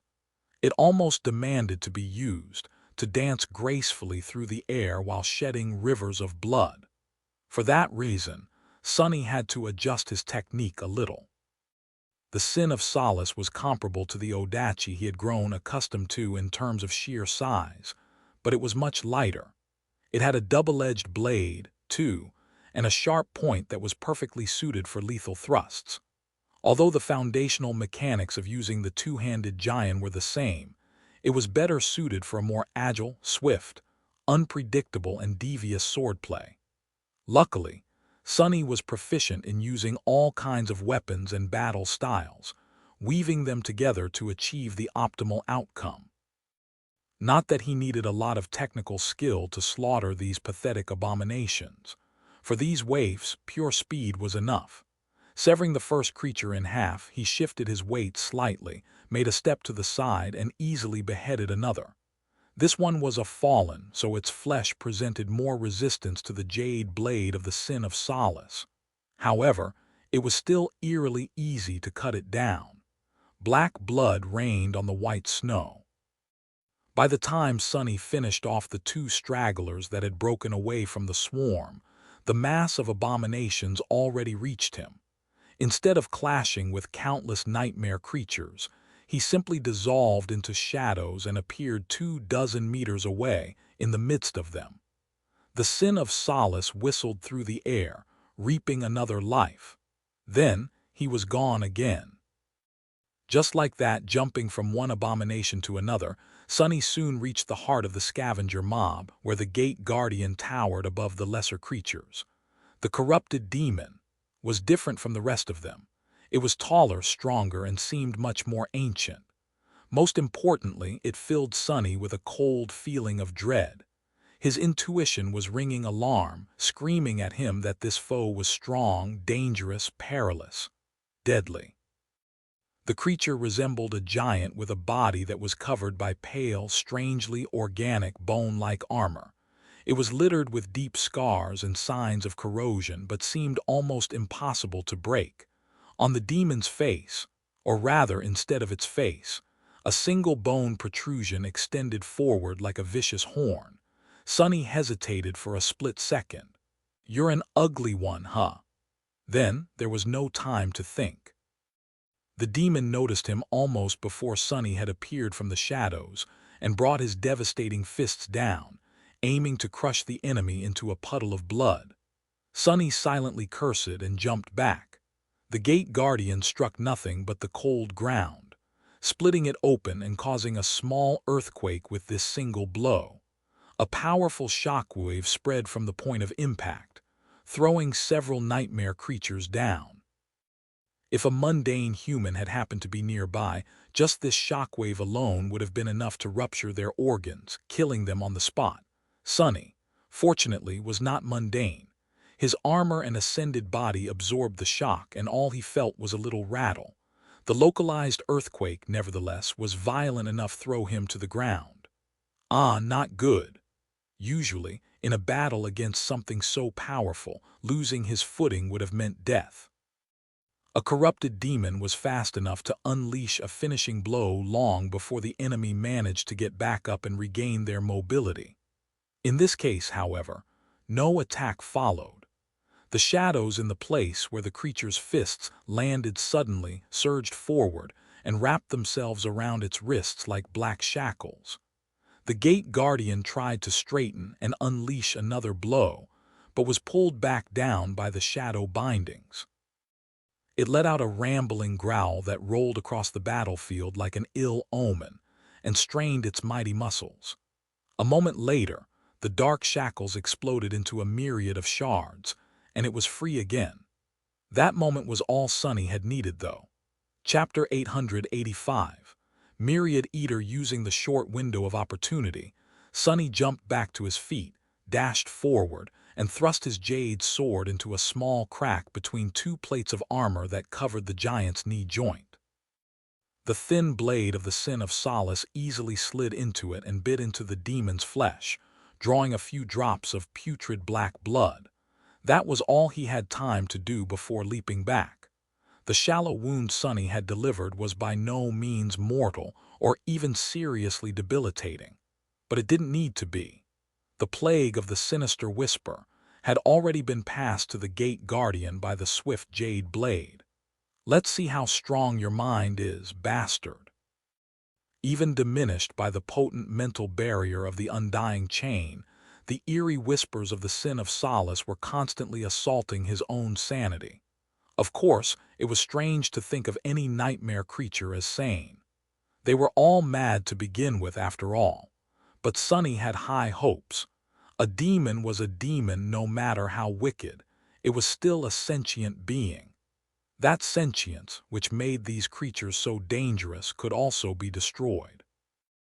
The gate guardian finally unleashed another attack, this one so fast that Sonny barely had time to react. With no other choice, he gritted his teeth and blocked it with the blade of the Sin of Solace. Another shockwave exploded outward, and he was thrown back like a cannonball. Crap! Sonny flew back, smashing into several nightmare creatures on his way. Several devastating impacts rattled his entire body, and bits of broken flesh flew into the air. Landing dozens of meters away from the gate guardian, he collided against the ground, bounced, and then rolled for a bit, leaving a deep groove in the snow. Throughout all of it, there was a vicious smile on his lips, however. That was because he had managed to deliver a cut to the wrist of the demon just before his block crumbled. The giant was already near, so Sonny rose without wasting any time and dashed forward to meet him. For a short stretch of time, which nevertheless felt like an eternity, he danced around the corrupted abomination.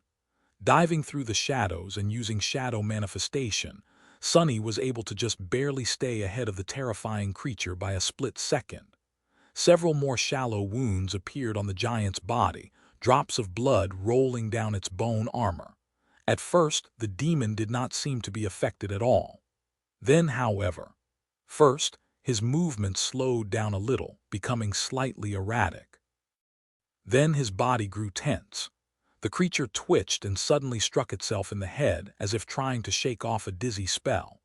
The more wounds accumulated on the giant's body, the louder the whispers of the sinister blade grew. Eventually, the demon froze in an awkward pose, its arms hanging limp and its neck twisted at a strange angle. It remained motionless for a few long, tense seconds.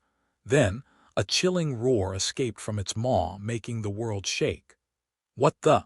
As the gate guardian's sanity. Insanity, or whatever it was that guided its perverse sentience, collapsed. An endless sea of bloodlust and frenzy seemed to overwhelm the abomination. Letting out a bestial growl, it moved again and lunged at Sonny like a mountain of muscle, bone, and murderous rage. Sonny stared at that frightening sight for a short moment, then calmly stepped through shadows and appeared 20 or so meters behind the crazed horror. His disappearance did not seem to affect the demon much. Maybe the broken abomination did not even notice it, consumed by rabid long arms forward, grabbed the nearest nightmare creature and brutally ripped it apart. Then, not satisfied by the ghastly sight of the ruptured corpse, it howled and dove into the surrounding swarm, crushing and tearing bodies to shreds. Just in a few seconds, the crazed demon killed more nightmare creatures than Sonny had on his way to meet it. Damn! Looking at the rampaging gate guardian, Sonny couldn't help but shudder. Sin of Solace was truly a frightening weapon. Did it only seem so, or had the whispers of the jade blade grew a little clearer? He really felt like he could learn to understand them, if he just listened a little bit closer, a little bit longer. Yes, surely he would. The rest of the battle did not take long. Verns awakened and the devils fought the swarm of scavengers at the front, while the frenzied demon decimated its center. Many nightmare creatures tried to attack the gate guardian to save their lives, but all of them failed. Sonny did not, however. Felling a mindless enemy was infinitely easier than a cunning one, and the maddened giant seemed to have lost all its ability to think straight. Being consumed by the curse of the sinister whisper, it had turned into a rabid beast. Sonny used that to his advantage, pulling the attention of the corrupted demon toward other abominations while he methodically worked on dismantling its armor. The trick was to remain out of sight and only attack the giant from the back. Of course, navigating through the swarm of abominations without being cornered was not an easy task. But the havoc consuming the battlefield was so thorough that Sonny had even less trouble with that task than usual. Eventually, he bled the gate guardian, diminished its power with dozens of cuts, and finally pierced its black, wildly contorting heart. A few moments later, the voice of the spell reached his ears through the clamor of battle. "You have slain a corrupted demon, Myriad Eater. Your shadow grows stronger." The giant's corpse crashed to the ground, making it tremble. Sonny stared at it for a moment, surprised. A corrupted demon. Suddenly, he remembered his first moments on the forgotten shore, and the monstrous shark that had almost scared him to death. It was a corrupted creature, too. Either a demon or a devil, considering the 2 soul shards that the carapace centurions later harvested from the half of the carcass that a much more harrowing being had left behind. Who could have thought that, one day, he would be killing abominations comparable to that fearsome monstrosity? Shaking his head, Sonny brandished the Sin of Solace and looked around. It was time to clean up the rest of the mess. Chapter 886. Clean up. Although awakened, were still fighting the remnants of the scavenger swarm. The battle was more or less over. The gate guardian was dead, and Vern had handled the other corrupted abomination with Kim's support. Belle, Dorn, and Samara had hunted down the most dangerous fallen, while the local garrison eradicated the rest. By now, only the weakest nightmare creatures remained. They were still deadly, of course, but the scavengers did not seem too dangerous unless they were old and had devoured a lot of powerful enemies. The lesser ones even succumbed to their bestial instincts and got distracted from the fight, forgetting everything to sink teeth into the flesh of the slain members of their own kind. For them, any world was a dog-eat-dog world. Sonny prowled the battlefield for a while, searching for fallen abominations in hopes of earning a shadow fragment or two. Sadly, it seemed that there were none left. The rest of the defenders of Low 49 were quite thorough. Eventually, he gave up and joined the soldiers of the garrison in cleaning up the remaining enemies. What followed was a swift but tedious chore. They quickly swept the field where the ground was drenched by blood and littered with the revolting corpses, slaughtering the last of the scavengers. At some point, Sonny found himself back near the corpse of the corrupted demon he had defeated. Since there was nothing much left for him to do, he decided to dig out the soul shards from the massive carcass.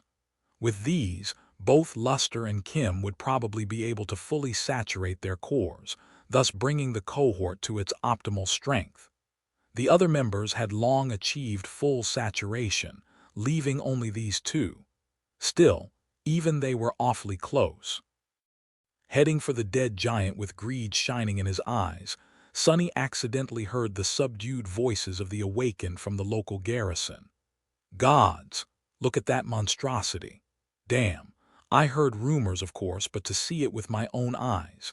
He really went a corrupted demon it alone.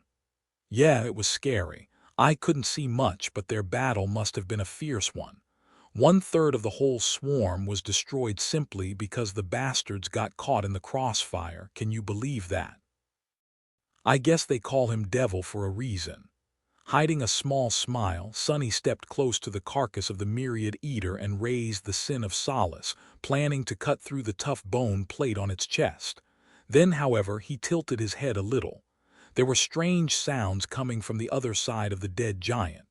Nyam nyam, crunch, nom nom, slurp. Frowning, he noiselessly jumped on top of the massive corpse and looked down. There, a tiny scavenger was greedily biting into the tough flesh of the dead demon. The pathetic creature looked like a gaunt, starved gremlin that was only as tall as Sonny's knee. It had a mouth full of sharp triangular teeth, though, which were doing a surprisingly good job of tearing into the corrupted corpse. Huh, I guess even nightmare creatures have runts. As Sonny watched, the little imp tore a piece of bloody meat off with its teeth, raised its head, and swallowed the chunk of its former master's flesh with an excited snarl. It was then that the vermin noticed the human looking at him from above. Perhaps because of the omen of dread enchantment of the sin of solace, or perhaps because the adolescent abomination had enough brain to feel terror in front of a superior predator, its eyes widened in fear. The tiny scavenger froze for a moment. Then it shrieked and dashed away from the carcass of the myriad eater, trying to run away. Sonny blinked. Well, that's a first. Since he didn't want to waste essence on shadow manifestation, he simply summoned the prowling thorn.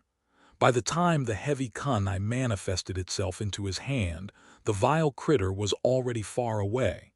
Not bothered too much, Sonny aimed and sent the kunai flying. The scavenger was a split second away from dying, but at the last moment it tripped and pathetically tumbled down. As a result, the blade of the kunai only sliced 2 fingers off its hand. Sonny scowled and pulled on the invisible string, summoning the prowling thorn back to throw it again. This time, he wasn't going to miss. Suppressing the whispers of the sin of solace and the oppressive pull of the call, he banished every other thought away and concentrated solely on the tiny figure of the fleeing imp. It was then that someone said in a tone of cold disdain, "Fool." Sonny flinched and looked around. Huh, who said that?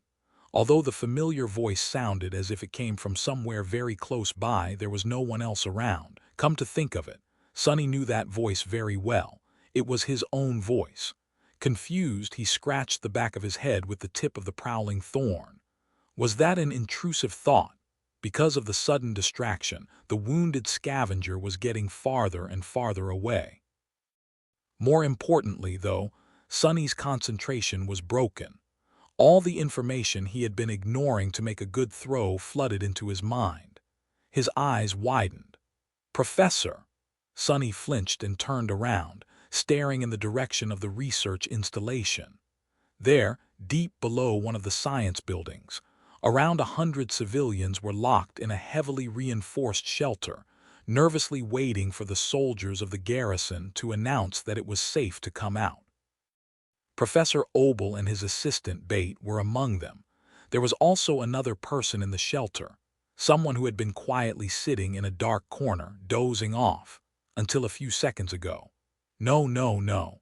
Sonny jumped off the demon's corpse and dove into the shadows, stepping through them to appear in the shelter. However, he knew that he wouldn't be able to appear there in time. A few moments was more than enough for the worst to happen. So, he made a swift decision.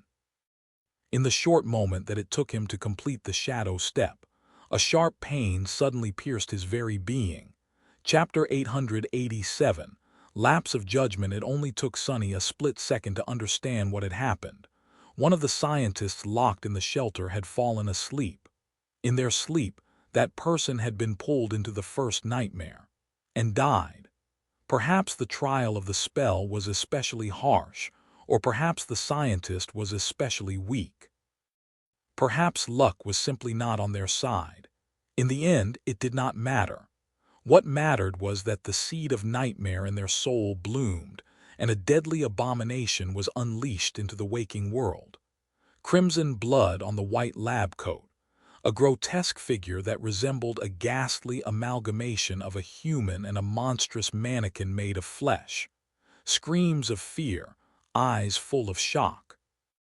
Even though the nightmare creature had just been born, it already unleashed its murderous madness on the defenseless civilians in the shelter. Everyone was late to react: the automated defense systems, the sentries posted in the bunker, even Sonny himself. Although he was already diving into the shadows, he knew that the short moment it would take him to travel the vast distance between the blood-soaked battlefield and the shelter could mean the difference between life and death for Professor Obel. Summoning Saint was a fast affair, but it, too, took a second or two to complete. So he went for a measure that would be immediate.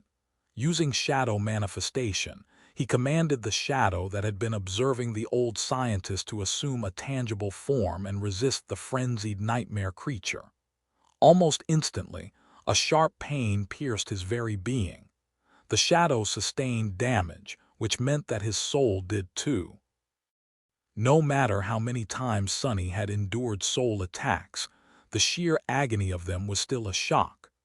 A single heartbeat later, he rolled out of the shadows nestling in the corners of the underground shelter and looked around, trying to evaluate the situation through the pain. It had been only several seconds since the unfortunate scientist turned into a grotesque abomination. Still, several people that had been close to the transformed monstrosity were already dead. Their severed limbs littered the floor, which was slick with blood. The creature itself was lunging at a group of terrified civilians, among whom were the dazed professor and Bate. The young woman was trying to shield the old man with her body, which was useless, considering that the creature would not be slowed down at all by her fragile, mundane flesh. Screams of horror filled the air. However, the abomination seemed to be stuck in place. That was because an arrogant shadow was standing between the monstrosity and the scientist, pushing it back with a hand. Its other hand was wrapped around a bone scythe that had pierced the shadow's side, preventing it from cutting deeper. Unlike Sonny himself, the shadow did not show any sign of being in pain.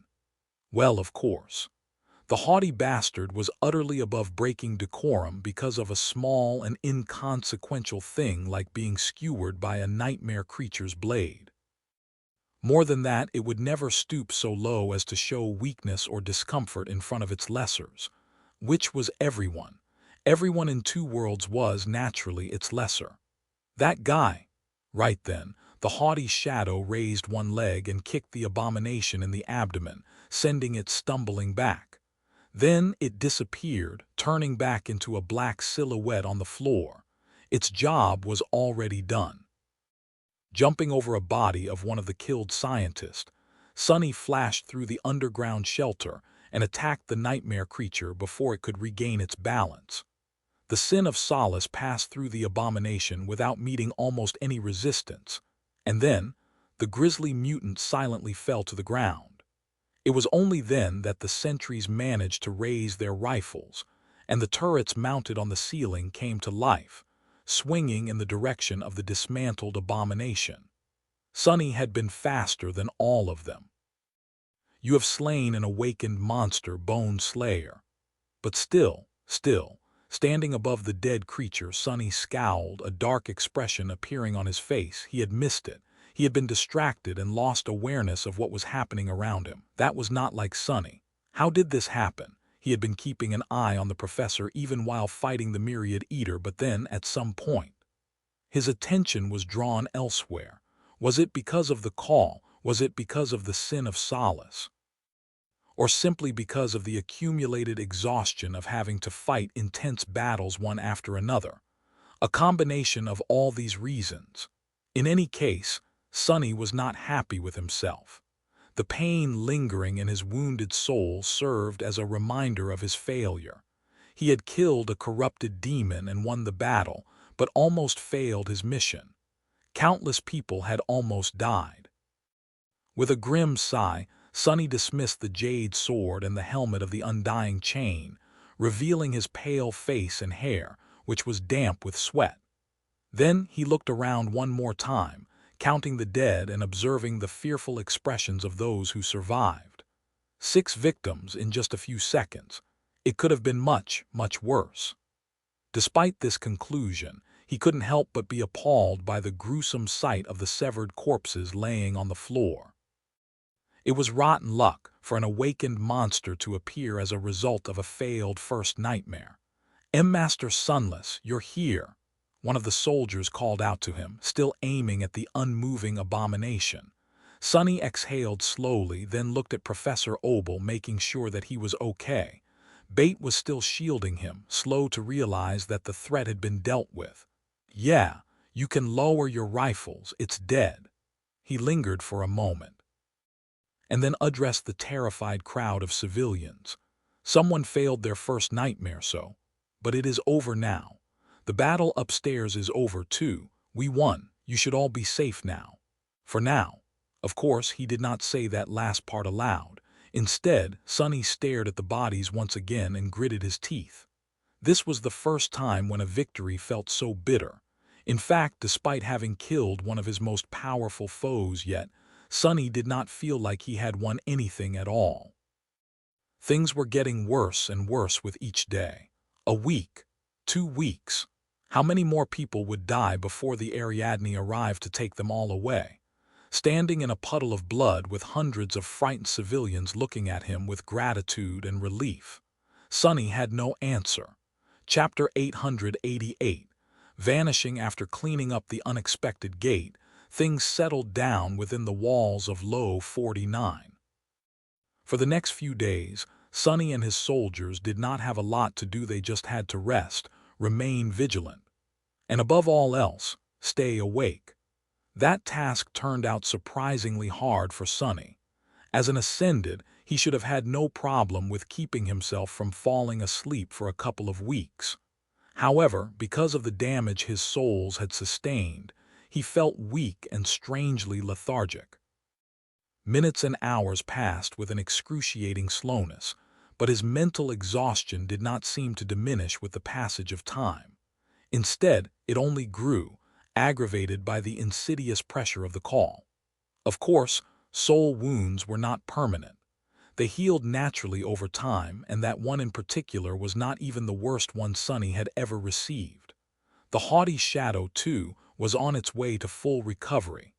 The other shadows fussed around it a lot, but the arrogant guy pretended to not care.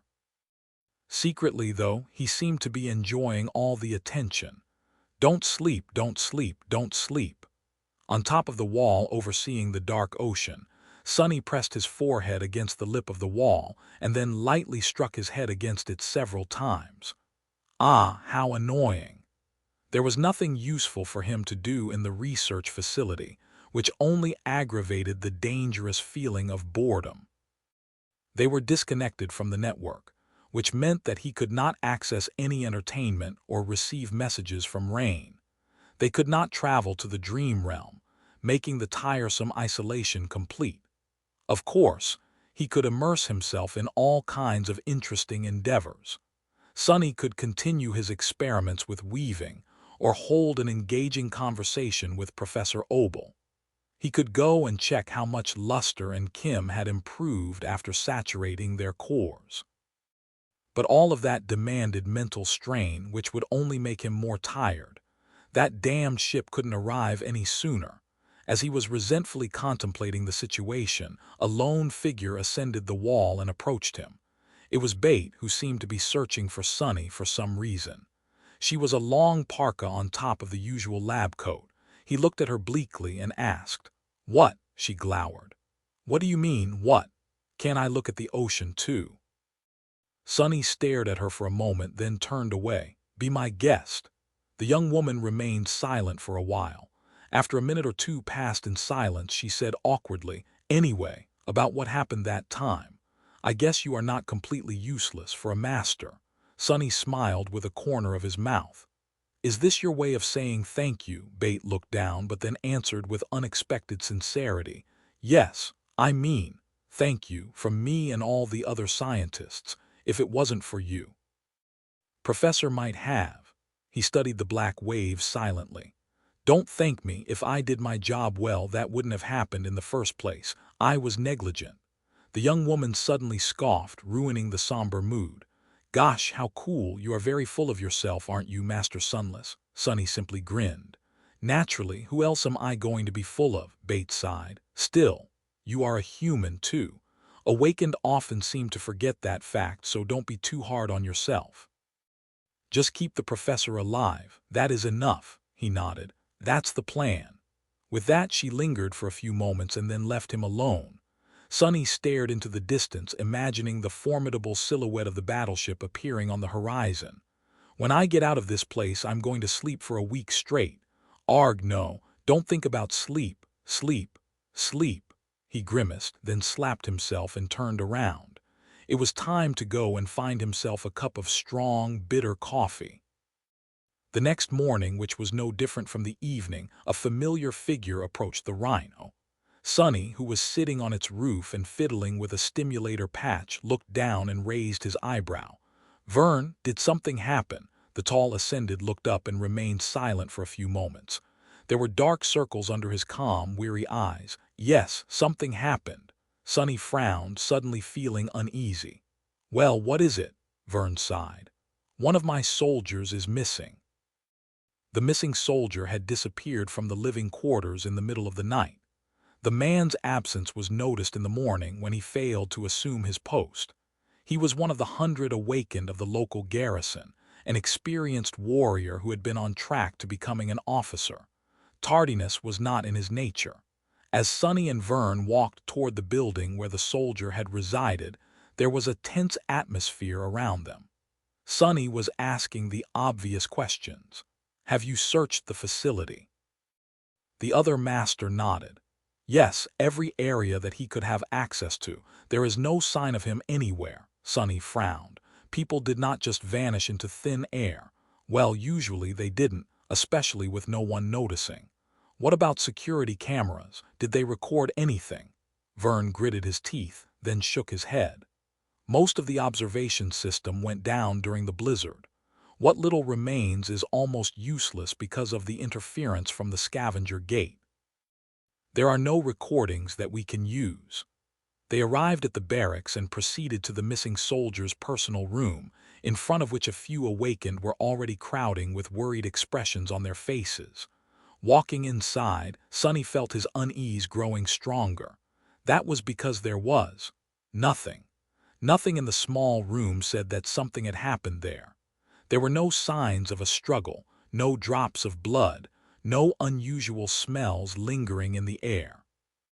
Even with his special eyes and unnatural intuition, he could not notice anything out of the ordinary. Still, Sonny made a point of studying every small detail, both with his vision and shadow sense. He sent his shadows to sweep through the facility too, with no result whatsoever. The soldier had indeed somehow vanished into thin air. After a while, Sonny looked at Vern and asked a somewhat awkward question. Could he have deserted? Vern stared at him blankly. Where would he go? Sonny nodded. Even if someone had lost their mind and decided to run away from the remote station, there was nowhere for them to go. The other master, meanwhile, gritted his teeth. "I hoped that you would be able to notice something that I missed. Have you found anything?" Sonny remained silent for a while. Eventually, he sighed tiredly and shook his head. No, nothing. Chapter 889. Without a trace, the awakened warrior was simply gone. The whole facility was swept, both by the soldiers of the garrison and Sonny's shadows, but no trace of him were found. Vern even made the decision to unseal the dome of the old observatory. However, there was nothing but old equipment, darkness, and dust inside. Sonny then sent his shadows to scour the coastal plain outside the fortress, hoping to discover a clue. He did not. A sense of unease and foreboding spread through the isolated fortress. As people were crowding together to alleviate this tension, Sonny, Vern, and Professor Obel gathered in the security center to have an emergency discussion. However, none of them seemed too eager to speak first. They simply had nothing to say. Eventually, Sonny rubbed his face with a sigh. Well, there are only 3 possibilities, right? Vern looked at him darkly. And they are. Sonny hesitated for a moment. First, he might have really deserted. The stern master simply shook his head. There was no hostility or defensiveness in this gesture, since Vern was not the type of leader to be insecure about his people or himself. He did not have the kind of fragile pride that would make the statement sound offensive. That is improbable. I know this Awakened very well. He is a stalwart man. Sonny moved on with a shrug. Still, that would be the best outcome.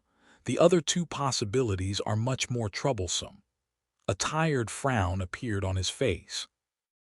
The second possibility is that he was killed, for whatever reason, by another person stationed at Low 49. The killer subsequently disposed of the body and removed the signs of the crime. Considering that it is not easy for a mundane human to kill an Awakened, the most likely suspect would be one of your people, Vern. Professor Obel let out a heavy sigh. Surely, you don't think that one of these brave soldiers? Sonny looked at him with a somber expression. I am just exploring what could have happened. However, don't be mistaken. We Awakened are always only one step away from turning into monsters.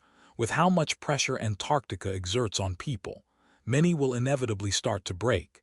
In any case, we should pay attention to those Awakened that have aspects suitable for getting rid of incriminating evidence. Vern, you know your soldiers best, so this task will be on you. Vern pursed his lips, but then silently nodded. What about the last possibility? Sonny lingered for a few moments. There might be a nightmare creature that has infiltrated the facility and is now hiding somewhere within these walls. Considering that we failed to find any traces at all, it has to be either very powerful, very elusive, or both. Since I am the best scout among us, investigating this possibility will be my task. Vern remained silent for a while, then said somberly, That sounds like a plan. However, what happens if neither of us discovers anything? Sonny looked at him. His eyes were full darkness. Then we just need to wait for the Ariadne to arrive and hope that no one else disappears. According to the last communication we had with the outside, it will reach us in 4 days at the earliest and in 11 at the latest. Surely we can hold out for that long. As he spoke, the persistent noise of the call kept scratching, pressing, seeping into his mind. Vern closed his eyes for a moment. Then, that is what we will do. Vern started investigating his own soldiers, while Sonny climbed back on top of the Rhino and sent his shadows to explore Low 49 for the 3rd time that day. He had little hope of finding anything, but the thought of an elusive, uncanny horror hiding somewhere within the confines of the fortress, waiting to snatch its next victim, prevented him from remaining idle. At least he had something to do now. People locked inside the facility had already been tense and exhausted, but with a new, unknown threat looming somewhere just out of sight, their moods grew even more bleak and unstable. Most held up fine, for now, due to the hope of the Ariadne arriving soon. Sonny knew all about hope and how important it was in situations like these. While the search went on, new safety protocols went in effect. Mundane humans were prohibited from remaining alone, and a mutual responsibility system was established to keep anyone from succumbing to the first nightmare unexpectedly. Living quarters were fitted with additional sensors and alarm locks. Awakened were supplied with powerful stimulants to remain awake, and so on. Many soldiers were pulled off the walls to reinforce internal patrols and make sure that the protocols were followed. There was no established tradition of dealing with a crisis like this, since the chain of nightmares had changed the rules of the game. Cut off from Army command, Vern was forced to come up with enhanced measures on his own. Luckily, Professor Obel was able to help out. The old man still had memories of the cataclysmic descent of the spell and of how the first generation had dealt with similar problems. Isolated from the outside world and surrounded by an unknown number of active gates, Low 49 was holding on as best as it could. But was it good enough? Sonny did not know. Damn it, damn it, damn it. To his frustration, he failed to find any proof that an unknown nightmare creature was hiding somewhere in the settlement. His shadows had explored every corner of the fortress, both above and below the ground, as well as many kilometers of the snow-covered coastal plain beyond the walls. But all of it was to no avail. Either the abomination was too cunning, possessed truly frightening powers, or it simply did not exist. Vern failed to discover anything. As well, at some point, Sonny found himself studying the spot where his cohort and the garrison of Low 49 had defeated the scavengers. Two of his shadows were sniffing around the battlefield. One was studying the distant gate, and one was keeping an eye on Professor Obel. Maybe that soldier really just ran away. I looked everywhere, there's just no sign of anything. He was almost ready to believe that theory. It was then that a tall figure approached the rhino. Sonny shivered in the cold and walked to the edge of the app's roof, then looked down on Vern, experiencing a sense of déjà vu. His heart suddenly fell. What happened? Vern stared at him with a dim expression. A few long moments later, he opened his mouth and said in an even voice, "3 more people have vanished." Chapter 890. Mutual responsibility. 3 more people gone, and 0 new clues were found. This time the vanished were not awakened. One was a mundane soldier, one was a scientist, and one was a member of the civilian support staff. They did not have anything particular in common, no thread that connected them together or to the first victim. All 3 vanished from different locations and had been last seen at different times. Sonny and Vern silently investigated their living quarters, the areas they had been known to frequent in the settlement and their last known locations. They did not find anything. In the process, both of them grew more and more somber. At some point, Sonny threw a suspicious look at the other master. What did he really know about Vern? Vern was a local of Antarctica, a career serviceman with a stellar record, a competent fighter, and a leader that was loved and respected by his men. His aspect centered around heat transference and physical augmentation, not exactly something that could have been used to dispose of bodies. But then again, who said that it had to be done with an aspect ability? Almost at the same time, Vern suddenly glanced at Sonny with his usual stoic expression. His eyes, however, were cold and heavy. "I heard that you have a spatial storage memory." Sonny looked at him darkly. "So what if I do?" Vern held his gaze for a few long moments, then turned away with a sigh. This is not good, Sonny had to agree. If the two of them were already paranoid enough to suspect each other, then the rest of the installation residents had to really be on edge. A bit of vigilance was never a bad thing, but with how pressured people already felt, one additional burden could become a spark that had the potential to cause a violent explosion. He sighed. "We have to be ready to implement measures." Vern gave him a sideways glance. "What kind of measures?" Sonny stared at him calmly, or coldly even. He was so tired. "Whatever kind that works." The other master remained silent for a while. "I am confident in my people. Even exhausted and sleep-deprived, they will remain disciplined. The civilians, however, that might be a challenge.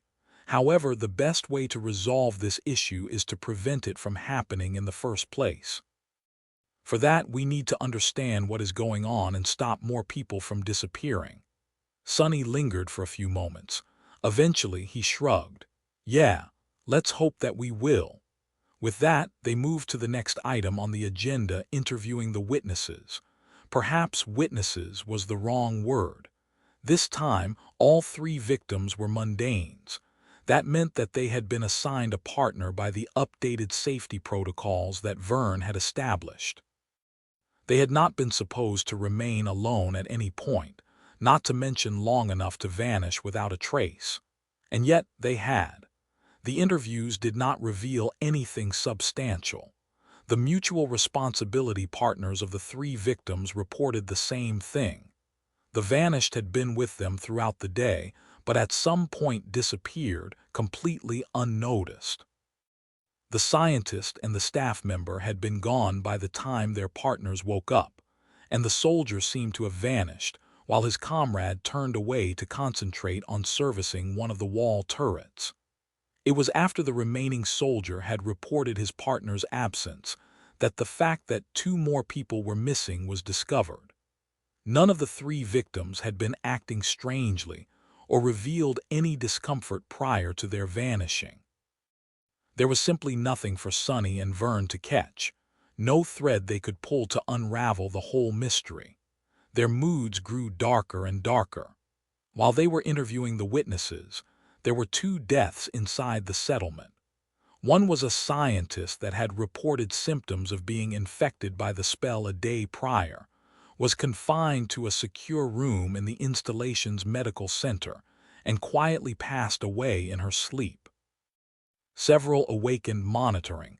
The situation dispatched the nightmare creature that the dead scientist had turned into, preventing the repeat of the safe room massacre. The other was a staff member that had been so afraid to fall asleep that he stole a batch of military stimulants from the same medical center. Inevitably, these stimulants, developed for awakened soldiers, had put too much strain on his body.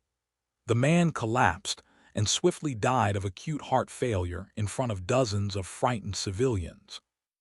Sonny and Vern received the report about the deaths right after finishing the fruitless interviews. A heavy silence settled in the empty room where only the two of them remained. Eventually, Vern gritted his teeth. "This is all a bit suffocating, isn't it?" The local master looked weary, but still composed and resolute. Sonny leaned back on his chair, tiredly thinking of the soft bed that was waiting for him inside the Rhino. Yes, there are very few things that are more suffocating than powerlessness. You get used to it, though, Vern grimaced. If the two of us feel powerless, then how do the rest of them feel? He was quiet for a bit and then asked, 3 days. That is when the ship will arrive, right? Sonny silently shook his head. Don't expect the Ariadne to arrive at the earliest opportunity. Naval navigation is not easy. It's better to plan for the worst.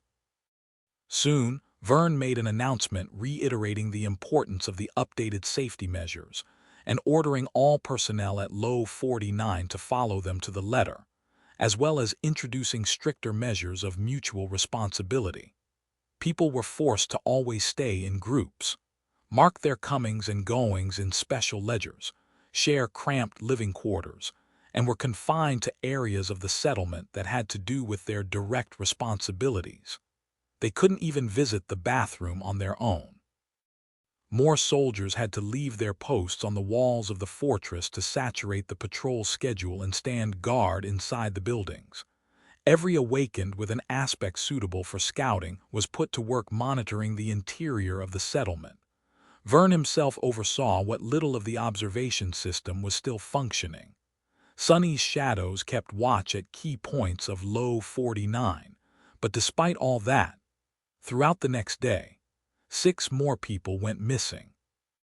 Chapter 891, Fatigue. 6 people vanished. There were still no traces. It seemed that the killer, whoever or whatever the killer was, did not care if the person was alone or in a group. The mutual responsibility system was not working. Everyone was scared. The next day, 7 people vanished. 4 of them were experienced awakened, some of the best soldiers Vern had. The other 3 were scientists. On the same day, 2 more mundanes succumbed to the spell.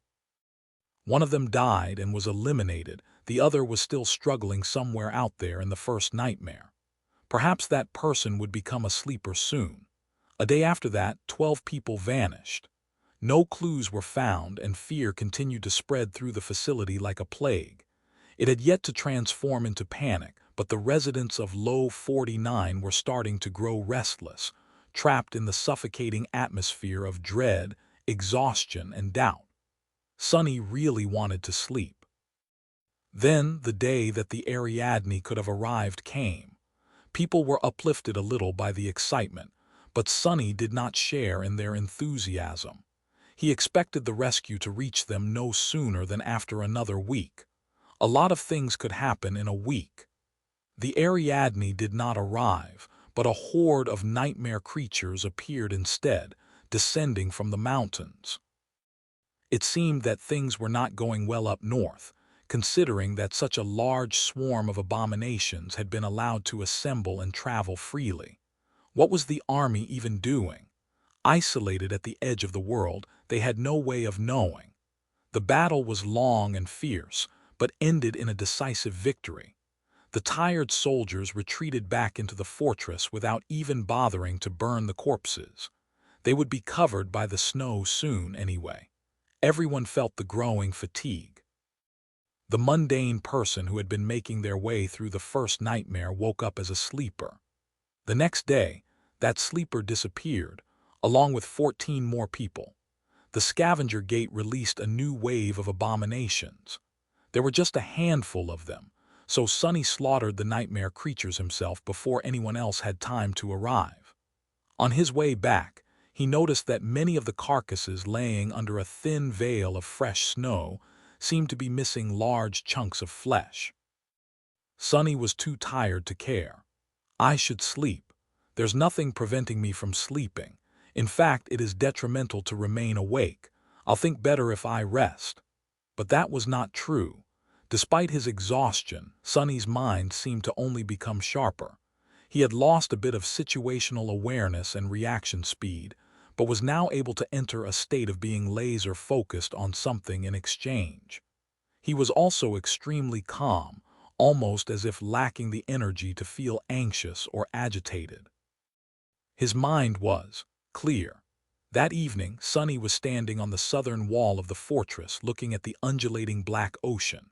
The cold waves rustled as they washed over the stone expanse of the beach, carrying pieces of ice. The wind was howling and the full moon shone in the dark sky, surrounded by an ethereal scarlet aurora. The Ariadne was somewhere out there, illuminated by the same moon. After some time, a lumbering figure climbed the wall and approached him. Dorn looked as tired as the rest of them. However, the giant man seemed to be holding up comparatively well. Sonny turned and looked at him. "Captain, I have an idea. Can I share it?" He nodded silently. Dorn hesitated for a few moments and then said, "Well, it's about the bodies. By now we have explored every millimeter of this facility. We have searched the coastal plain extensively, too. You probably swept it all countless times, and yet we did not find even a single drop of blood. It seems that we have searched everywhere, but actually there is one place where we did not look. Since the bodies are not anywhere else, they had to be in that place. In the water, that is the only logical conclusion." The large man leaned on the lip of the wall. The black waves continued to sway, indifferent to his words. The unfathomable ocean remained the unchanged. Sonny was silent for a while and then nodded. "Yeah, that is my thinking too, so I'll be keeping a close eye on the beach." Somewhere in the base, one of his shadows was on its usual patrol. Gliding past a personnel lounge, it noticed Luster, who was sitting on a couch with a glassy look in his eyes. The young man seemed to be on the verge of dozing off. The shadow momentarily turned tangible and looked at him with disdainful reproach. Then it slapped him across the face and disappeared. Luster jumped to his feet and looked around in shock. What? Who? What? Ouch, it hurts. Back on the wall, a pale smile appeared on Sonny's face. Dorn, that mutual responsibility protocol. You guys start following it too, make pairs and watch each other.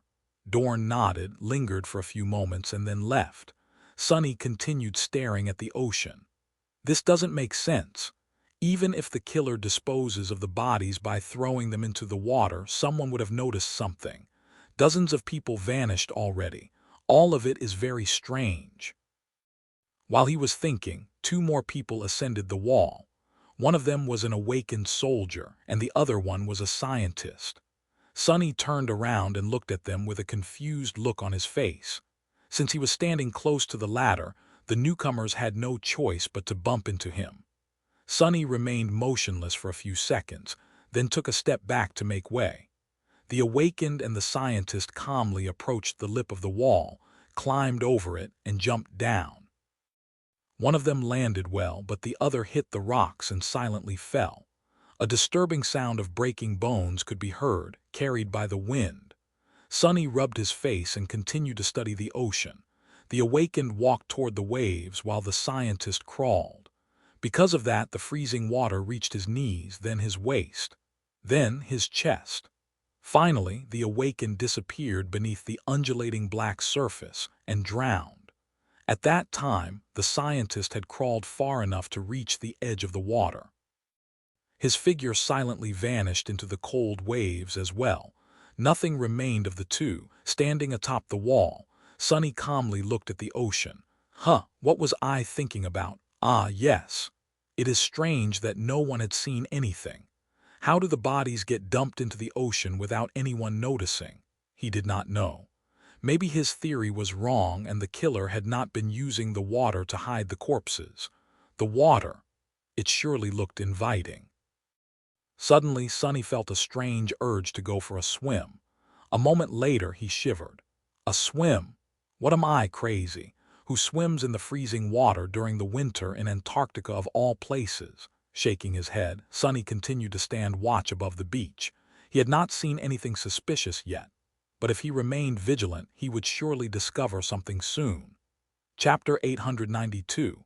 Futility. Sonny remained on the southern wall for 2 days, silently staring at the ocean. In the meantime, 36 people vanished. Some of them were awakened and some of them were mundane. Despite safety measures growing more and more draconian, Vern had failed to prevent the disappearances. It was all futile and deeply, eerily frightening. The stern master came to talk to Sonny at some point, but left more frustrated than he had been before.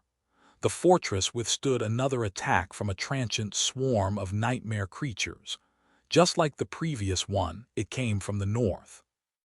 This time, Sonny did not participate in the battle, choosing instead to remain where he was. There were a few casualties. The awakened soldiers were all exhausted after remaining awake for more than a week. The stimulant patches were gradually losing their effectiveness.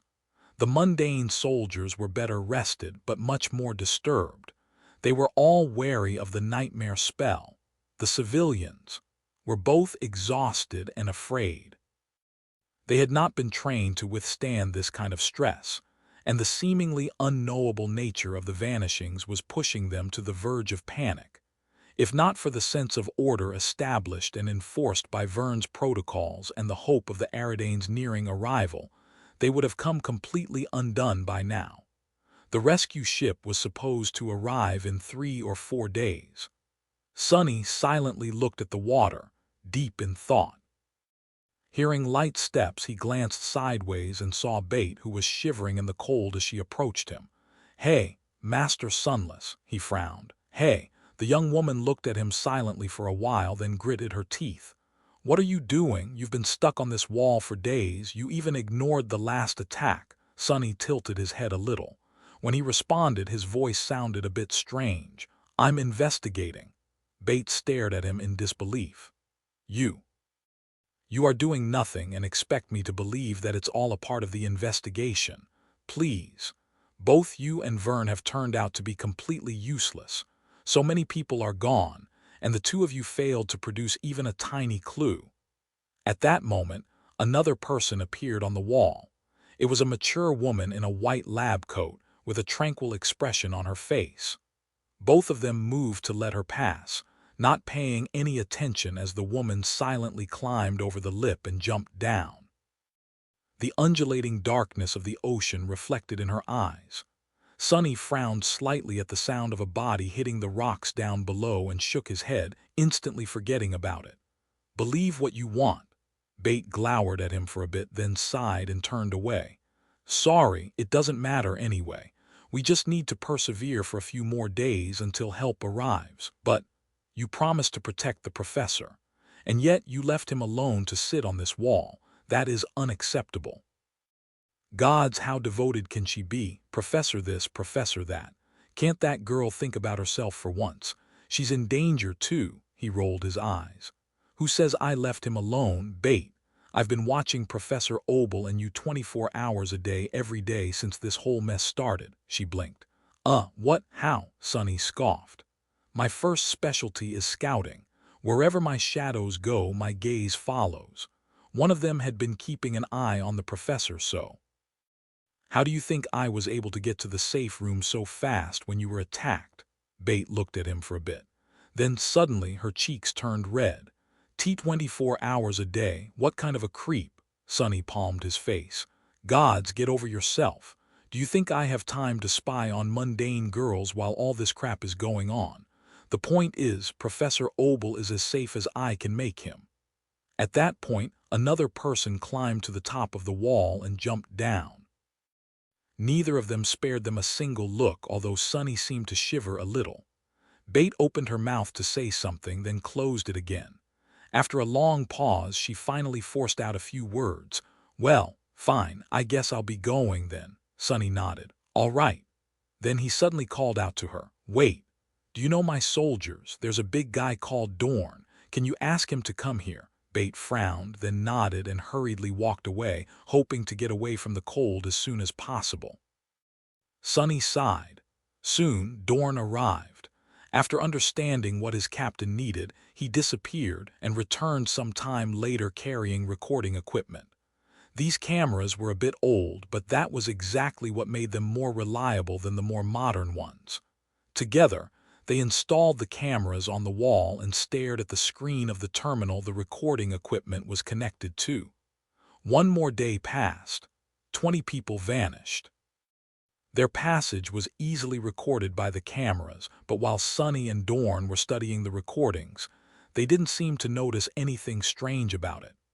One of Vern's awakened soldiers fainted, or maybe simply fell asleep while standing at his post. Although chances of his anchor breaking were not high, that was exactly what happened.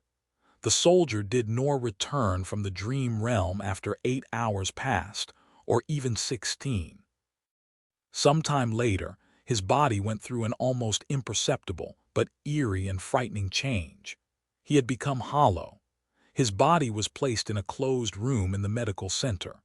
Several members of the civilian staff got into a violent fight, but were dragged away from each by the sentries, isolated, and injected with sedatives. A stray nightmare creature wandered close to the fortress and was torn apart by a rain of bullets. The thunderous noise of firing turrets made everyone inside the facility shudder. Another day passed. 22 people vanished. The moon was gone, but Sonny and Dorn were still on the wall overseeing the ocean. Standing there, Sonny looked at the dark waves, then at the screen showing the feed from the cameras, then back at the cold black water. Finally, he scratched the back of his head, pulled the memory storage device from the terminal and turned to Dorn. We're done here. Let's go. Not waiting for a response, he turned around and headed in the direction of the security center. As Sonny walked through the settlement, many people looked at him. Some of them seemed frightened, some of them seemed angry, some were simply numb. Everyone was exhausted. Arriving at the security center, Sonny found Vern and Professor Obel sitting in silence with dark, tired expressions on their faces.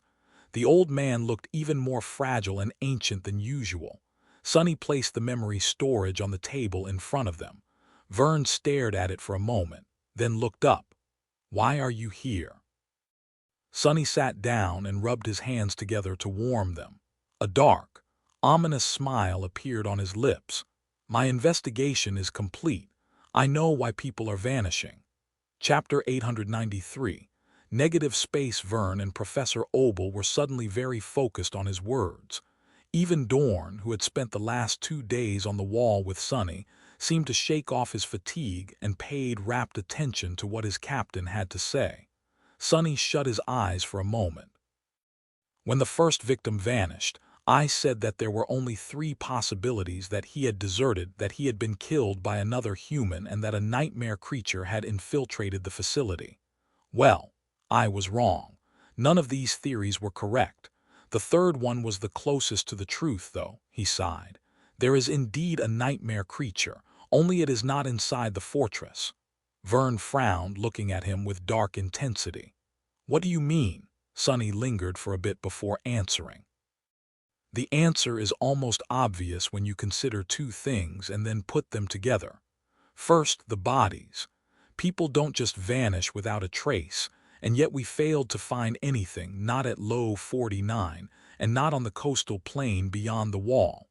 So the most obvious answer is that the bodies are being taken to somewhere where we can't find them. Into the water. There is a whole ocean out there, after all." Vern wanted to say something but remained silent at the end, waiting for Sonny to continue. Sonny nodded. "The second thing is the call. Its strength had a qualitative change on the day we fought the scavengers. Too drastic of a change, really, to be produced by a single gate, especially one as unimpressive as that. I remember being convinced that there were 2 at least before exploring the plain and finding just one. I even said that we were lucky." He stared at them for a moment and then shook his head. "However, we were not lucky, and there was indeed another gate, one more powerful than the scavenger gate that we cleared. We just did not find it." Professor Obel did not seem to follow his reasoning. That was only to be expected, considering that the old man did not experience the call himself. Vern, however, finally, a hint of understanding appeared on his face. "A second gate. Water. You think that there is another gate?" "That opened underwater," Sonny nodded. "I am more or less convinced that there is, and that is the reason why people are vanishing." Vern shook his head. "That doesn't entirely explain it all. Yes, we have pulled a lot of soldiers off the walls to augment internal patrols, but the ocean is still being watched. Nothing would have been able to crawl from beneath the waves, grab people inside the facility, and drag them back into the water unnoticed." Sonny smiled darkly. "I was just about to get to that." He rubbed his eyes tiredly. "Right, we are all under a mind hex. That is why no one noticed anything." Professor Obel, Vern, and Dorn looked at him with confusion. Finally, the old man asked, "Master Sunless, do you perhaps have a piece of evidence to substantiate your theory?" Sonny simply shook his head. "No, but that is exactly the point. It is the absence of evidence that proves my theory. No matter how elusive, devious, and powerful a nightmare creature is, we should have found some kind of clue by now. Although security equipment of the facility barely works because of the interference, the cameras would have captured something. The strict protocols and mutual responsibility system Vern had implemented would have produced some result. My shadows would have found some traces, but nothing of the sort happened, which is nothing short of impossible. There is a big negative space in the place where all the results should have been. However, we can infer certain things from that negative space itself." A dark expression appeared on his face. "What I am trying to say is that there are, in fact, traces. We were just rendered incapable of comprehending them. Something like that. Something like that had already happened to me once. Back then, I spent an entire month being mesmerized by an insidious nightmare creature. However, I was utterly oblivious to its influence, simply for the fact the first thing that the hex did was take away my ability to become aware of its existence. I am convinced that something like that is happening to all of us right now, too." Sonny looked at Vern and Professor Obel somberly. There is a powerful gate below the surface of the water, somewhere in the vicinity of this facility. The gate brought a dreadful nightmare creature into the waking world, and that creature is using mind manipulation to both lure people into its maw and make others incapable of stopping it. An uncomfortable silence settled in the security center. Professor Obel seemed resigned, but Vern, on the contrary, was suddenly energized. If that is true, then we just have to kill that abomination. Then everything will be resolved. There was hope and resolve in his eyes. For a warrior, having a clear enemy to fight was familiar territory. With a sigh, Sonny shook his head. No, we won't be able to kill that nightmare creature. Vern scowled. What? Why? Sonny pointed at the bleak steel of the undying chain which he had been wearing ever since people started disappearing. Because this is a transcendent armor of the third tier. One of its enchantments provides the wearer with a high degree of protection against mind attacks. And yet I wasn't spared from the effects of the mind hex at all. You know what that means? Vern's face suddenly grew dim. That the nightmare creature's attack is more powerful than your armor's defenses. Sonny nodded. Indeed, which would make it of the corrupted rank at least. My bet would be that it is a corrupted terror. Neither of us is its match, especially not in the water. We can't kill it. At that moment, Professor Obel finally spoke. So then, what should we do? Sonny remained silent for a while, looking at the memory storage device that lay on the table in front of him. Finally, he shifted slightly and said, First, we break the mind hex. Chapter 894. Cold Wave. Sonny's plan was rather simple. Since the mental protection granted by the undying chain was not enough to break through the mind hex of the unknown horror, he just had to get better defenses. Of course, he could have summoned Saint, who was completely immune to that kind of attack. If he had no choice but to fight the abomination, which Sonny suspected to be a corrupted terror, he would do exactly that. But at this point, he was simply trying to understand what exactly was happening and how. Considering that Saint would not be able to communicate what she saw, he had to try breaking through the hex himself first.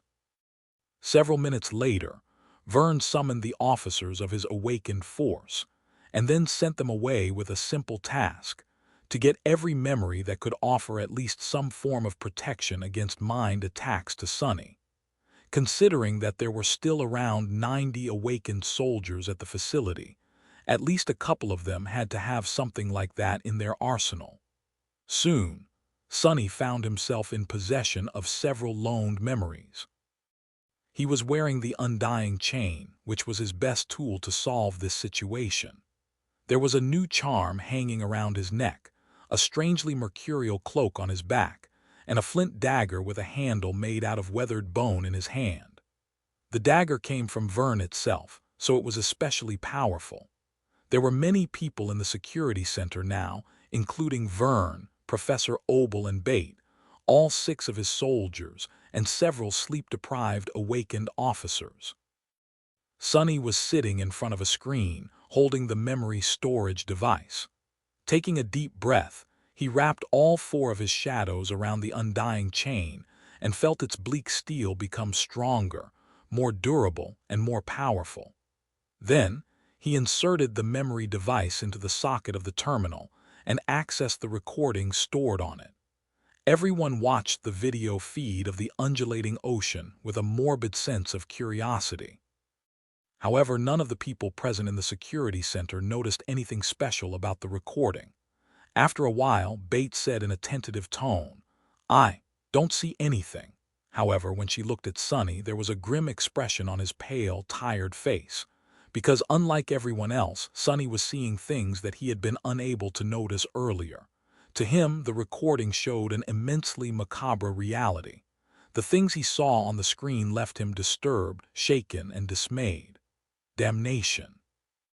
As the recording went on, replaying the shifting landscape of the lightless beach from the past 2 days at enhanced speed, Sonny slowed it down to a crawl several times, seemingly for no apparent reason. Every time, his expression turned more and more ugly. He had known, of course, to expect something like that. However, watching himself nonchalantly make way for the mesmerized victims, only to forget about their existence a moment later, was deeply unsettling. Sonny had witnessed dozens of people being swallowed by the cold waves, and yet this was the first time his consciousness managed to become aware of that fact.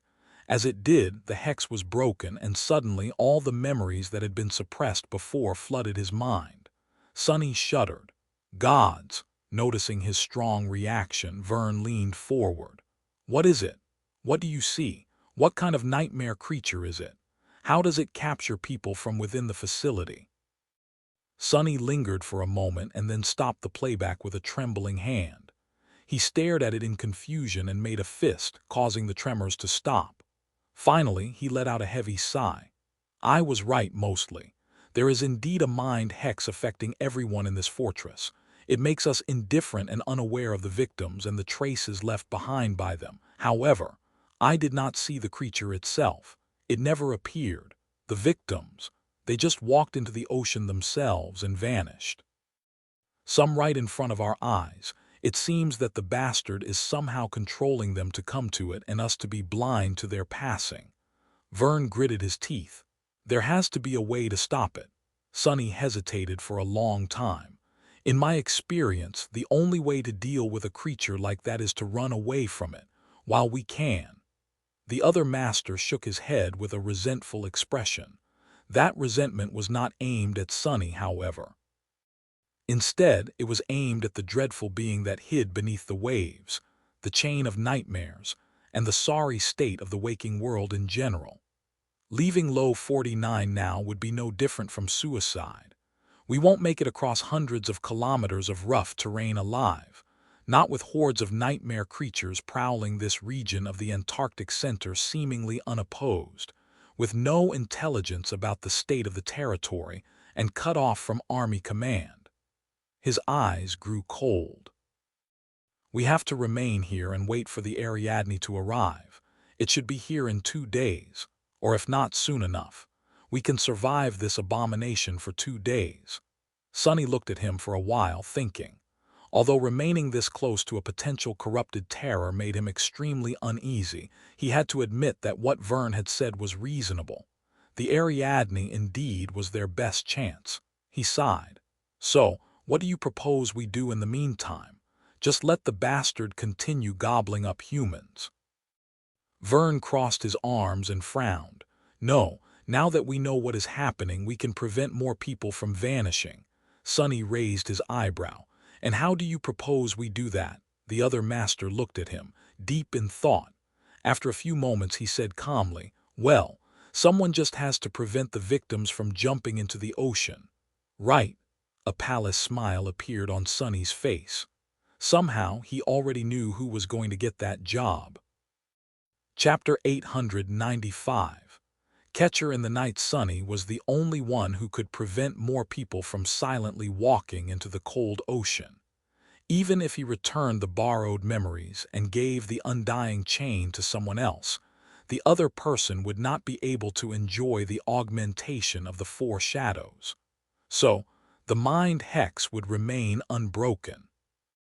If there was one good thing about the situation, it was that after Sonny had rid himself of the hex, he did not need to keep up his mental defenses at such a high level anymore. It was as though he was now inoculated against the unknown creature's influence. At least for now. He returned the charm, the mercurial cloak, and the flint dagger to their owners. One shadow continued to follow Professor Opal, while the other 3 remained wrapped around the undying chain, just in case. After that, everyone got to work.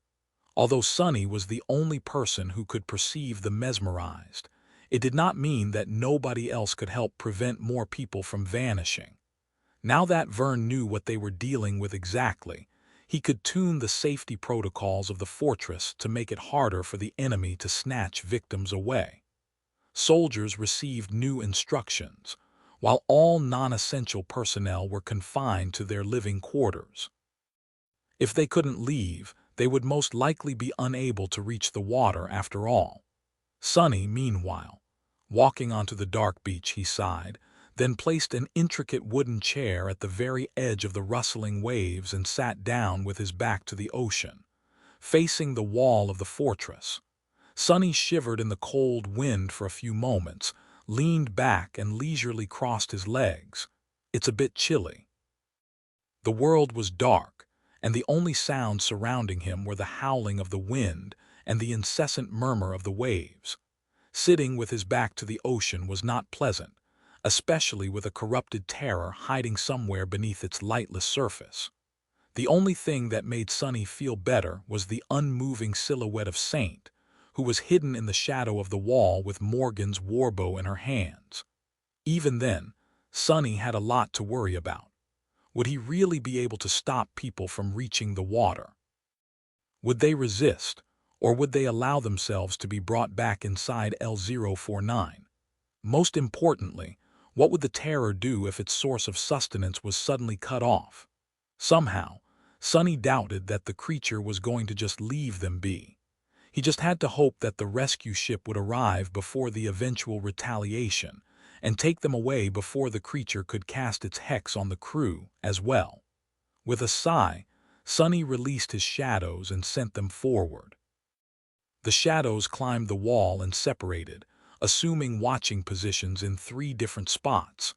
Then all he could do was wait and listen to the rustle of the waves behind him. A minute passed, then another, then a few more. Sonny opened a thermos he had brought with him and poured himself a cup of fragrant coffee. Sipping it in the bitter cold, he continued to wait and pretend that the ocean did not concern him at all. After about an hour, a human figure finally appeared on the wall. Sonny slapped himself in the face to chase away sleepiness, then put the thermos down and stood up. One step through the shadows brought him to the mesmerized person. The man. He knew that man. It was one of the awakened officers in charge of the local garrison. This soldier had usually been cheerful and energetic, even after staying awake for close to 2 weeks. But now there was a blank, empty expression on his face and no light in his hollow eyes. Sonny stood between the slowly walking awakened and the lip of the wall. This time he did not step aside to make way. Instead, he hesitated for a moment, then put his hand on the soldier's shoulder, stopping him. The man made a few more awkward steps, not realizing that he was walking in place. Then he ceased moving and slowly turned his head, staring at Sonny with calm, glassy eyes. "Damn, that's creepy." Sonny opened his mouth to say something, but at that moment a strong blow sent him flying back.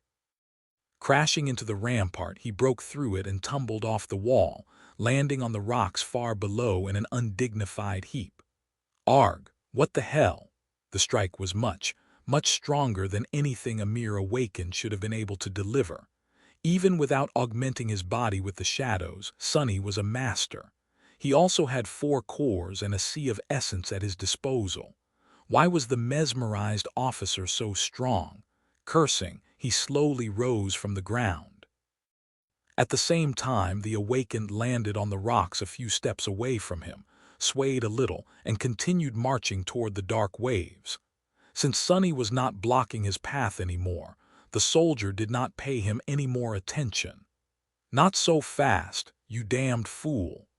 Creating a long chain out of the shadows, Sonny made a loop out of it and tossed it forward, ensnaring the mesmerized man.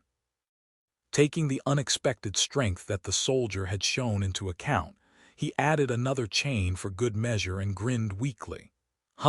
Just like the good old times. The memory of throwing a chain loop at the Mountain King was still vivid and fresh in his mind. Making sure that Vern's officer was immobilized, Sonny dragged him back and then scaled the wall. A few minutes later, slightly out of breath, he reached the old observatory and walked inside. There, the first few containment units had already been built, and a working crew was hurriedly creating more. They glanced at Sonny with confusion, but then quickly lost interest, distracted by the mind hex. Ignoring the workers, Sonny walked to the nearest unit, threw the mesmerized officer inside, and locked the door. Even for an awakened, escaping from a prison like that was not supposed to be possible. A moment later, several furious strikes landed on the walls of the containment cell from inside, making it shudder. However, in the end, the sturdy construction held. Realizing that he would not be able to break free, the mesmerized soldier walked to the corner that was the closest to the ocean, pressed against it, and froze. He just stood there, unmoving like a statue, not doing anything. Sonny slowly exhaled. Well, that's not bad. He had been afraid that the mesmerized would bang their heads against the walls of their cages, attempting to reach the ocean even if it was not possible. "Oh, Master Sunless, when did you get here?" Now that he was not holding the soldier, the workers finally noticed his presence. They stared at Sonny with surprised eyes. He blinked a couple of times, then smiled. "Carry on, I am just passing by." At that moment, his shadows noticed another human climbing onto the wall. Sonny sighed, lingered for a moment, and then stepped through the shadows once again. Chapter 896. The obstacle. Sonny felt like he was going insane. He was tired, sleep-deprived, and cold. He was stuck in a fortress on a remote continent, which had been built around an eerie, abandoned observatory. The fortress was being besieged by an unknown horror from the depths, and he was the only person who had managed to escape from the horror's hex. The strangest thing about all that, however, was that Sonny was sometimes invisible. Every time he subdued and dragged one of the victims to the containment facility built inside the old observatory, everyone in the settlement acted as though he did not exist. No, not exactly invisible. People were able to observe him, but the fact of his existence seemed to flow out of their consciousness almost immediately after being registered there. As long as Sonny was in the presence of one of the mesmerized victims, the residents of Low 49 looked at him, frowned, and then went about their business, instantly forgetting what they had seen. It was really unnerving. In his exhausted state, Sonny felt a deep and irrational fear that if this went on, he would be forgotten by everyone forever. He wondered if that was how the demon of oblivion had felt. Luckily, the bizarre effect seemed to only last for as long as Sonny was transporting prisoners to their cells. As soon as he placed them in the containment units, his existence was made normal once again. Well, as far as his existence could be called normal to begin with. On the first day of his catcher duty, Sonny had fought, subdued, and imprisoned 29 people. His muscles were sore, and his armor was wet from being close to the water for so long. Despite his efforts and to his relief, the terror had not reacted to the sudden obstacle that appeared in the path of its satiation. At least not yet. Saint continued to hide in the shadow of the tall wall of the fortress, monitoring the deep, dark, cold waters of the ocean. At midnight, Sonny reported the results of his effort to Vern. They walked over to the observatory together, where the other master remained silent for a long time. "Are you telling me that there are people in these cells?" Sonny struggled with a yawn, failed to suppress it, and then nodded. "Yeah, around 30 of them." Vern stared at the cells with a deep frown for a minute or two, then shook his head in bewilderment. "Strange. Even though I know that they're there, I can't see anything. To me, the cells seem empty." Sonny was a bit late to react. "Oh, believe me, they're there. They just stand near the southern side of their units and do nothing. At least they are staring at the walls and not at us. That would be really creepy." Vern looked at him with dark amusement. "I think this situation is sufficiently creepy as it is." Then he turned away from the cells and asked in a somber tone, "Any change in the terror's behavior?" Sonny shook his head. "No, at least not that I've noticed." Vern remained silent for a moment and sighed. "Good, continue then. The Ariadne should be arriving soon, so we just have to endure a little bit longer." Just like that, Sonny continued his eerie task. He waited by the water, caught the people trying to drown themselves in the ocean, and locked them up in cells while suffering from being invisible. Damn cold. He had long summoned the memory of ice and continuously fed it with essence to save himself from the chilling wind. Just like that, another day passed. During that day, Sonny rescued 35 people from being devoured by the waves. His skill of making chains out of shadows improved by a lot. A few minutes before midnight, Sonny was sitting on his chair with an empty thermos in his hand and stared at the sky. Today there was no moon and no aurora. Only the stars remained, shining softly up above. The waves sound differently today.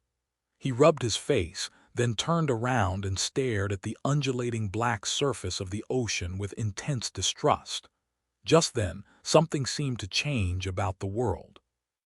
Sonny frowned, but before he could do anything, another figure appeared on the wall, forcing a long sigh to escape from his lips.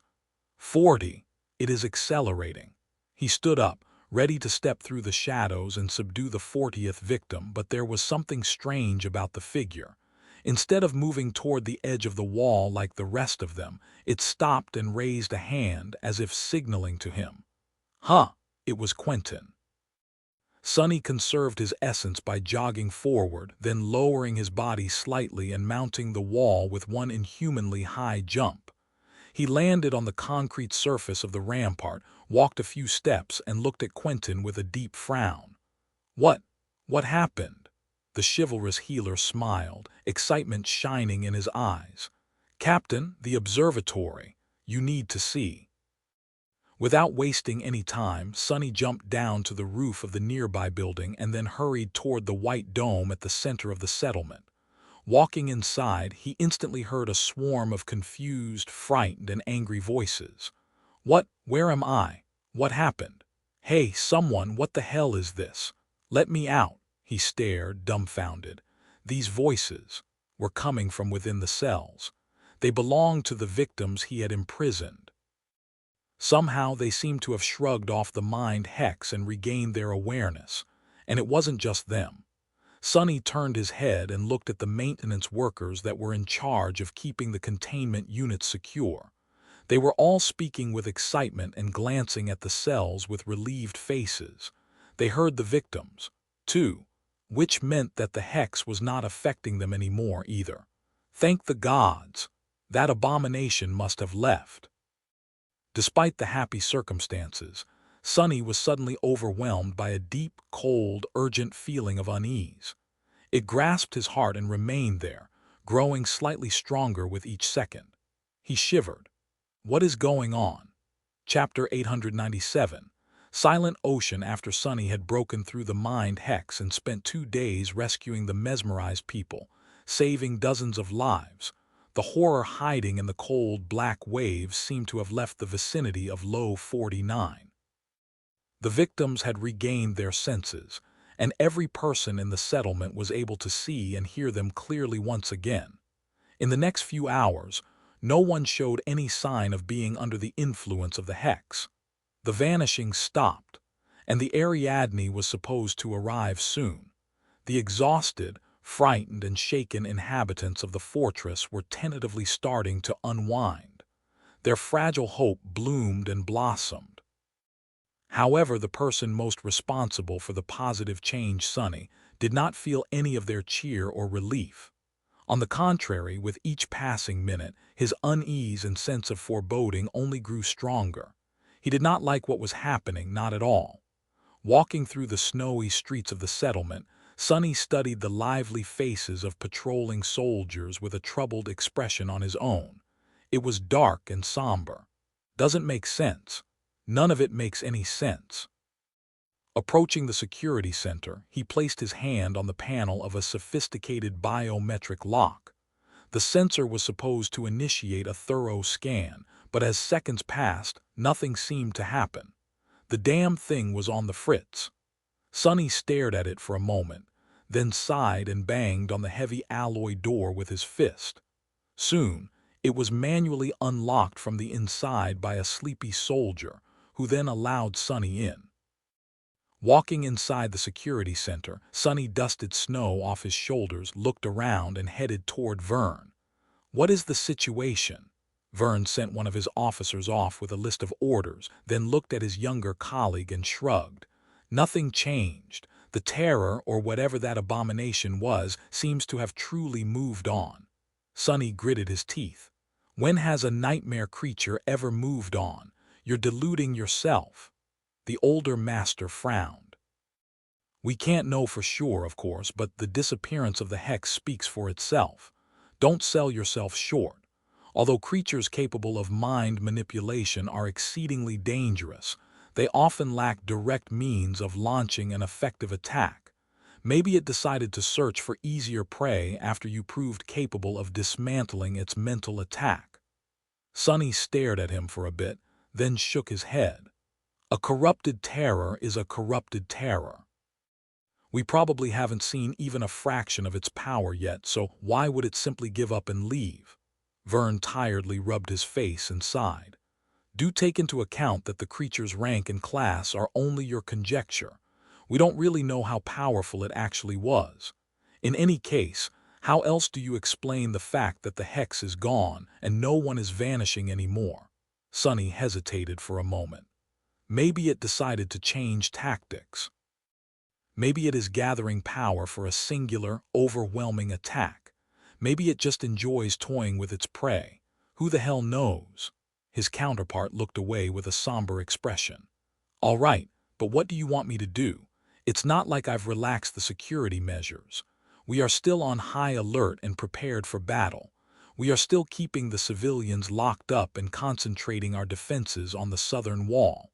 I don't see what other contingencies are there to prepare. Sonny let out a frustrated sigh. All I am saying is that it's not a good time to become complacent. On the contrary, we must be preparing for a rapid escalation of the crisis. Vern stared at him blankly for a few seconds. And all I am saying is that we are already doing everything we can. No matter how small, the possibility that you are right still exists, so we must. That is my position as the officer responsible for the safety of every person inside this facility. But personally, I think that exhaustion and paranoia are getting the better of you, Sunless. It's been hard on all of us. Sonny remained silent for a bit, then said in a subdued voice, My paranoia has never led me astray, though. With that, he winced and left. Maybe I am really wrong this time. Even if I'm not, Vern is right. What else are we supposed to do? Until the damned ship arrives, there's not much more we can prepare. But why did he feel so disturbed? Why was his sense of unease so urgent? Walking out of the security center, Sonny stood in place for a while with a dark expression on his face. After some time, he noticed Luster loitering around and called him over. Yes. You wanted something, Captain. Sonny lingered for a moment, then nodded. Yeah. Gather the others and tell them to stick close to the Rhino. Also, make sure that it's ready to move in case we need to get the hell out of this damned place in a hurry. Luster blinked a couple of times, looking at him with a startled expression. Then he gulped. Understood, sir. I'll go do that then. Letting the young man go, Sonny turned south and stared at the distant wall for a bit. Frowning, he then headed toward it. The beach was cold and shrouded in darkness. Like always, the black waves continued their eternal, fruitless assault on the shore. They came and went with a wide, reverberating rustle, making it seem as though the whole ocean was breathing. His chair was still standing at the edge of the water, with an empty thermos laying on the stones nearby, descending from the wall. Sonny slowly walked toward the water and stopped just outside its reach, staring at the vast, undulating expanse of the cold ocean with a deep scowl. His tired eyes were hidden in shadows. Looking at the waves, he whispered, Where are you, bastard? What are you planning? Of course, the ocean remained silent. There was no response. Chapter 898. Going for a swim. Sonny stayed at the edge of the water for a while, looking at the ocean with a wary expression on his face. Funny. Back when he had first developed the habit of climbing the southern wall of the fortress, he stared at the ocean in hopes of witnessing the fearsome silhouette of the mighty battleship appearing from the darkness. But now that the Ariadne was about to arrive, His thoughts were far away. Eventually, Sonny sighed and finally dismissed his chair, planning to return into the warmth of the settlement. However, just before he turned away from the dark water, something attracted his attention.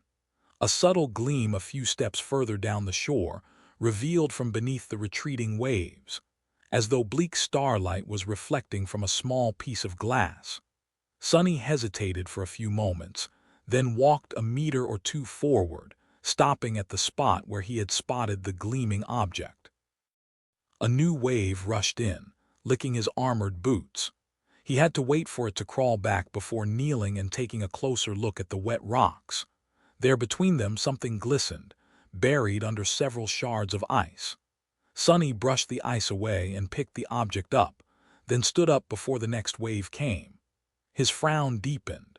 In his hand was a simple brass button, similar to those that could be found on the countless winter coats issued to soldiers of the 1st Evacuation Army as part of their kit. By itself, the button was nothing special. However, Vern and the soldiers under his command were not part of the 1st Evacuation Army.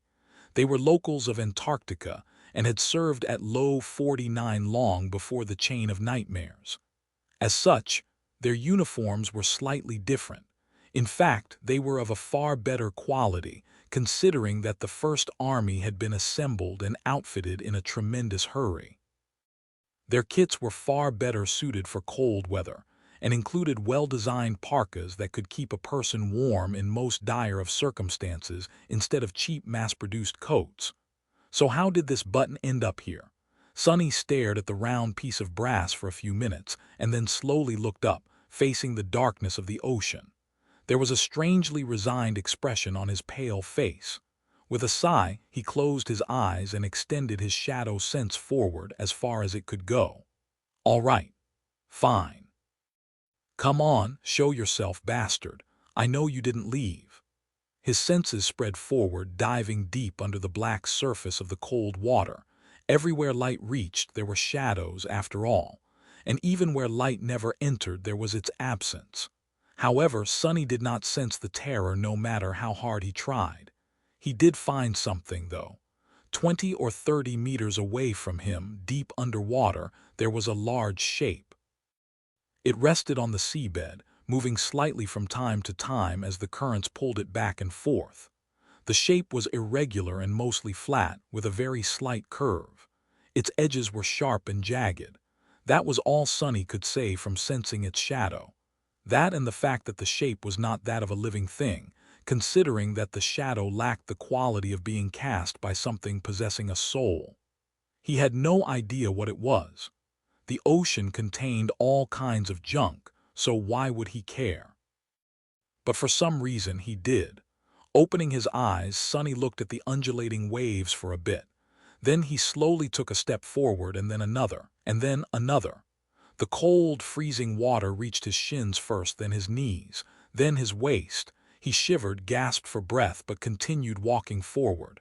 I am not mesmerized, am I? No, he couldn't be. He had broken the hex. His mind was his own. When the water reached his chest, Sonny took a deep breath and dove down into the black depths. Swimming in a suit of steel armor was not an easy task, even one as thin and light as the undying chain. However, he possessed strength and endurance that far surpassed a mundane human, so Sonny persisted, plunging deeper and deeper into the ocean. Despite the memory of ice hanging from a string on his neck, a cold like he had never experienced enveloped his body, making it hard for him to breathe, think, and move his limbs. Gritting his teeth, Sonny ignored it and swam toward the distant shape. After what felt like an eternity, he finally reached the seabed and pushed himself along its uneven surface, getting closer and closer to his target.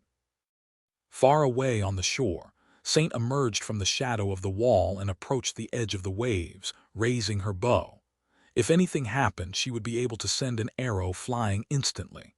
That made Sonny feel a little better, even though he did not know how powerful the arrow would remain after piercing tens of meters of water. Considering the strength of Morgan's warbow, It should still be deadly, but the efficacy of the arrow, of course, would depend on the power of the potential enemy.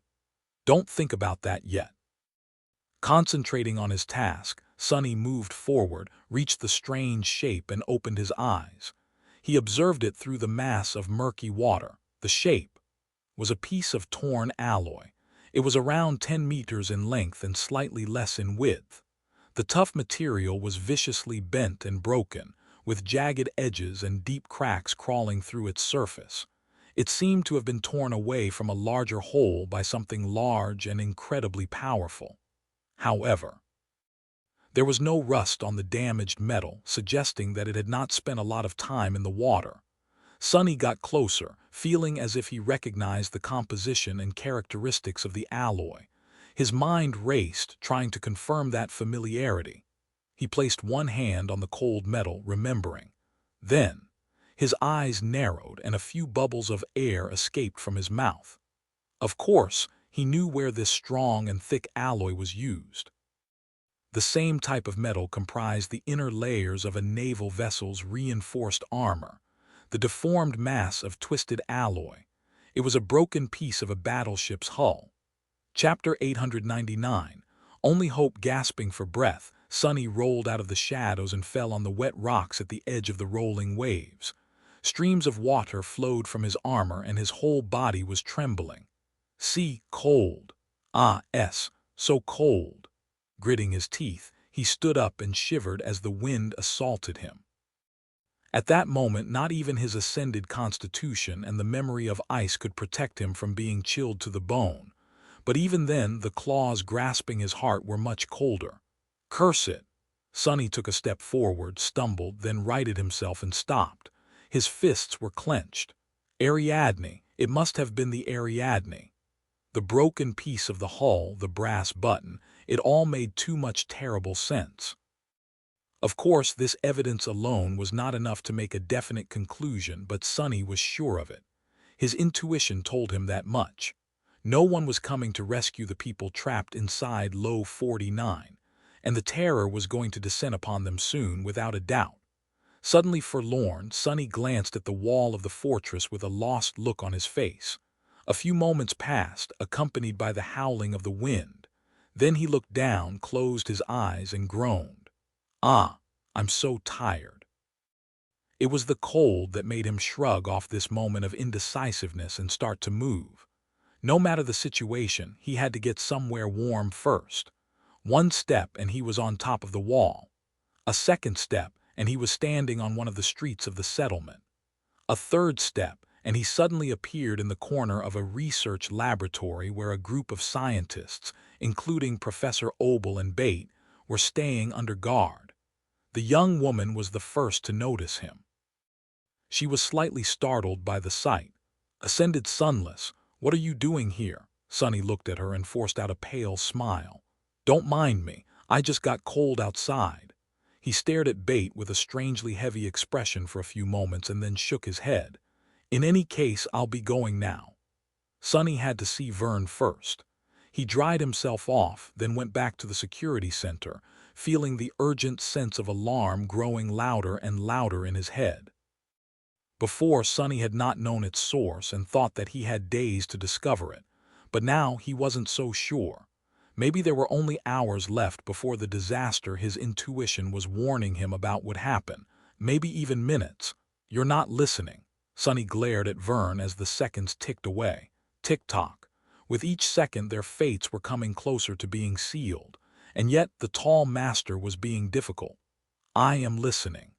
Sonny suppressed the desire to hit the table with his fist. Not only would the table shatter and create a lot of noise, but it would also not help his argument in any way. More than that, he was too tired and had no energy to go around breaking furniture. Then why the hell are you not doing anything? Vern sighed. What am I supposed to do? Sonny blinked. Gather everyone, load them into the transports, and drive away from this cursed place. What else? Vern looked at him for a while, his frown growing deeper. With all due respect, Sunless, you are not making a lot of sense. You are trying to convince me that the Ariadne is not coming, but your only piece of evidence is a button and a piece of metal that you found underwater. We both know how much junk and old wreckage was left in the oceans after the dark times. That armor fragment could have come from anywhere, rust or no rust. Sonny wanted to answer in anger, but managed to hold himself back. Vern was not wrong to doubt his rather unsubstantiated theory. Any good leader would question the validity of such information. The problem was that Vern did not have the benefit of being intimately connected to the strings of fate like Sonny was. He did not have Sonny's intuition. He was blind to fate. Listen, this is what my gut is telling me. Staying here would be a terrible mistake. Nevertheless, Vern remained unmoved. He lingered for a few moments and then shook his head. His next words sounded polite but had a sense of weight to them. I can't gamble with the lives of 1,400 people because of your gut, Sunless. This damned fool, Sonny let out a frustrated sigh. Vern was an experienced government officer. From their brief but intense partnership, it had become clear that he was reserved, methodical, and did things by the book. He had received orders from Army Command to reinforce Low 49 and wait for the naval rescue, and that was what he was determined to do. Breaking an order was not an easy thing for him. His mind was not flexible enough. You have to admit that I at least might be right. So staying is also a gamble. We are outside the parameters of standard procedure, Vern. Can't you think for yourself for once? Although that last statement was a bit rude, Vern did not react much. He just stared at Sonny with his usual serious expression, then turned away and sighed. A few moments later he said quietly, "It doesn't matter anyway," Sonny scowled. The words caught him by surprise. What the hell does he mean? What? The older master looked down. Sunless, we are cut off from Army Command. The situation in the north is bad. We don't know how bad, but it has to be dire for so many nightmare creatures to travel freely through the mountains. The last thing we heard was that several Titans had emerged. We don't even know if any of the siege capitals still stand. As he spoke, his tired face grew darker and darker. The terrain between here and the last known encampment of the first evacuation army is a maze, with countless swarms of abominations prowling in the dark. Our tech is barely working, if at all. Our soldiers are all exhausted or on the verge of collapse. What I am trying to say is that a convoy transporting hundreds of civilian non-combatants won't survive the journey, not with what we have left to protect it. Vern gritted his teeth. So, it's not that I refuse to entertain the idea that the Ariadne won't arrive. It's that I can't, because that ship is our only hope. His words echoed in the empty room of the security center, making Sonny feel even colder. Chapter 900. Don't Look Back. A somber silence settled in the conference room of the security center. Eventually, Vern was the first to break it. Straightening, he looked at Sonny and said in a heavy tone, The best I can do is ask for volunteers among my awakened, to risk falling asleep. Some of them might die, but a few should return with the news from the dream realm. Then we can discuss evacuation by land. Sonny stared at him without saying anything. His anger was suddenly gone, and instead, all that was left was fatigue, regret, and a vague feeling of dark resentment. Damn it all! If Vern indeed sent volunteers into the dream realm, even knowing that it would be a one-way trip for some of them, they would return in about 8 hours. Finding out what was happening up north would help Sonny tremendously, but 8 hours was too long. His growing panic was already almost suffocating. He did not know if they had 8 minutes left, let alone 8 hours. There's no time, you can't. Vern leaned on the table and closed his eyes for a moment. It was hard to know what was going through his mind, but Sonny somehow knew that he would not be able to convince the stern officer. His heart felt cold. Ah, that feeling, this bitter feeling. I have not tasted it in a while, I think. At that moment, Vern suddenly said, A large convoy won't make it, but a single, robust vehicle probably can. Sonny frowned, struggling to follow the line of thought, perhaps due to his exhaustion. What exactly do you mean? The older master looked at him and shrugged with strange calmness. I mean that we don't have to put all our eggs in one basket. Your mission is not to protect every person in this facility, Sunless. Unlike mine, your mission is to rescue one specific, high-value target. Both of us have to carry out our duty to the best of our ability, though. So, take Professor Obel, load up your app, and leave immediately. This way, even if your theory is right, it won't be a total loss for humanity. There was a lot that had been said and a lot that had remained unsaid, but there was no need to speak some words aloud. The two masters looked at each other for a few moments, a silent understanding between them. In the end, the corner of Sonny's mouth twitched. I still think that you are wrong.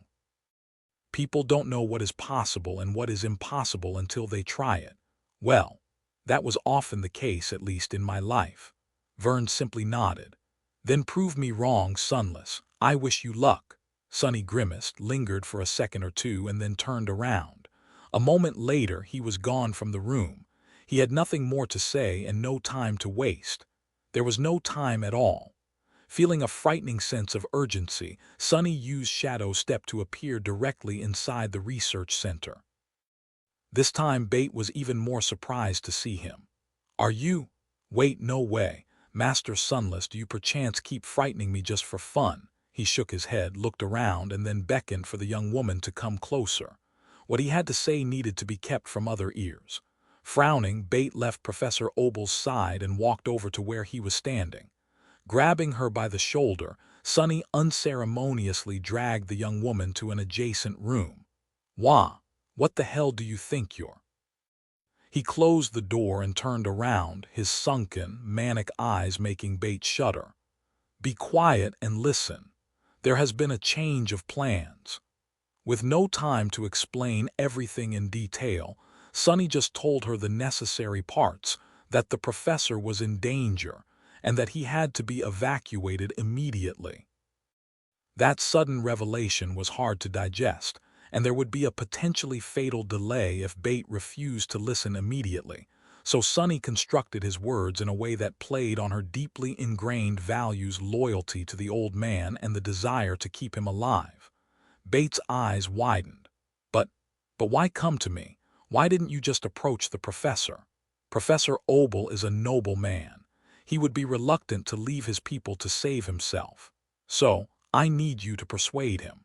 Fast. You know him best, after all. The young woman still did not understand. But can't we just take everyone? Her voice was small. Sonny looked at her somberly, knowing that was something that he couldn't do. My vehicle can only carry so many people. Now go and do what I said. Every minute we waste can mean the difference between life and death. Bate nodded in a daze, then slowly turned around, rearranged her lab coat, and left the room. Sonny looked through the crack of the open door at the scientists surrounding the professor and then turned around in shame. However, this self-indulgence only lasted a second. He had no time for regret, too.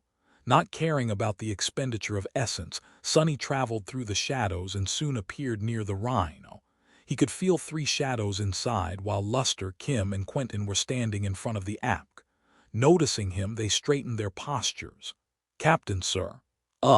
I did as you told. Sonny glanced at Luster and nodded. Go and run the startup sequence. I want the Rhino to be ready to depart at any second. The young man's eyes turned into circles, but he swiftly dove into the hatch without asking any questions. Sonny, Kim, and Quentin were left alone in the biting cold. Feeling his heart beating wildly, Sonny looked up at the sky. The sky was covered by white haze. The blizzard is starting again.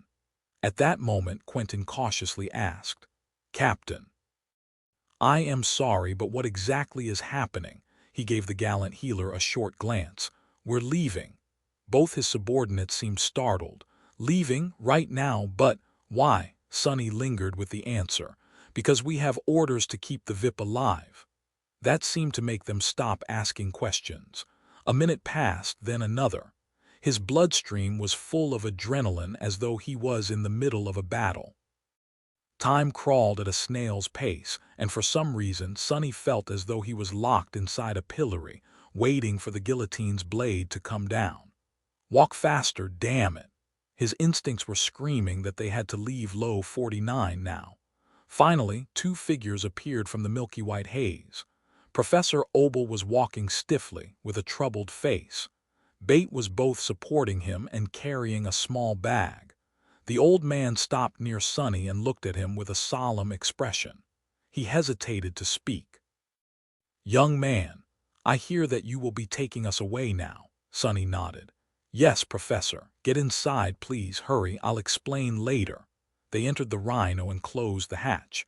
While Bate was looking around with subdued curiosity, Luster sent the heavy vehicle moving. The sentries had already been informed by Vern, so they opened the gate and allowed the irregulars to drive through them. Until the last second, Sonny was certain that something would go horribly wrong, but somehow it didn't. The Rhino drove away from the fortress, passed by the fleet of transports parked outside, and disappeared into the white wall of the blizzard. Only when the lights of the facility vanished from view did Sonny feel an almost overwhelming sense of relief. He leaned, no, almost crashed, on the bulkhead behind him and let out a trembling breath. We made it. We made it in time. Although there were many confused and concerned gazes aimed at him, Sonny remained silent. Slowly, the distance between the Rhino and the Lunar Observatory 49 grew larger and larger. A kilometer, then another, then a dozen. They were leaving it behind. Sometime later, when the heavy vehicle traversed approximately half the length of the coastal plain separating the ocean shore from the mountains, Sonny commanded Luster to stop and hide the Rhino in the wreckage of a massive war machine left behind from the dark times. He closed his eyes and concentrated for a few minutes. His shadows made sure that there were no nightmare creatures laying around in wait. After that, Sonny inhaled deeply. The call is not too strong here. It should be condition green, so congratulations, guys, you can finally rest. Despite their unease and doubts, his soldiers reacted to that statement with visible excitement. They too were on the verge of collapse from fatigue and exhaustion. Luster, Kim, and Dorn, you guys sleep first. The other three, keep watch and take care of our guests. They nodded, already knowing their roles. Yes, sir, but, Captain, what about you? Sonny looked at Bell with a dark expression. I have something to do. He headed for the exit hatch. Bate tried to get in his way with a question, but he simply looked at her and the young woman suddenly backed away. Exiting the Rhino, Sonny walked into the blizzard and then summoned the nightmare. His loyal steed rose from the shadows, its eyes burning with dreadful crimson flames. Jumping into the saddle, Sonny sent it galloping through the snow. He left one shadow to stand guard near the Rhino, of course. By now, the range at which he could control it was past 13 kilometers. That was more or less half the current distance between the Rhino and Low 49. He flew back south, summoning the closed, featureless helmet of the Undying Chain to protect himself from the cutting wind. His shadow sense spread outward, replacing sight that was useless in the furious snowstorm. Stopping at the very edge of Shadow Control's range, Sonny remained in the saddle and sent another shadow forward. It slid south with tremendous speed and eventually reached the walls of the facility. There were formidable turrets on them, powerful spotlights flooding the immediate vicinity of the fortress with light, snowflakes dancing in the wide beams. The gates that the Rhino had left no more than an hour ago were tightly shut. A fleet of transport vehicles was parked in front of it, covered in snow, their initial purpose long forgotten. The blizzard obscured the world, and for a moment, just like when he had first arrived, Sonny felt a pang of fear. It was as though the whole facility was empty, with only ghosts populating its streets. Only, this time, his fear came true. There was no one standing watch on the walls. No soldiers patrolled the deserted streets. The building stood empty, with screens still showing recordings of entertainment programs, food laying on the plates, and coffee growing cold in the mugs. But there were no people. There were no scientists in the research laboratory and no officers in the security center. The feed of the functioning security cameras showed no movement throughout the whole settlement. The doors of the living quarters where the civilians had been confined were still locked, but there was no one inside. There were no signs of struggle and no fresh footprints in the snow covering the ground outside. Everything was just still. 1,400 people had disappeared into thin air. They seemed to have simply vanished, like they had never existed at all. Many kilometers away, Sonny looked at the southern wall of the fortress through the eyes of his shadows. He felt compelled to send the shadow forward and gaze at the dark ocean once more. But in the end, with a shiver, he decided against it. Soon the shadow returned. Wrapping it around his body, Sonny commanded Nightmare to turn around and rode into the blizzard without looking back. Maybe he did not want to, and maybe he simply did not dare.